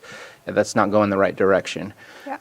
And so right now we have a total of about 8 million, and I know that any agency based on reimbursement has that middle ground of we can support $4 million. Once we get past that, that's when we have to start figuring out what to do. Do you know what the typical amount is that you have out there that you've already been reimbursed, you're waiting on a certain amount, and you're creating more services? Oh, that we're floating, basically? Yeah. Ooh. Like the typical cost report of what you can Yeah. handle. That's a great question. Because I know from when I worked at a hospital, Yeah. we were in the 2 million range for the department that I was in. That anything above that, we started to have to borrow from others, but we were able to pay for everything else underneath that. So just kind of curious so that we know where we're aiming for, because you're never going to reach zero. That's just an impossibility. No, correct. No. Yeah, we can, Let me pull up. Hold on one second. it's millions. Yeah. For sure. Yeah, so on average, our vendor expenses, the average is about $500,000 a month. That might be a little bit more now because we've seen a lot more increase in services, especially our hospitalizations. I think a lot of that is due to our penetration rate with mobile crisis. So costs are going up, but an average would be about $500,000 just for vendor services. We are seeing, it's hard to know, like there's the unknown unknowns, and that was I suppose, somewhat unanticipated consequence of the mobile crisis benefit, because while it was designed to divert people from hospitalization, what we're finding is that people who really needed that level of care now know about our services and are using them, who probably always needed that. So unfortunately, we've seen it drive our hospitalizations up because we weren't penetrating fully with our previous traditional crisis benefit. A lot of people probably weren't getting served so now that we have that, we're seeing the true cost, so to speak, of that service, and we can try to mitigate that. But there's a lot of sickness in our community, and so that's kind of the burden of this. Is while we've been on this mode of expanding all of our services, it drives up costs quite. I mean, duh. That's not rocket science. So I don't see that trend. If we're really trying to do our community justice and provide services to everybody who qualifies and who needs services, it's not my goal to see costs go down. It's my goal to see reimbursements keep up. Right? So that it's kind of like a catch-22 kind of situation almost that we're in. It's just a horrible timing on the state's part to have this happen now with all the reforms that have happened and increased services that we've provided too. So, okay. I guess I have a tough question. Yeah. At what point do we, in the new fiscal year, sit down and look at mandated services versus unmandated services so we can get a better grasp of what I hate the conversation, but I think we have to have it at one point. Is that during our budget time? Is that after budget and waiting for the fiscal year to end? I think now is the time to begin looking at that. I don't want to wait until we're there to figure out what our plan is. So we need to start planning for that now, unfortunately, of what that would look like. Does the ODS model alleviate some of the pains? Well, and that starts in July? Not in billing. It will create more Medi-Cal revenue for us because a lot of services that we pay for, we do a lot of that we're waiting on? Sorry. Correct. No, so it puts, and overall that has been the Newsom administration's push for behavioral health entities is you need to transition to Medi-Cal reimbursable services, period. Like get away from all of these other, like the MHSA as a volatile funding source, which is fine, and I don't disagree if the system worked, right? And so that's the huge catch, that's the huge sticking point for me and many other directors, is that there's huge demands on behavioral health. There's a push for Medi-Cal reimbursable services, which we're all good with. And then there's no compensatory support on the other side to make sure that we get paid. So that's kind of the issue right now. But yeah, we're going to have to start planning now in our department to look at what a bare bones department looks like. Obviously the last services on the chopping block, so to speak, are those provided by our own staff. I don't think we want to get into layoff territory, obviously. not even to speak the word out loud it makes me uncomfortable, but those are the last to go, right? It's our contracted providers, but that's also tough because we contract out all of our psychiatry services, and that's expensive, and we cannot fill that in-house. I don't think there's any part of this conversation that is comfortable, and I think the last thing we want to do is take back any of the progress that we've made in the last few years. That was always the goal, and so that will continue to be the goal, but it becomes that much more difficult, especially if we're seeing it grow rather than shrinking. If we had gone from 8 million to 7 million, I'd feel a whole lot better. That's great progress, but going the reverse side just makes it really difficult. No answers. We have not written a letter. We're fans of writing letters, but anything that can help you in your discussions, or if you feel there's a need of a board of supervisor, like an ad hoc committee of 2 supervisors to join your conversations with the HCS or anyone else, please let us know so that we can go ahead and do those things for you. We haven't hit that point. I think we've been waiting for things to naturally kind of unclog. But I would say, please let us know what you need from us, because right now it's not within the realm of things that we can do. I guess we could appoint to today, but we don't have a letter in front of us. But if that's something that you need, please come back as soon as possible so we can provide you those support documents and any other supports that we can provide.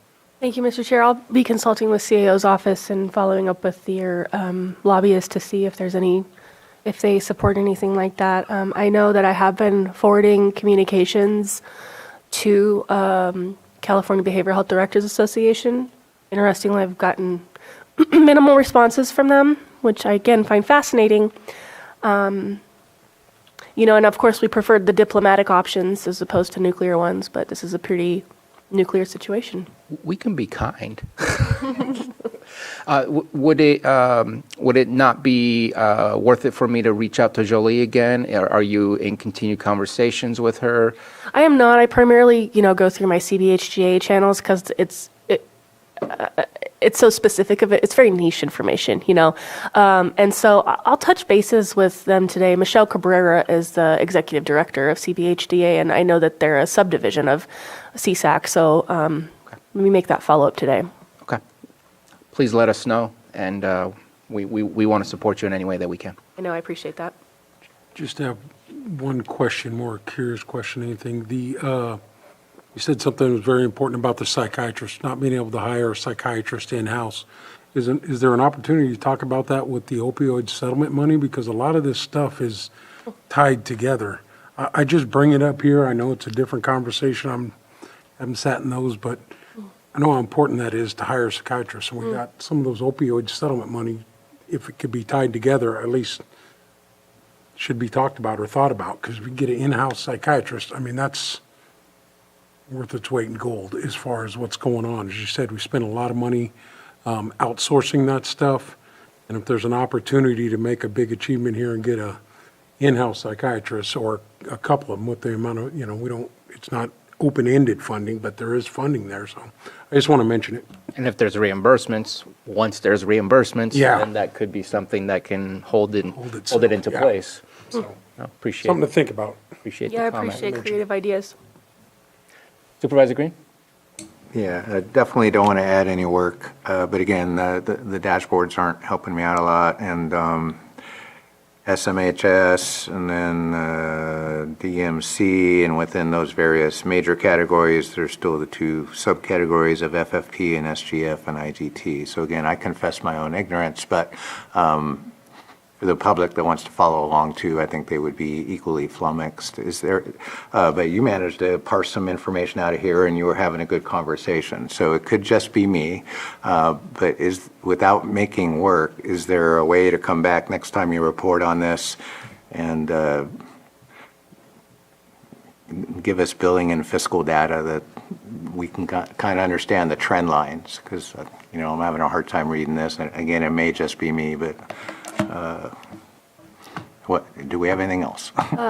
Well, first of all, it isn't just you. I appreciate that behavioral health, county behavioral health has one of the most complex financing systems that exists.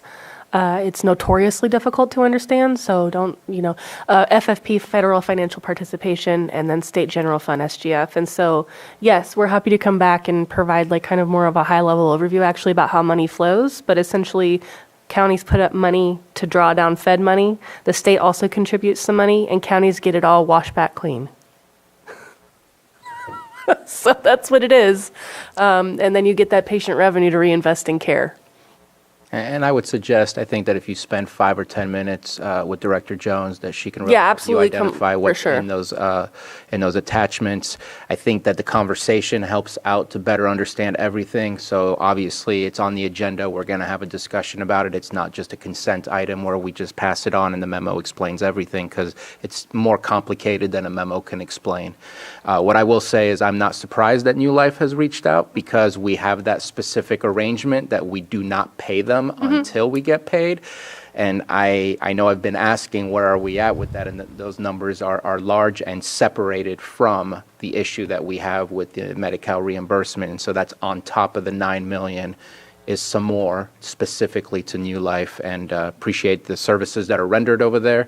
But we got to figure out how to resolve all of these issues. So I think that's all we have from the board. Let's go ahead and open up for public input. I see no hands up in the Zoom room and no one getting up in the chamber. And so I'll bring it back. There doesn't seem to be any final comments. Thank you so much for keeping us posted. Sorry that we're slowly treading into awkward conversations, but we got to figure out something, because we're not seeing that change. Appreciate it. Thank you. Yeah, thank you both.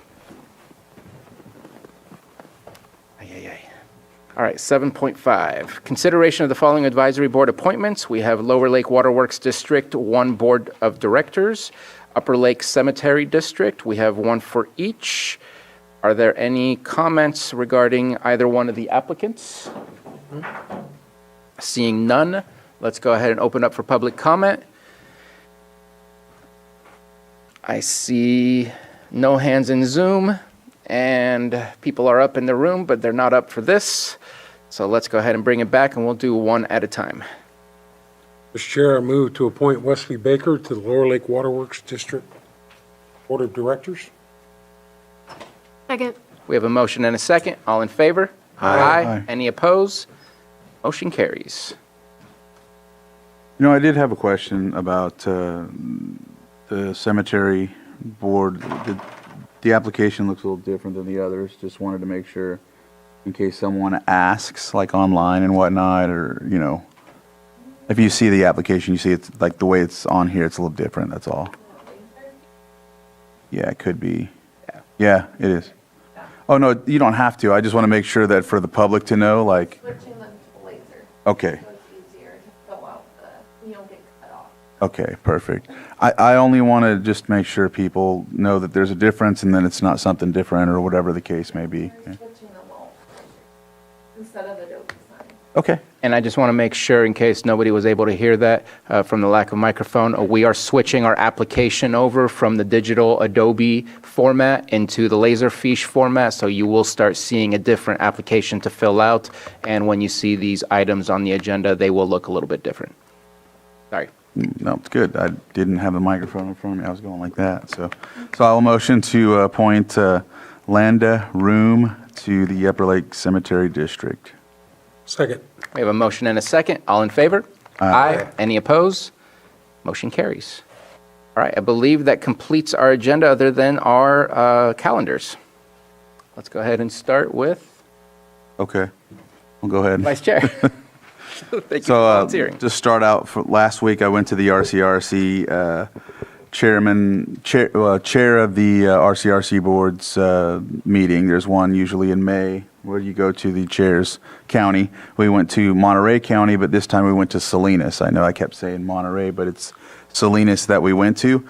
And there was a tour the first day, which were really interesting tours. They really had a lot of good information and very helpful. We went to a place called Tanamura and Antle, where they showed us a housing project that they had built. They had built basically like 4 or 5 buildings for families to come and work. Not families, actually, just workers to come from basically Arizona back and forth. So they would go there, stay for the season, go back home. Then they would get a bus ride back home to Yuma, Arizona, and vice versa. It was really interesting to see how well kept it was. They had like a softball field, they had a soccer field, all sorts of different amenities for that, and they felt it was need. It was a need because they were having a hard time keeping workers. There was a lack of housing in the community, and of course, naturally, they mentioned how it was a really big NIMBY until they realized, hey, that.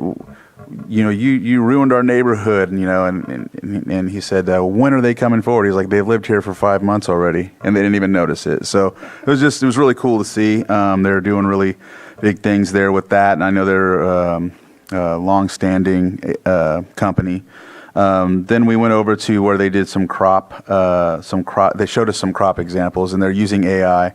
They had a crop laser that was zapping weeds and other plants, whatever they were growing, to ensure that if it was defective or if it was too close to the other, they would basically this laser would shoot it and it would be gone. And so it's really interesting to see. I'd never even seen anything else because this isn't something I'm used to being around when it comes to crops and whatnot. But it was just like, whoa. Then they showed us a weed remover that actually it just basically takes out the weeds. It's a mechanized unit that's controlled with AI.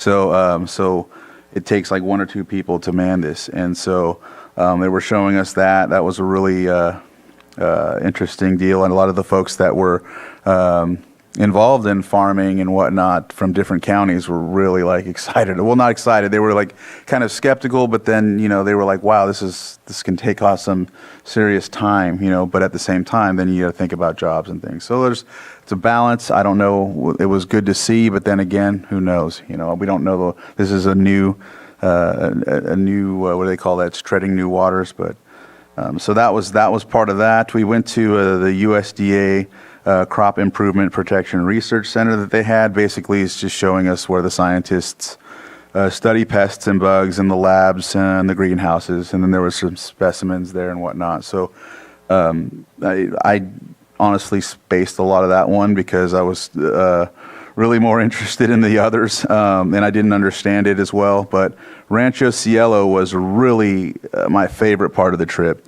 Rancho Cielo is a place where at-risk youth in the community that are having like foster or fostered out, or what do they call them when they're there's a word for when they're they're 17 and they become adults on their own. I forgot the name for it. It'll come to me, but No. They can emancipate. That's yeah. So they go to this place. The first place we toured there was a garden, and so they showed that they actually work in the garden. Then there's a Ted Taylor Ag Vocational Center. This was a really this was really cool. They had a classroom like as big as this, but then a bay where you can work on carpentry. So these kids were working on carpentry. They were sitting in a classroom environment. Then they would go over and work on it, on whatever project they were working on. They also had a mechanic section. So they're building all these awesome cars. These kids are like just doing the work. They're enjoying it. There was a young man, I could tell he's probably like 25, but he had already been doing this. He went through the program and he was teaching them. He was showing us like this old like T-bird that he was working on and how he had got them to work on it. It was really cool to see. Moving on to that, we went to where they have a culinary program, and they had actually made some like snacks for us and served with coffee and whatnot. And they actually serve there like on Saturday nights. So these kids, not only do they cook, but they serve. And they host events and things like that. They built an amphitheater so that they can have events there. The only thing they've had so far was a graduation ceremony. And then the person who toured us was the judge. The judge is heavily involved. He sees a lot of these cases and refers youth to this program. And he said his wife was making fun of him or upset with him because with the building, the amphitheater, they still only had the graduation, and they feel they should have more events there for them as they serve meals and whatnot there. There was a home that they built. It was a real what do they call it, like a low energy home. So it had like solar and then different structures built onto it. They built it after the whole COVID situation, and so that was really, really cool to see. One of the other things that happens once they're finished with this program is they're plugged right into a job most of the time, because the folks that are teaching them will have those connections. So a lot of them get hired right off the bat once they're finished. And so it's a really cool project called Rancho Cielo. And, it's something to aim for, really, when you think about it. When we have, well, I know it's a bigger county, of course, but when we have issues with filling people in positions and we have at-risk youth, these are things that possibly, can fill those voids when you think about it. The rest of the tour, we went to a place called Constellation Brands, which was like a winery where we were looking at. I think the highlight of that, I won't go too far into it, was meeting Ed Matovic, who actually used to be Congressman Thompson's chief of staff. So I was talking to him for a bit about that. Then we went to dinner at Pisoni Vineyards, where they showed us this vineyard in Salinas, had a really nice view, and they had a really cool garden to, I guess, invite the bees and whatnot. And then we, sat at the vineyard or whatever it was. It was like a little, I don't know, it was underground, it was cement. I don't know what they call those things. Cave, yeah. So we went there and finished and went back, and then we had our board meeting the next day where we really delved into the strategic plan. A lot of the stuff other things that we had done, I think I talked about it last meeting, was on the consent agenda, but the focus was the strategic plan that Pat didn't, but the other gentleman brought it here that time, Craig brought it to us. And so they're enhancing that.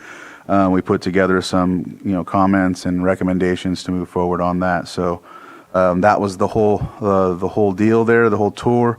So yeah, it was a really, really good experience. Came back and went to the Bloody Island ceremony. It was the 25th that they have held at the Reclamation Road.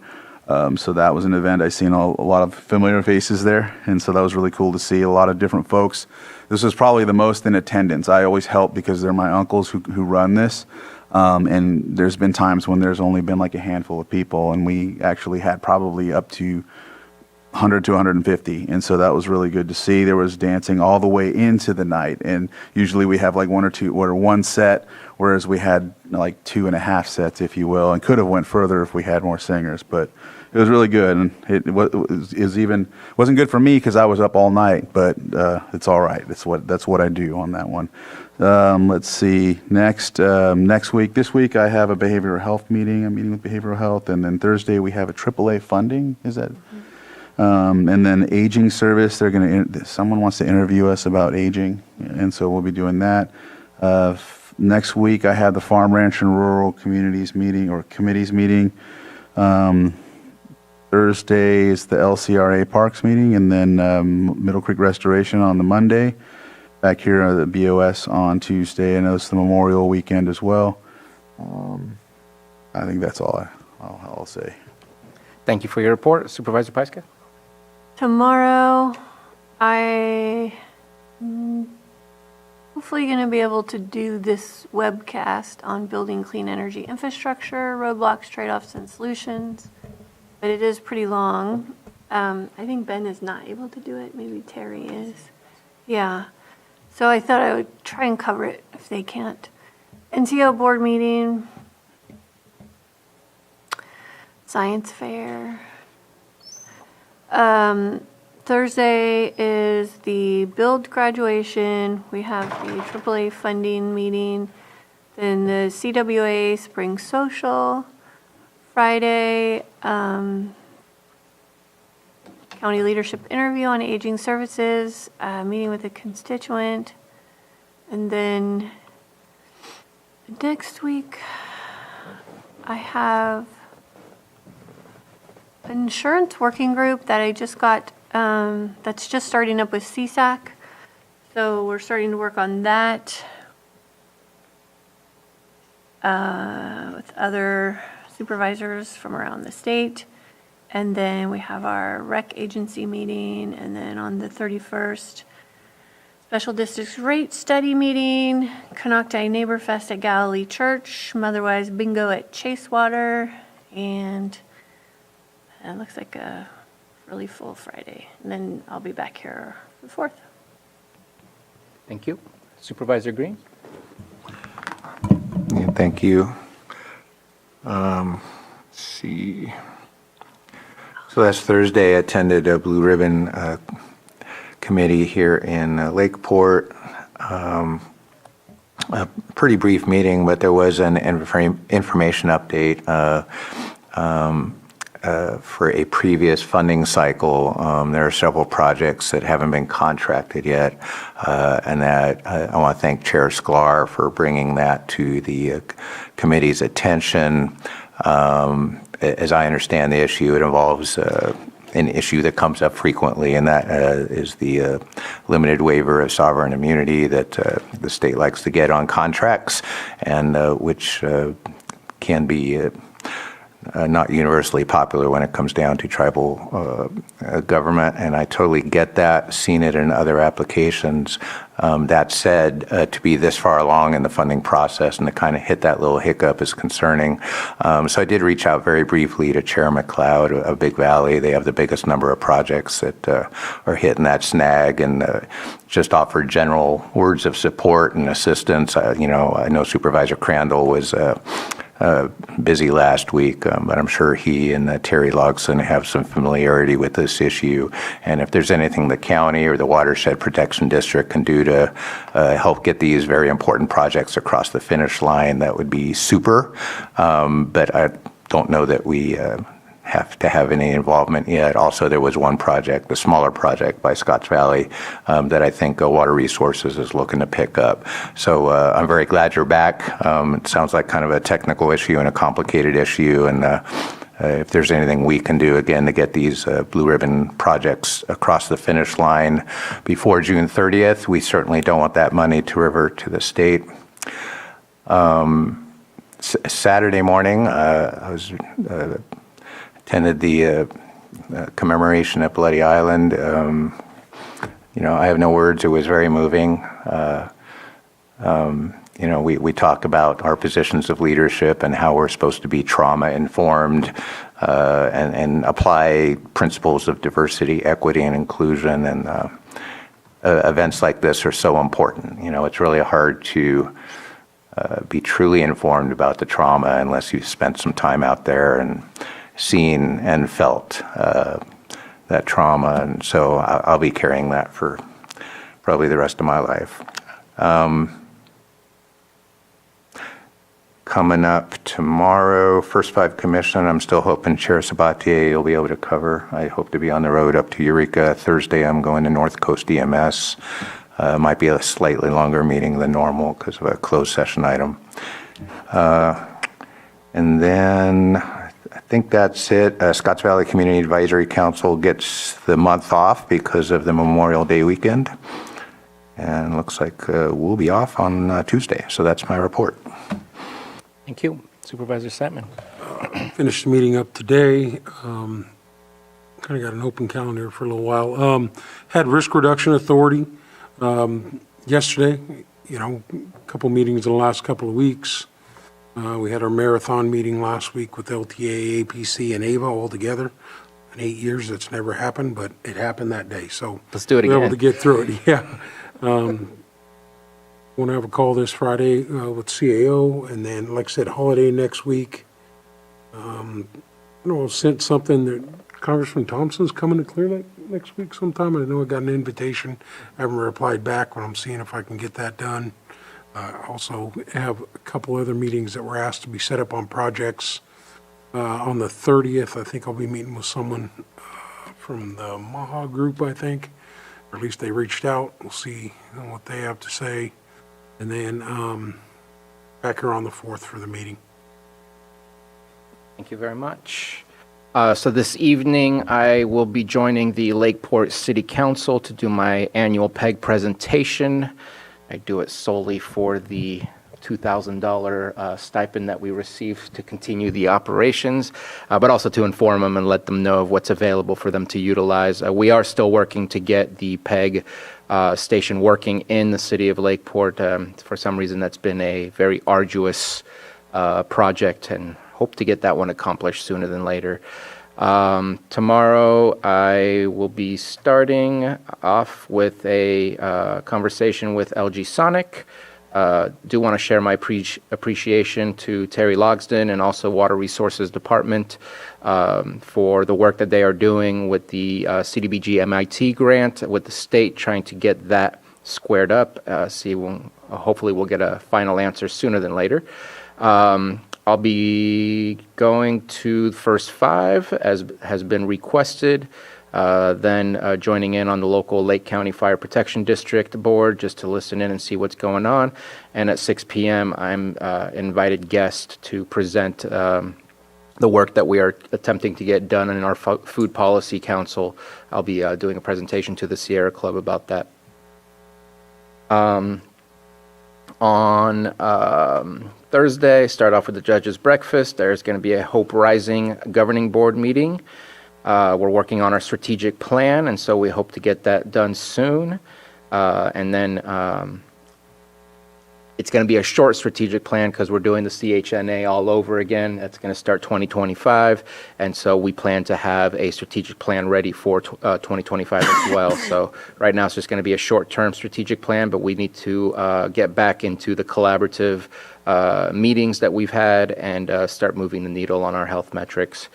At 12 p.m. at the Brick Hall in Lower Lake, I'll be going to the Build graduation. And then later on that afternoon, evening, working with our public health department, the cities, and reviewing the tobacco retail license stuff that might be coming back to us in June, maybe a little bit later, depends how that meeting goes. On the 24th, I will be going to Woodland most of the day, Woodland Community College. Graduation will be happening there. I sure hope that those with certificates and degrees will be looking for jobs at the county.